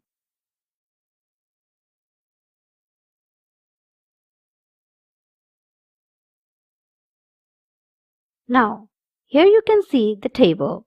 Just like comenzar, we will conjugate empezar. Empezar is an AR verb, so it will have all the endings of AR verbs in the end. Another thing we have to remember that its E changes into IE. So we do yo empiezo. Instead of writing the E, we write an IE, and the stem changes have been written all in red. And nosotros, vosotros will not have any stem change. This is true for all the stem changing verbs. We can now learn how to make sentences with these new irregular verbs, comenzar and empezar. Please remember that both are E2IE verbs. Let's look at the first sentence. Yo comienzo mi clase de español. I start my Spanish class. Yo comienzo means I start. Mi clase means my class. De español of Spanish. I start my class of Spanish or I start my Spanish class. Number 2. La escuela comienza a las 8 de la mañana. School starts at 8 a.m. Number 3. La profesora empieza la lección. The teacher starts the lesson. And we are using the third person conjugation on number 2 and number 3 of the verbs because la escuela is a feminine noun. So we use the Elia conjugation. And number 3, la profesora is also a third person. It's a she. And Elia is she in Spanish. So we use the third person conjugation. Please conjugate these 4 new E2IE verbs in your notebook. And we will go over the answer. For the verb preferir, the second E will change into IE. Please remember that for nosotros, vosotros, we have no stem change. You can look at the notes to help you. Here are the answers. Notice that the stem changes have all been written in red. Notice that in nosotros, vosotros, there is no stem change. Here are more E2IE verbs. Here are the answers. Notice that the E's have been changed into IE. Let's look at the verb entender. Entender, as you can see, has 3 E's. But as I had told you earlier, when there is more than one E, we always change the second E, the middle one. And remember that nosotros, vosotros has no stem change. Let's look at the second group of stem change, which is O to UE. The verb is poder. The O changes into UE. So when we conjugate poder, the conjugation is yo puedo. The O changes into UE, so we write P. Instead of the O, we write UE, then D. Then we omit the ER and write an O. Because the ER ending for yo is O. The second one we do puedes. We cut the O and write UE. We cut the ER and write ES because for tu the ending is ES and so forth. Notice that for nosotros and vosotros we have no stem change. Now let's look at one sentence. Yo puedo hablar el español. I can speak or I am able to speak Spanish. Notice that we do not conjugate the second verb with poder. Here are some verbs you can conjugate of O to UE. Here are the answers. Let's look at some sentences. Contar means to narrate. Yo cuento una historia. I narrate a story because contar means to narrate. Yo resuelvo sumas de matemáticas. I solve math sums. Sumas de matemáticas means math sums. Yo almuerzo a las 2. I have lunch at 2. Yo muestro mi tarea a la profesora. I show my homework to my teacher. Because mostrar means to show. Let's look at the third and final group of stem changing verbs. This group is known as E to I stem changing verbs. Let's look at an example of this verb. Pedir, it means to order or to request. Its E changes into I. Pedir's conjugation is the following. Yo pido, tú pides, él, ella, usted pide, nosotros pedimos, vosotros pedís, ellos ustedes piden. Basically, what is happening, when we are conjugating the verb pedir, we cut the E and write I instead. Hence we do P, then we cut the E and write an I. Because as the rule suggests, the E changes into I. Then we copy the spelling again, we write the D. Then we cut the IR, because this is the ending, and then write an O. Because all the IR ending verbs have the ending of O for yo. Then we do tu pides, we cut the IR and write ES. Because for tu we write ES for IR verbs. Notice that for nosotros and vosotros we have no stem change. And we do pedimos, we cut the IR and write imos for nosotros. Because that is the endings for IR verb. For pedis, we cut the IR and write an IS. Because that is the ending for vosotros. Let's look at some sentences. Yo pido un plato indio. I ordered an Indian dish. Un plato indio means an Indian plate or an Indian dish. Please conjugate these E to I verbs neatly in your notebook and then we will go over the answers. Here are the answers. As you can see, here is a list of other irregular verbs. The first verb is dar, which means to give. Let's make a sentence with this. Yo doy un regalo. Yo doy means I give. Un regalo means a gift. Yo doy un regalo means I give a gift. The second verb is ir. It means to go.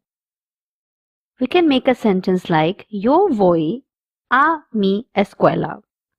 Yo voy means I go. A mi escuela means to my school. Number 3. Salir. To leave or to go out. Salir is always associated with de. You can say Yo salgo, which means I leave or I go out. De mi casa, my house. Yo salgo de mi casa, I leave my house or I go to my house. I go out of my house. Poner means to put. Yo pongo, I put, un plato, a plate. Yo pongo un plato, I put a plate. Number 4, jugar, to play. This verb is U to UE verb stem change. We have very few verbs of this stem change. Jugar is the most popular one. Yo juego, I play. Con un perro, with a dog. Yo juego con un perro. I play with a dog. Venir, to come. Yo vengo, I come, a la fiesta, to the party. Yo vengo a la fiesta. I come to the party. Decir, to tell. This verb is an E to I verb and it also has a GO like venir, vengo. Yo digo, I tell. La verdad, the truth. Yo digo la verdad. I tell the truth. Hacer, to do or to make. You can say yo hago la tarea. Yo hago means I do. La tarea means the homework. Yo hago la tarea, I do the homework. Please make one sentence each with these verbs. And you have learned a lot of Spanish sentences. We are now going to learn the reflexive verbs. Now, reflexive verbs are verbs in which a person does an action upon himself. These verbs are used for telling the daily routine of a person. They usually end in SE. They have other endings of AR, ER, and IR, but after that, they also end in SE. They are used for telling a daily routine of a person. In order to conjugate these verbs, first we need to know what kind of reflexive verbs there are. So let's practice the pronunciation. The very first verb is despertarse. It means to wake up, and it is an E2IE verb. What is E2IE? This will be explained later. The second one is levantarse. It means to get up. The third one, cepillarse los dientes, to brush teeth. And if you have cepillarse only, it means to brush. Peinarse, to comb hair. Afeitarse, to shave. Bañarse, to have a bath. Ducharse, to take a shower. Vestirse, to wear clothes. And as you can see, vestirse is an E2I verb. Ponerse, to put on. Arreglarse, to get ready. Maquillarse, to put makeup. Notice that QUI has been pronounced as ki because we do not pronounce QUI as qui. We pronounce it as ki. And double L is pronounced as lia and ya. If you're in Spain, you will say lia, and if you're in Latin America, in Mexico especially, you will say ya. Maquillarse, to put makeup. Acostarse, to go to bed. And acostarse is an O2UE verb. Dormirse, to fall asleep. And dormirse is an O2UE verb. Now let us learn how these verbs are conjugated. For example, if we have the verb levantarse, how would we conjugate? First, we omit the SE. Now, as you can see, when we cut the SE, it is left with levantar. Now, levantar has come up with the normal AR verb, like hablar, trabajar. It is just like an AR verb. Now, we will conjugate levantar like any other AR verb like levanto, levantas, etc. But first, what we need to do is, we need to break the SE into reflexive pronouns. So first, we write the subject pronouns like yo, tú, él, ella, usted, nosotros, vosotros, and ellos, ellas, ustedes, and then we write the reflexive pronouns. If you remember, when we were conjugating verbs, we were not writing reflexive pronouns earlier. We were only writing the subjects like yo, tú, él, ella, usted. But since these verbs are ending in SE like levantarse, we need to write the reflexive pronouns. The reflexive pronouns are written in red. For example, with yo we write me, with tú we write te, for él, ella, usted we write se, for nosotros we write nos, for vosotros we write os, and for ellos, ellas, ustedes we write se. We cannot change it around and say something like yo te, or tú me, or él, ella, usted, nos. We have to follow the rule. For example, we have to say yo me, tú te, because the chart explains this to us because the order is like that. Now we are ready to conjugate this verb, levantarse. We will write our subject pronouns and we will write our reflexive pronouns. And we will conjugate the verb levantarse like any other AR verb. Okay, so we will omit the SE, and as you can see, the verb levantarse is left with levantar. So with yo me we write yo me levanto, tú te levantas, él, ella, usted se levanta, nosotros nos levantamos, vosotros os levantáis, ellos, ellas, ustedes se levantan. Now, why is this happening? This is happening because levantar is a normal AR verb. It is following the conjugation endings of all other AR verbs like hablar, which means to speak, trabajar, which means to work, etc. See how easy it is to conjugate reflexive verbs. Each reflexive verb will be conjugated with subject and reflexive pronouns, and the verb levantarse will be conjugated like any other AR verb. Now let's conjugate the verb despertarse. It is an E2IE verb. In this despertarse verb, the second E, which is written in blue, will be changed into IE because the rule is saying E-IE. The second E in despertarse will change into IE.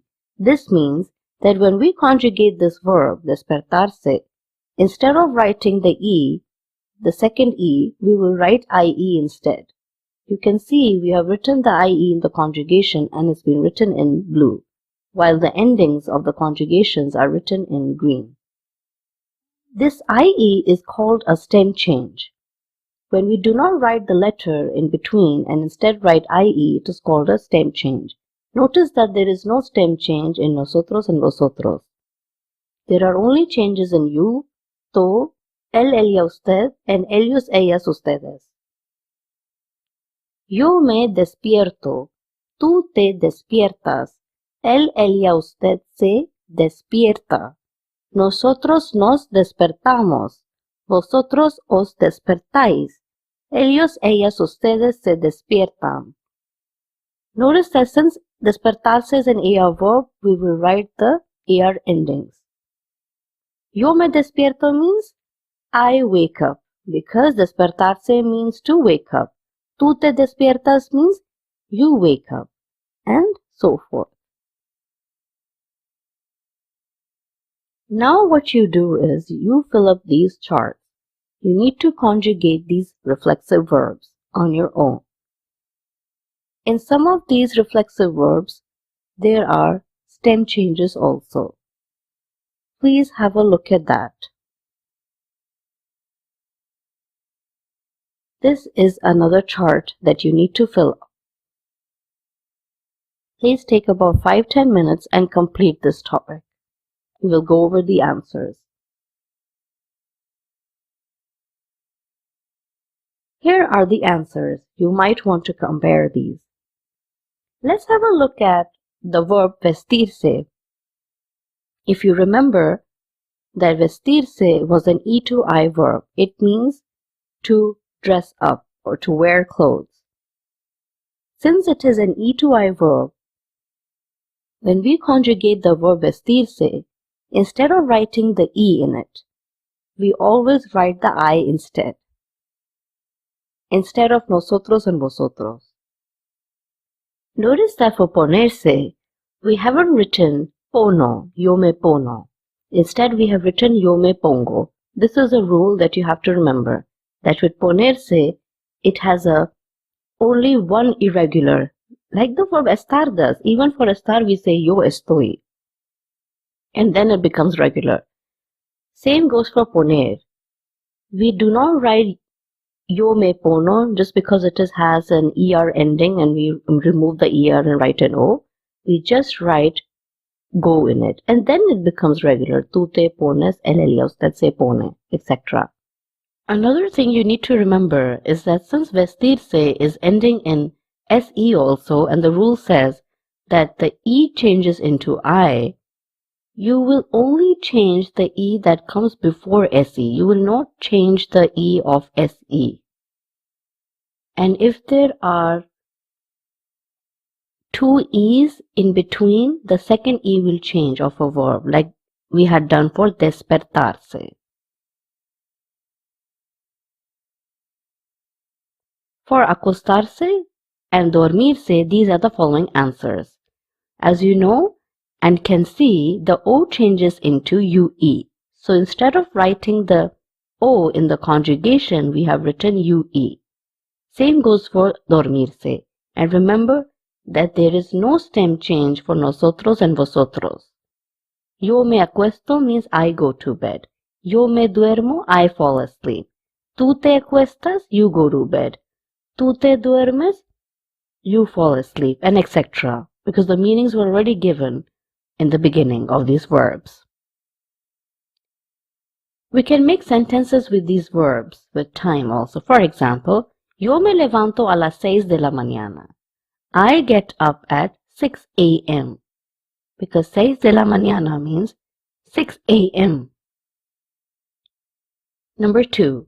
Yo me cepillo mis dientes. I brush my teeth. Yo me baño con un jabón. I have a bath with a soap.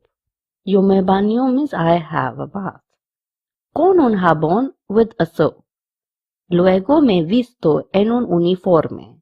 Then I wear my uniform. Number 5. Luego yo desayuno. Yo como una tostada y bebo la leche. Then I have breakfast.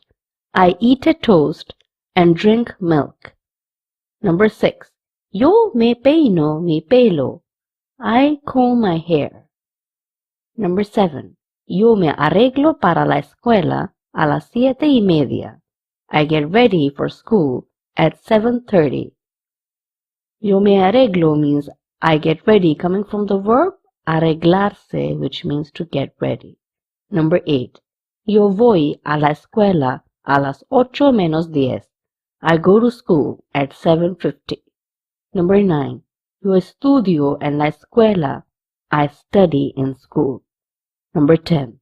Yo regreso a la casa a las 3:30. I return home at 3:30. Number 11. Yo ceno a las 8 de la noche. I have dinner at 8 p.m. Number 12. Yo me acuesto a las 10 de la noche. I go to bed at 10 p.m. What I'm trying to tell you over here is that you use these sentences when you write about yourself and when you are explaining about your daily routine. So here is an exercise for all of you. Write about your own daily routine using reflexive verbs. Use all the reflexive verbs.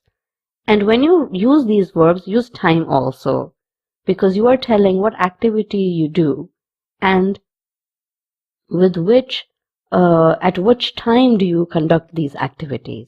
You can use other verbs also, such as almorzar, to have lunch, and this is an O to UE verb. So you will say yo almuerzo. Please note that with this conjugation, you will not write yo, me, tu, te, because it's not ending in se. The me, te, se you will only write when a verb is not ending in se. And almorzar, when you conjugate it, this also will not have any stem change for nosotros and vosotros. You can use other verbs also, such as merendar, which means to have evening snacks. Merendar is an E2IE verb. Please write a big essay with this topic and use other activities also, such as to speak, which means hablar, trabajar. Use everything you know. We will be learning now how to talk in an airport. Now, this is a conversation which takes place in the immigration area or when you are getting into the airport. Okay, the first thing someone will definitely ask you is for your passport, the first thing when you get in the airport or before getting in the airport. Your passport, please, is su pasaporte, por favor. Pasaporte means passport, and please is por favor. Then you say, here is my passport. This is, aquí está mi pasaporte. Aquí means here, and you're trying to locate the passport, so you will say está. And the reason you're saying está is because pasaporte is third person. It's el conjugation. So the el conjugation of estar is está. Do you have anything to declare? This means in Spanish, ¿tiene algo para declarar? I have nothing to declare. No tengo nada para declarar. Is this your baggage? ¿Es esta su equipaje? Equipaje means baggage. This is my suitcase. Esta es mi valija. Another word for suitcase is la maleta, which means the suitcase. Maleta means suitcase. You might want to write down this word in a notebook. Esta means this in Spanish. It's a female this. We are saying esta because valija is a feminine noun, so esta we will say.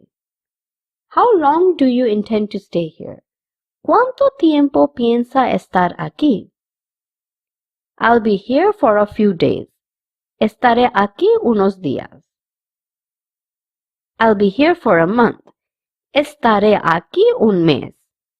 I'll be here for a week. Estaré aquí una semana. Estaré means I'll be. I will be. I'm here in transit. Estoy aquí de tránsito. What is the purpose of your visit? ¿Cuál es el propósito de su visita? Visita means visit. I'm here on a vacation. Estoy aquí de vacaciones. Ir de vacaciones means to go on vacation. I'm here on a business trip. Estoy aquí en viaje de negocios.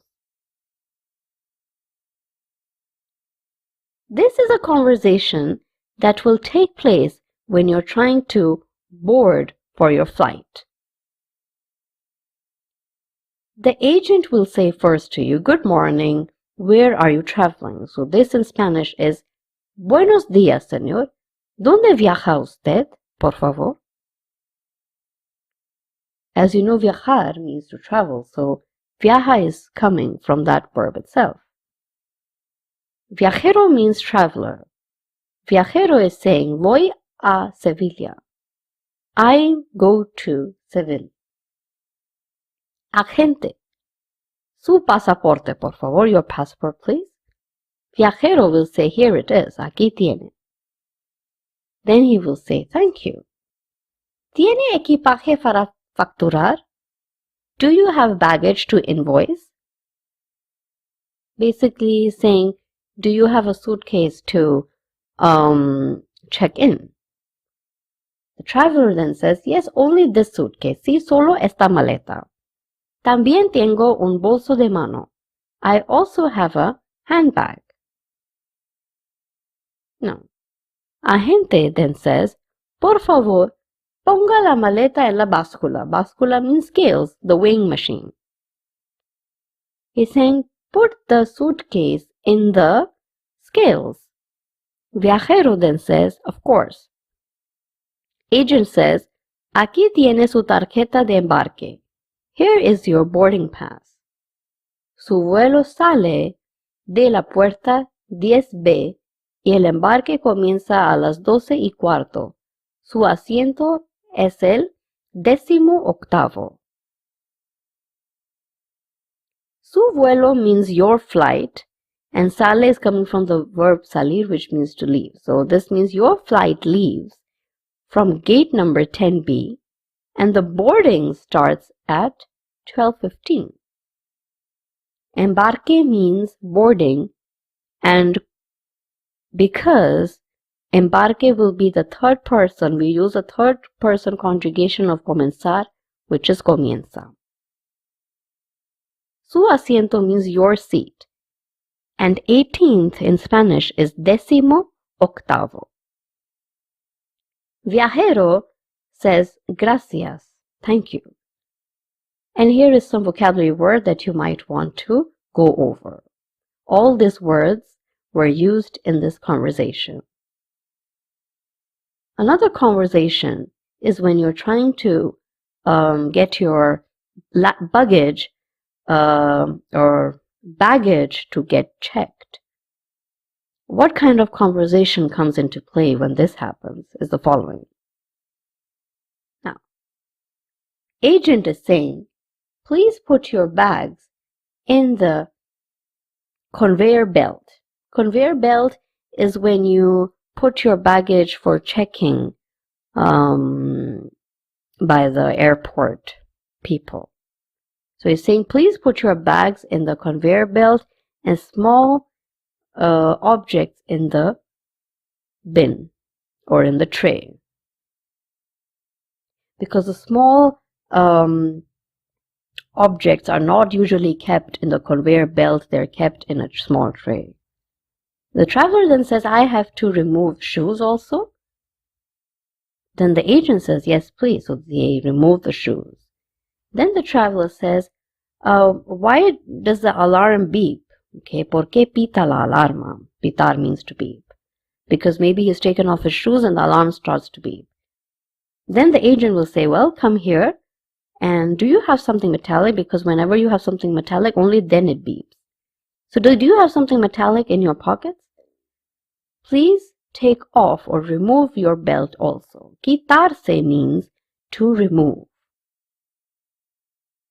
Viajero then says, es cierto, it is true, I forgot to remove it.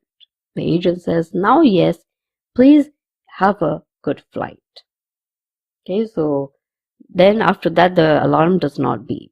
Again, here is some words that you might want to learn. All these words were included in this dialogue.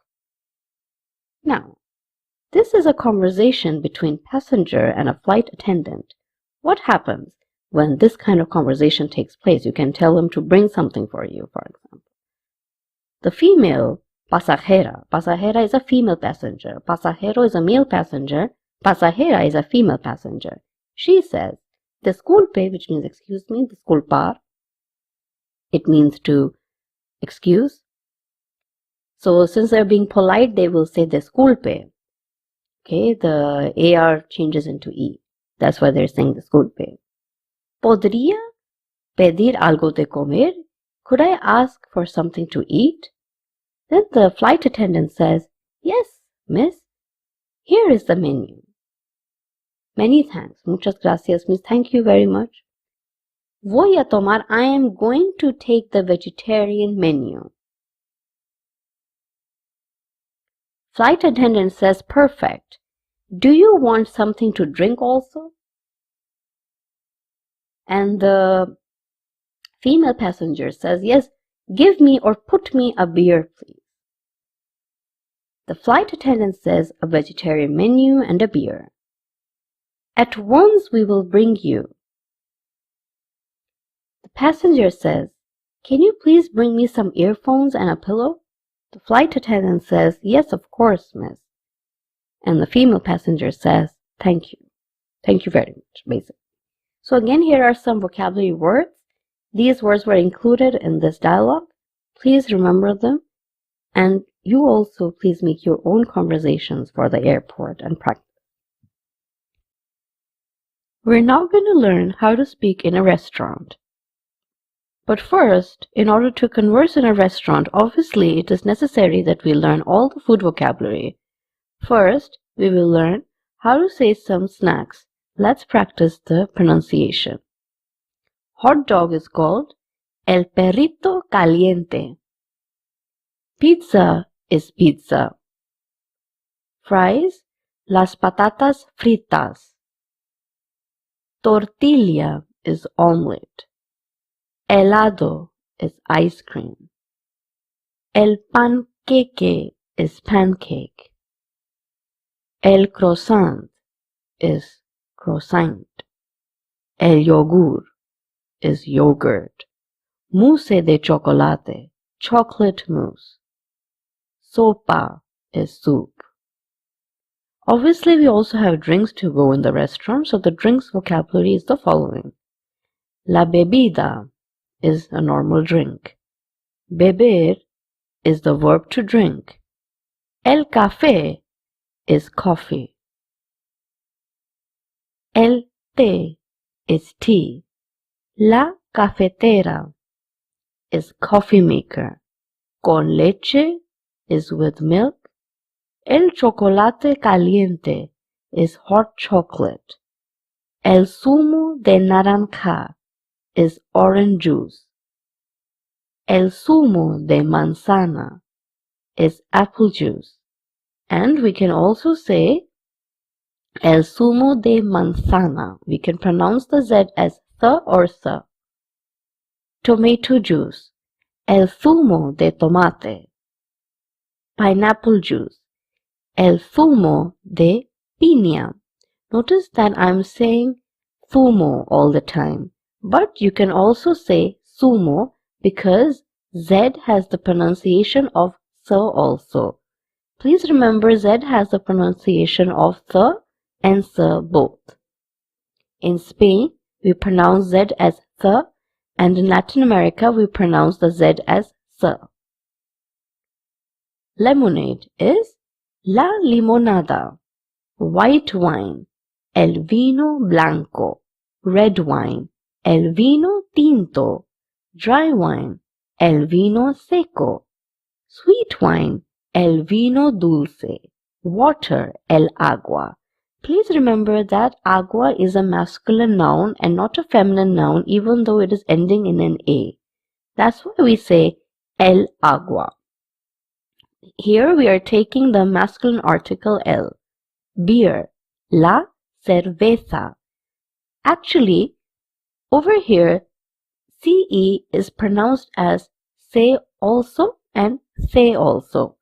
In Spanish, the CE pronunciation is not que, but se or se.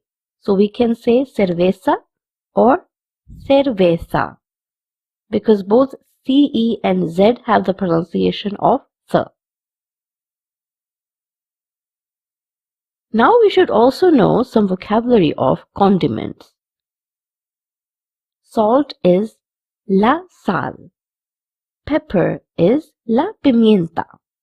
Vinegar is vinagre, el vinagre. Mustard is la mostaza.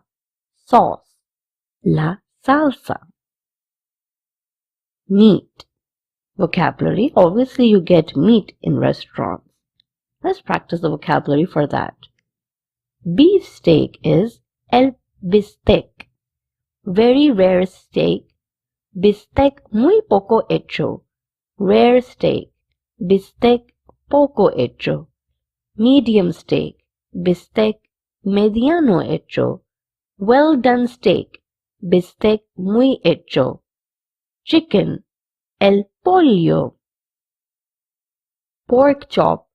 Chuleta de cerdo. Lamb chop. Chuleta de cordero. Chuleta over here means chop and cerdo means pork. Cordero means lamb. Veal is ternera. Rabbit is el conejo. Now we are going to do vocabulary for seafood. Fish, el pez. Seafood, los mariscos. Crab, el cangrejo. Prawns, gambas. Shrimps, camarones. Oysters, la ostra. Lobster, las langostas.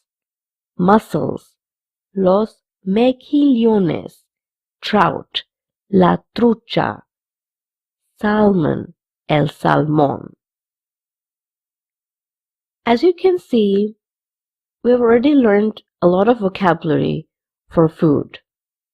Therefore, you can make many sentences and you can also learn how to talk in a restaurant using all the vocabulary for food that you have learned. Obviously, it's very important that you learn how to converse in a restaurant when you go to Spain. Let's see how they converse in Spanish. This is a conversation between a person called Antonio and a waiter.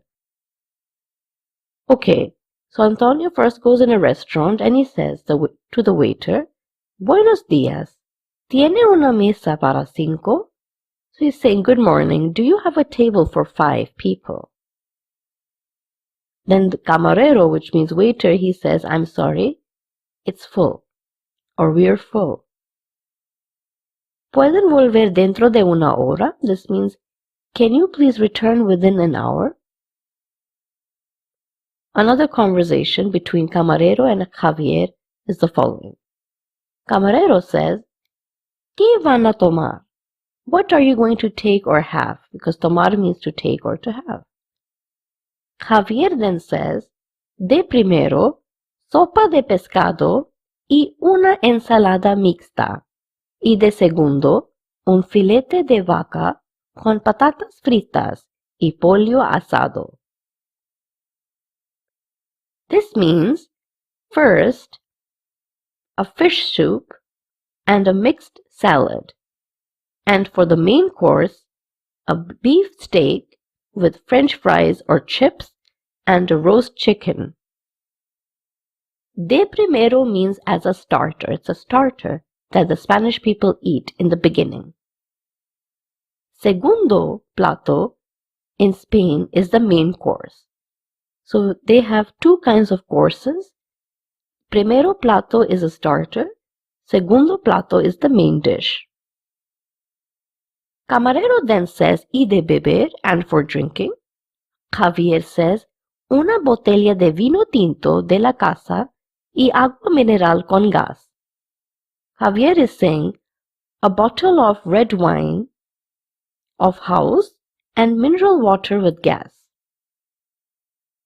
Basically, this means sparkling mineral water. Sparkling mineral water is drunk a lot in Europe after eating. The waiter then says, anything else, algo más? Javier says, no, eso es todo, gracias. ¿Me puede decir dónde están los servicios?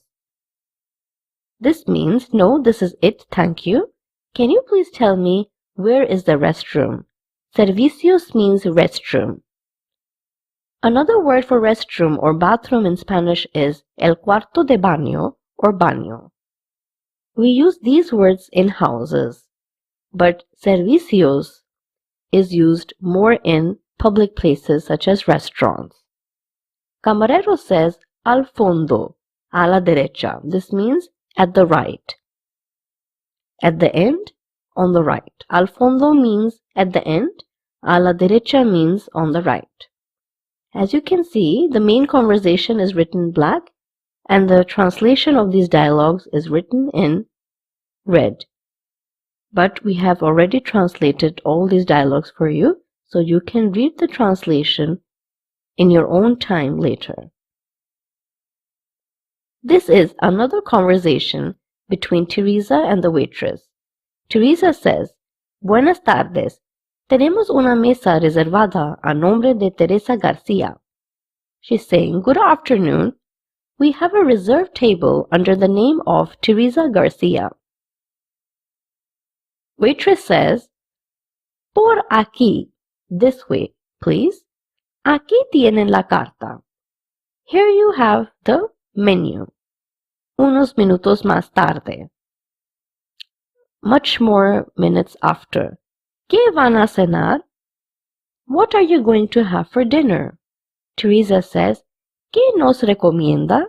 What do you recommend us? Recomienda is coming from the verb recomendar. It is an E2IE verb. Waitress says, Sopa de mariscos, soup of seafood.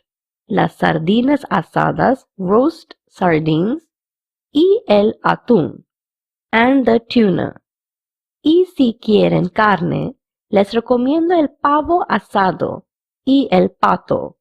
And if you want meat, I recommend to all of you the roast turkey and the duck. Pavo means turkey and pato means duck. Teresa says, ¿Tienen algún plato vegetariano? Do you have a vegetarian dish? Camarera says, Sí, tenemos tortillas y espaguetis. Yes, we have omelette and spaghettis. Teresa says, Pues vamos a tomar mariscos con mayonesa y salmón con patatas y ensalada y una tortilla francesa con arroz. This means, well, we are going to have seafood with mayonnaise and salmon with potatoes and salad and a French omelette with rice. ¿Y qué van a beber? And what are you going to drink? Teresa says, ¿Nos puede traer la carta de vinos? Can you please fetch us a menu of wine? Camarera says, why not? Y les voy a traer también la sal y la pimienta. And I'm going to bring for all of you the salt and the pepper. Teresa says much later, la cuenta por favor, the bill please. As you can see over here, the kind of food that the Spanish people eat. They have a lot of meat in their diet. They follow eating lots of fish food and different kinds of meat such as salmon, steak, etc. They're also famous for eating lots of potato and omelette. And they also like to have pepper, which is called pimienta, in their diet. And rice is also very famous in their diet. This is the last conversation we have for you, okay? And the translation is written over here. This is written in red. Please go over the translation and please learn the food vocabulary. And also you can do your own research on what kind of people in Spain like to eat what kind of food. And also try to make your own dialogues. We're now going to learn how to talk in a clothing shop in Spain. Obviously, first we need to know some clothing vocabulary in order to talk in a shop of clothes. So let's practice the pronunciation. Now, the first word is el cinturón, which means belt. La blusa, blouse. Las botas, boots. El botón, button. El gorro, cap. La ropa, clothes. El abrigo, coat. La pana, corduroy. El algodón, cotton. La franela, flannel. Los guantes, gloves. La bata, gown. El sombrero, hat. La chaqueta, jacket. El cuero, leather. La corbata, necktie. El camisón, nightdress. El pijama, pajamas. El bolsillo, pocket. El impermeable, raincoat. La bufanda, scarf. El panuelo, shawl. La camisa, shirt. Los zapatos, shoes.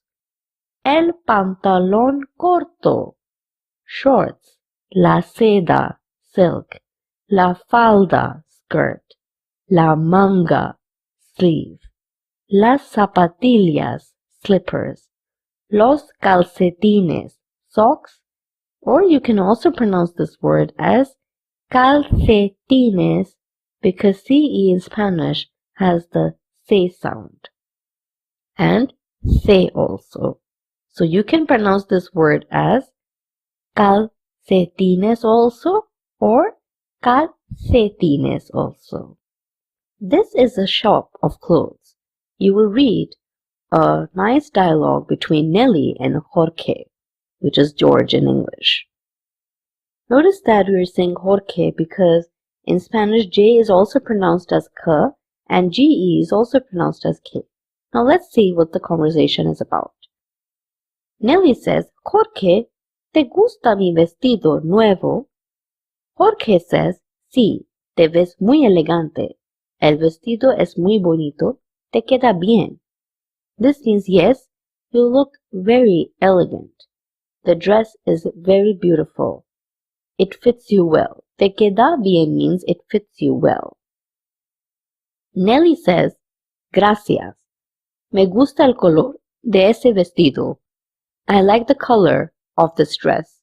Compré unos aretes y unos zapatos de tacón para usarlo. This means I bought some earrings and some high heel shoes to use it. Zapatos de tacón or zapatos de tacón means high-heeled shoes. And another word for earrings is pendientes. Compré means I bought, comes from the verb comprar, which means to buy.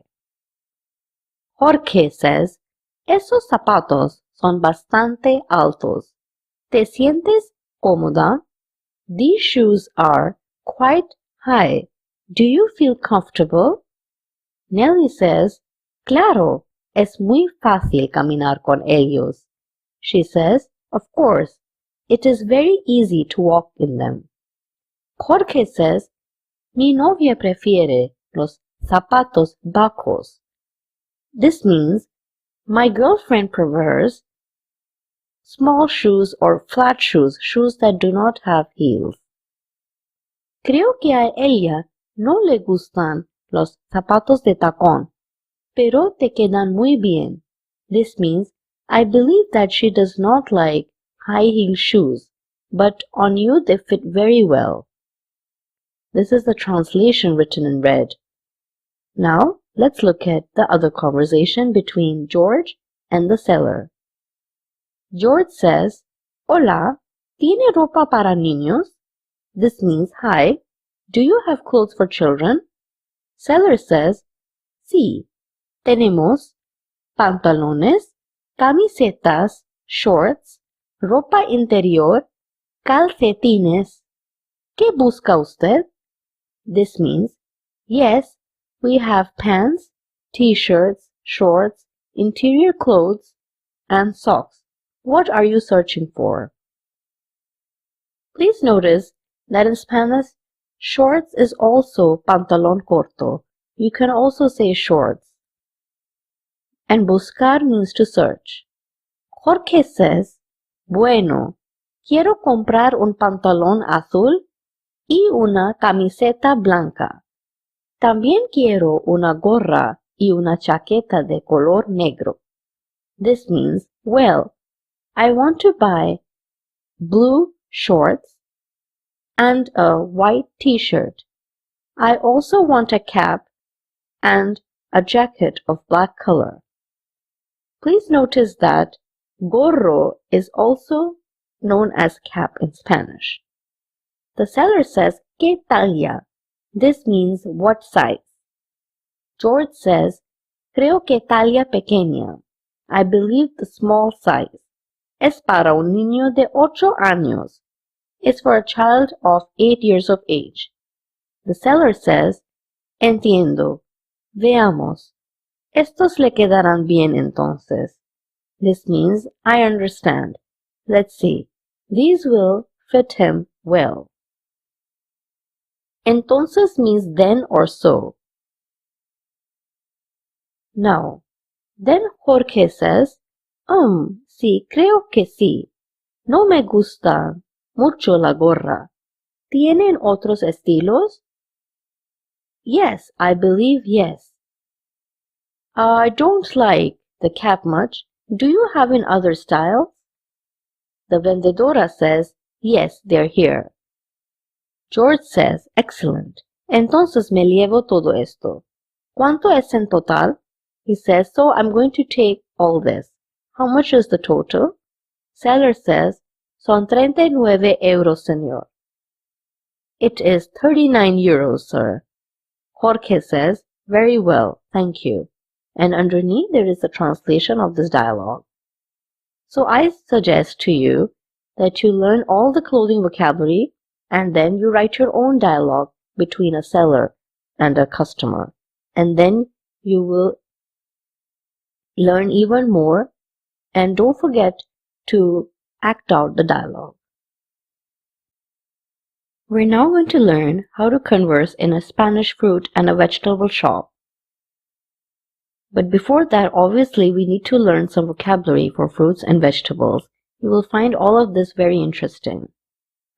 Let's see how to say fruit in Spanish first. La fruta. El plátano is banana. El limón. La manzana is apple. You can also call this manzana because Z's pronunciation is S also and Th also. El tomate. El pepino is cucumber. La frambuesa is raspberry. La aceituna is olive. El rábano is radish. La lechuga, lettuce. El arándano, blueberries. La lima, lime. La uva, grape. La ciruela, plum. La zarzamora, blackberry. La fresa, strawberry. El mango, mango. La naranja, orange. La pera, pear. El melón, melon. El melocotón, peach. La sandía, watermelon. La piña, pineapple. El kiwi, kiwi. El apio, celery. El pomelo, grapefruit. La papaya, papaya. La maracuyá, passion fruit. La guayaba, guava. El albaricoque, apricot. Now that we have learned some fruit and vegetables vocabulary, let's see how people talk about food and how do they say what is their favorite fruit and vegetables. Okay, this is a conversation between Carla and Victor. Let's see what they are saying. Carla says, ¿Qué frutas tan deliciosas? ¿Quieres una? So she's saying to Victor, what delicious fruits, do you want one? Victor says, Sí, regálame. This means, yes, gift me. Regalar means to gift. En realidad están deliciosas. This means they're actually very delicious. Me gustan mucho las naranjas y las sandías. ¿Cuáles son tus favoritas frutas? This means I like oranges and watermelons very much. What are your favorite fruits? Carla says, Me gustan las piñas, las papayas, las manzanas, las uvas. Creo que me gustan todas. This means I like pineapples, papayas, apples, and grapes. I believe that I like all of them. Carla says this. Then Victor says, Así, veo. This means so I see. Now let's look at another conversation. Carla says, ¿Te gusta comer vegetales? Do you like to eat vegetables? Victor says, Sí, claro. Mis vegetales favoritos son el brócoli, la cebolla, el chile y la papa. ¿A ti te gustan? This means, yes, of course. My favorite vegetables are broccoli, onion, chili, and potato. Do you like them? Carla says, Sí, pero mis favoritos son otros. A mí me gustan el repollo, la zanahoria, la lechuga, la remolacha, y el tomate. This means, yes, but my favorite are other vegetables. I like cabbage, carrot, lettuce, beetroot, and tomato. Victor then says, Sabes, no me gusta el ajo. This means, you know, I don't like garlic. Carla says, well, I don't like cabbage, or rather pumpkin. Calabaza means pumpkin. Here once again you can see all this that is written in red is the translation of this dialogue that we just did. You can read this in your meantime. Now, let's see this. This is a conversation between Carla and the seller. Vendedor is a male seller, vendedora is a female seller. Carla says, Buenos días. ¿Tiene mangos? Vendedor says, Sí, ¿cuántos quiere? So basically Carla is asking for some mangoes. And the seller says, Yes, how many do you want? Carla says, Quiero 6 por favor. I want 6, please. ¿Cuánto valen? How much do they cost? Valer means to cost or to value. It just has 2 conjugations. Vale, valen. Since they're saying about mangoes, they will say cuánto valen.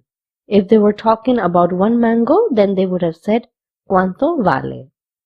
Vendedor then says, es $1 por los 6 mangos. It is $1 for 6 mangoes. Carla says, de acuerdo, sure. Aquí tiene, gracias. Here you have, thank you. This is another conversation between Carla and the seller. Carla says, hola, ¿me puede vender un melón, una piña, 6 naranjas y una bolsa pequeña de fresa? So she's saying, can you please sell a melon, a pineapple, 6 oranges, and a small bag of strawberries? Seller says, it's okay. Here you go. It's $3 in total. También tenemos vegetales. We also have vegetables.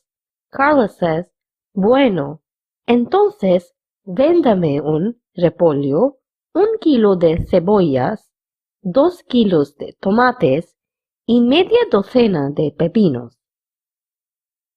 This means, well, then sell me a cabbage, 1 kilo of onions, 2 kilos of tomatoes, and half a dozen of cucumbers. The seller says, gladly. Como mucho gusto means gladly. Carla says, ¿cuánto es en total? How much is the total? The seller says, son $3 de las frutas, más 3 de los vegetales. En total son $6. This means it's $3 for fruits plus $3 for vegetables, so the total is $6. Carla says, muy bien, gracias. Very well, thank you. We're now going to learn how to talk in a hospital. Obviously, first you need to learn some vocabulary related to medicine and some expressions related to medicine. The first expression over here is, I feel unwell. In Spanish, you say this as, no me siento bien. The verb sentir is to feel. The second expression is, I feel ill. This means, me siento mal. The third one is, I have a headache.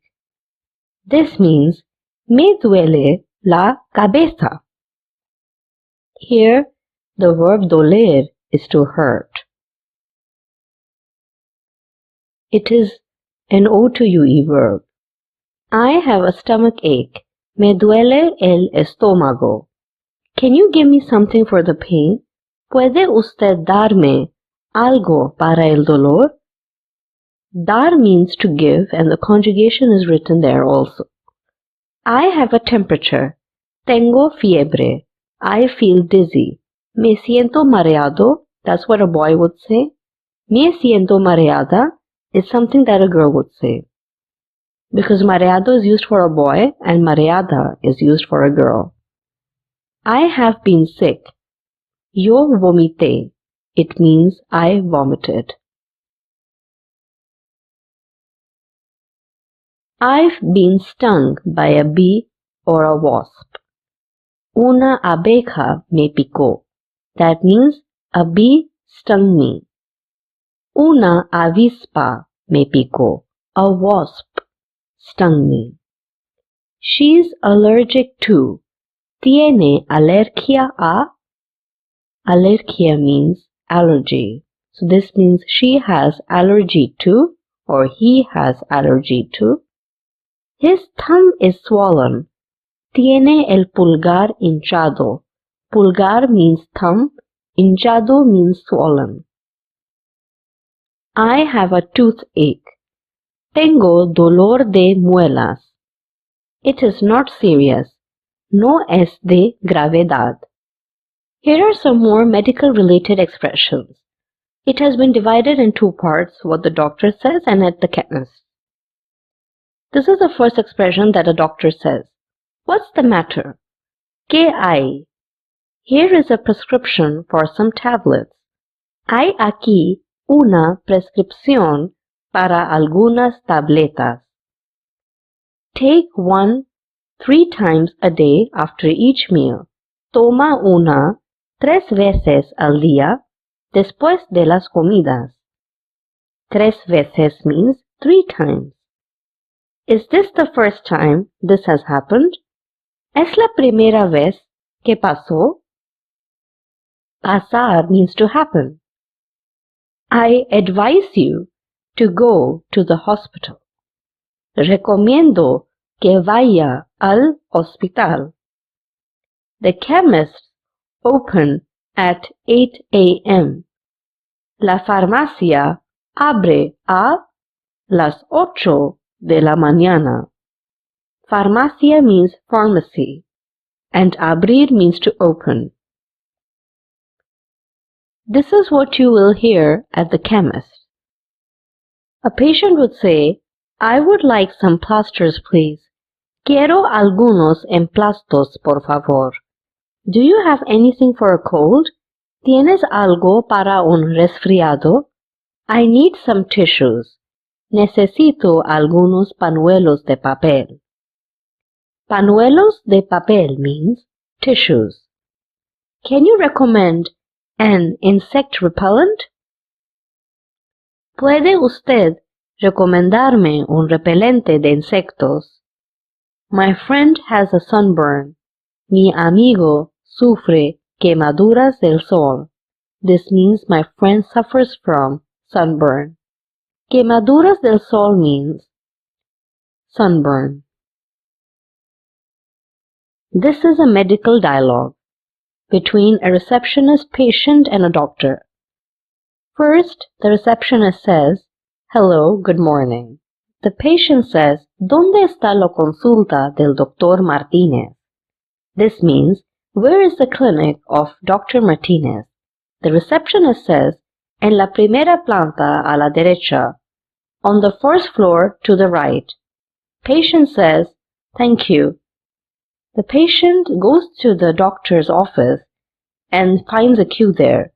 Then she says, ¿Quién es la última persona en la fila? This means, where is the last person in the queue? The patient too says, It's me, I. Doctor says, ¿Qué la pasa? What is the matter with you? Then the patient says, Me duele la garganta. My throat hurts. So basically, whenever you want to say that something in your body is hurting, you just say me duele and then just add the body part. For example, me duele el estómago. My stomach hurts. Me duele el ojo. My eye hurts. But if it's more than one part, then you have to say duelen. For example, your 2 eyes hurt, you will say me duelen los ojos. If your teeth hurt, like muelas is teeth, you will say me duelen los muelas. The doctor says, Tiene una infección de garganta. You have a throat infection. Debe tomar estas pastillas. You must take these tablets. Patient says, Vale, doctor. Doctor says, Anything else, algo más? The patient says, Yes. También me duele la cabeza. My head also hurts. Doctor says, Tiene que tomar aspirinas y beber mucho agua. You have to take aspirins and drink a lot of water. Paciente says, Muchas gracias. Thank you very much. Goodbye. Doctor says, Very good. Bye. Please learn some vocabulary of medicine and write your own dialogue also.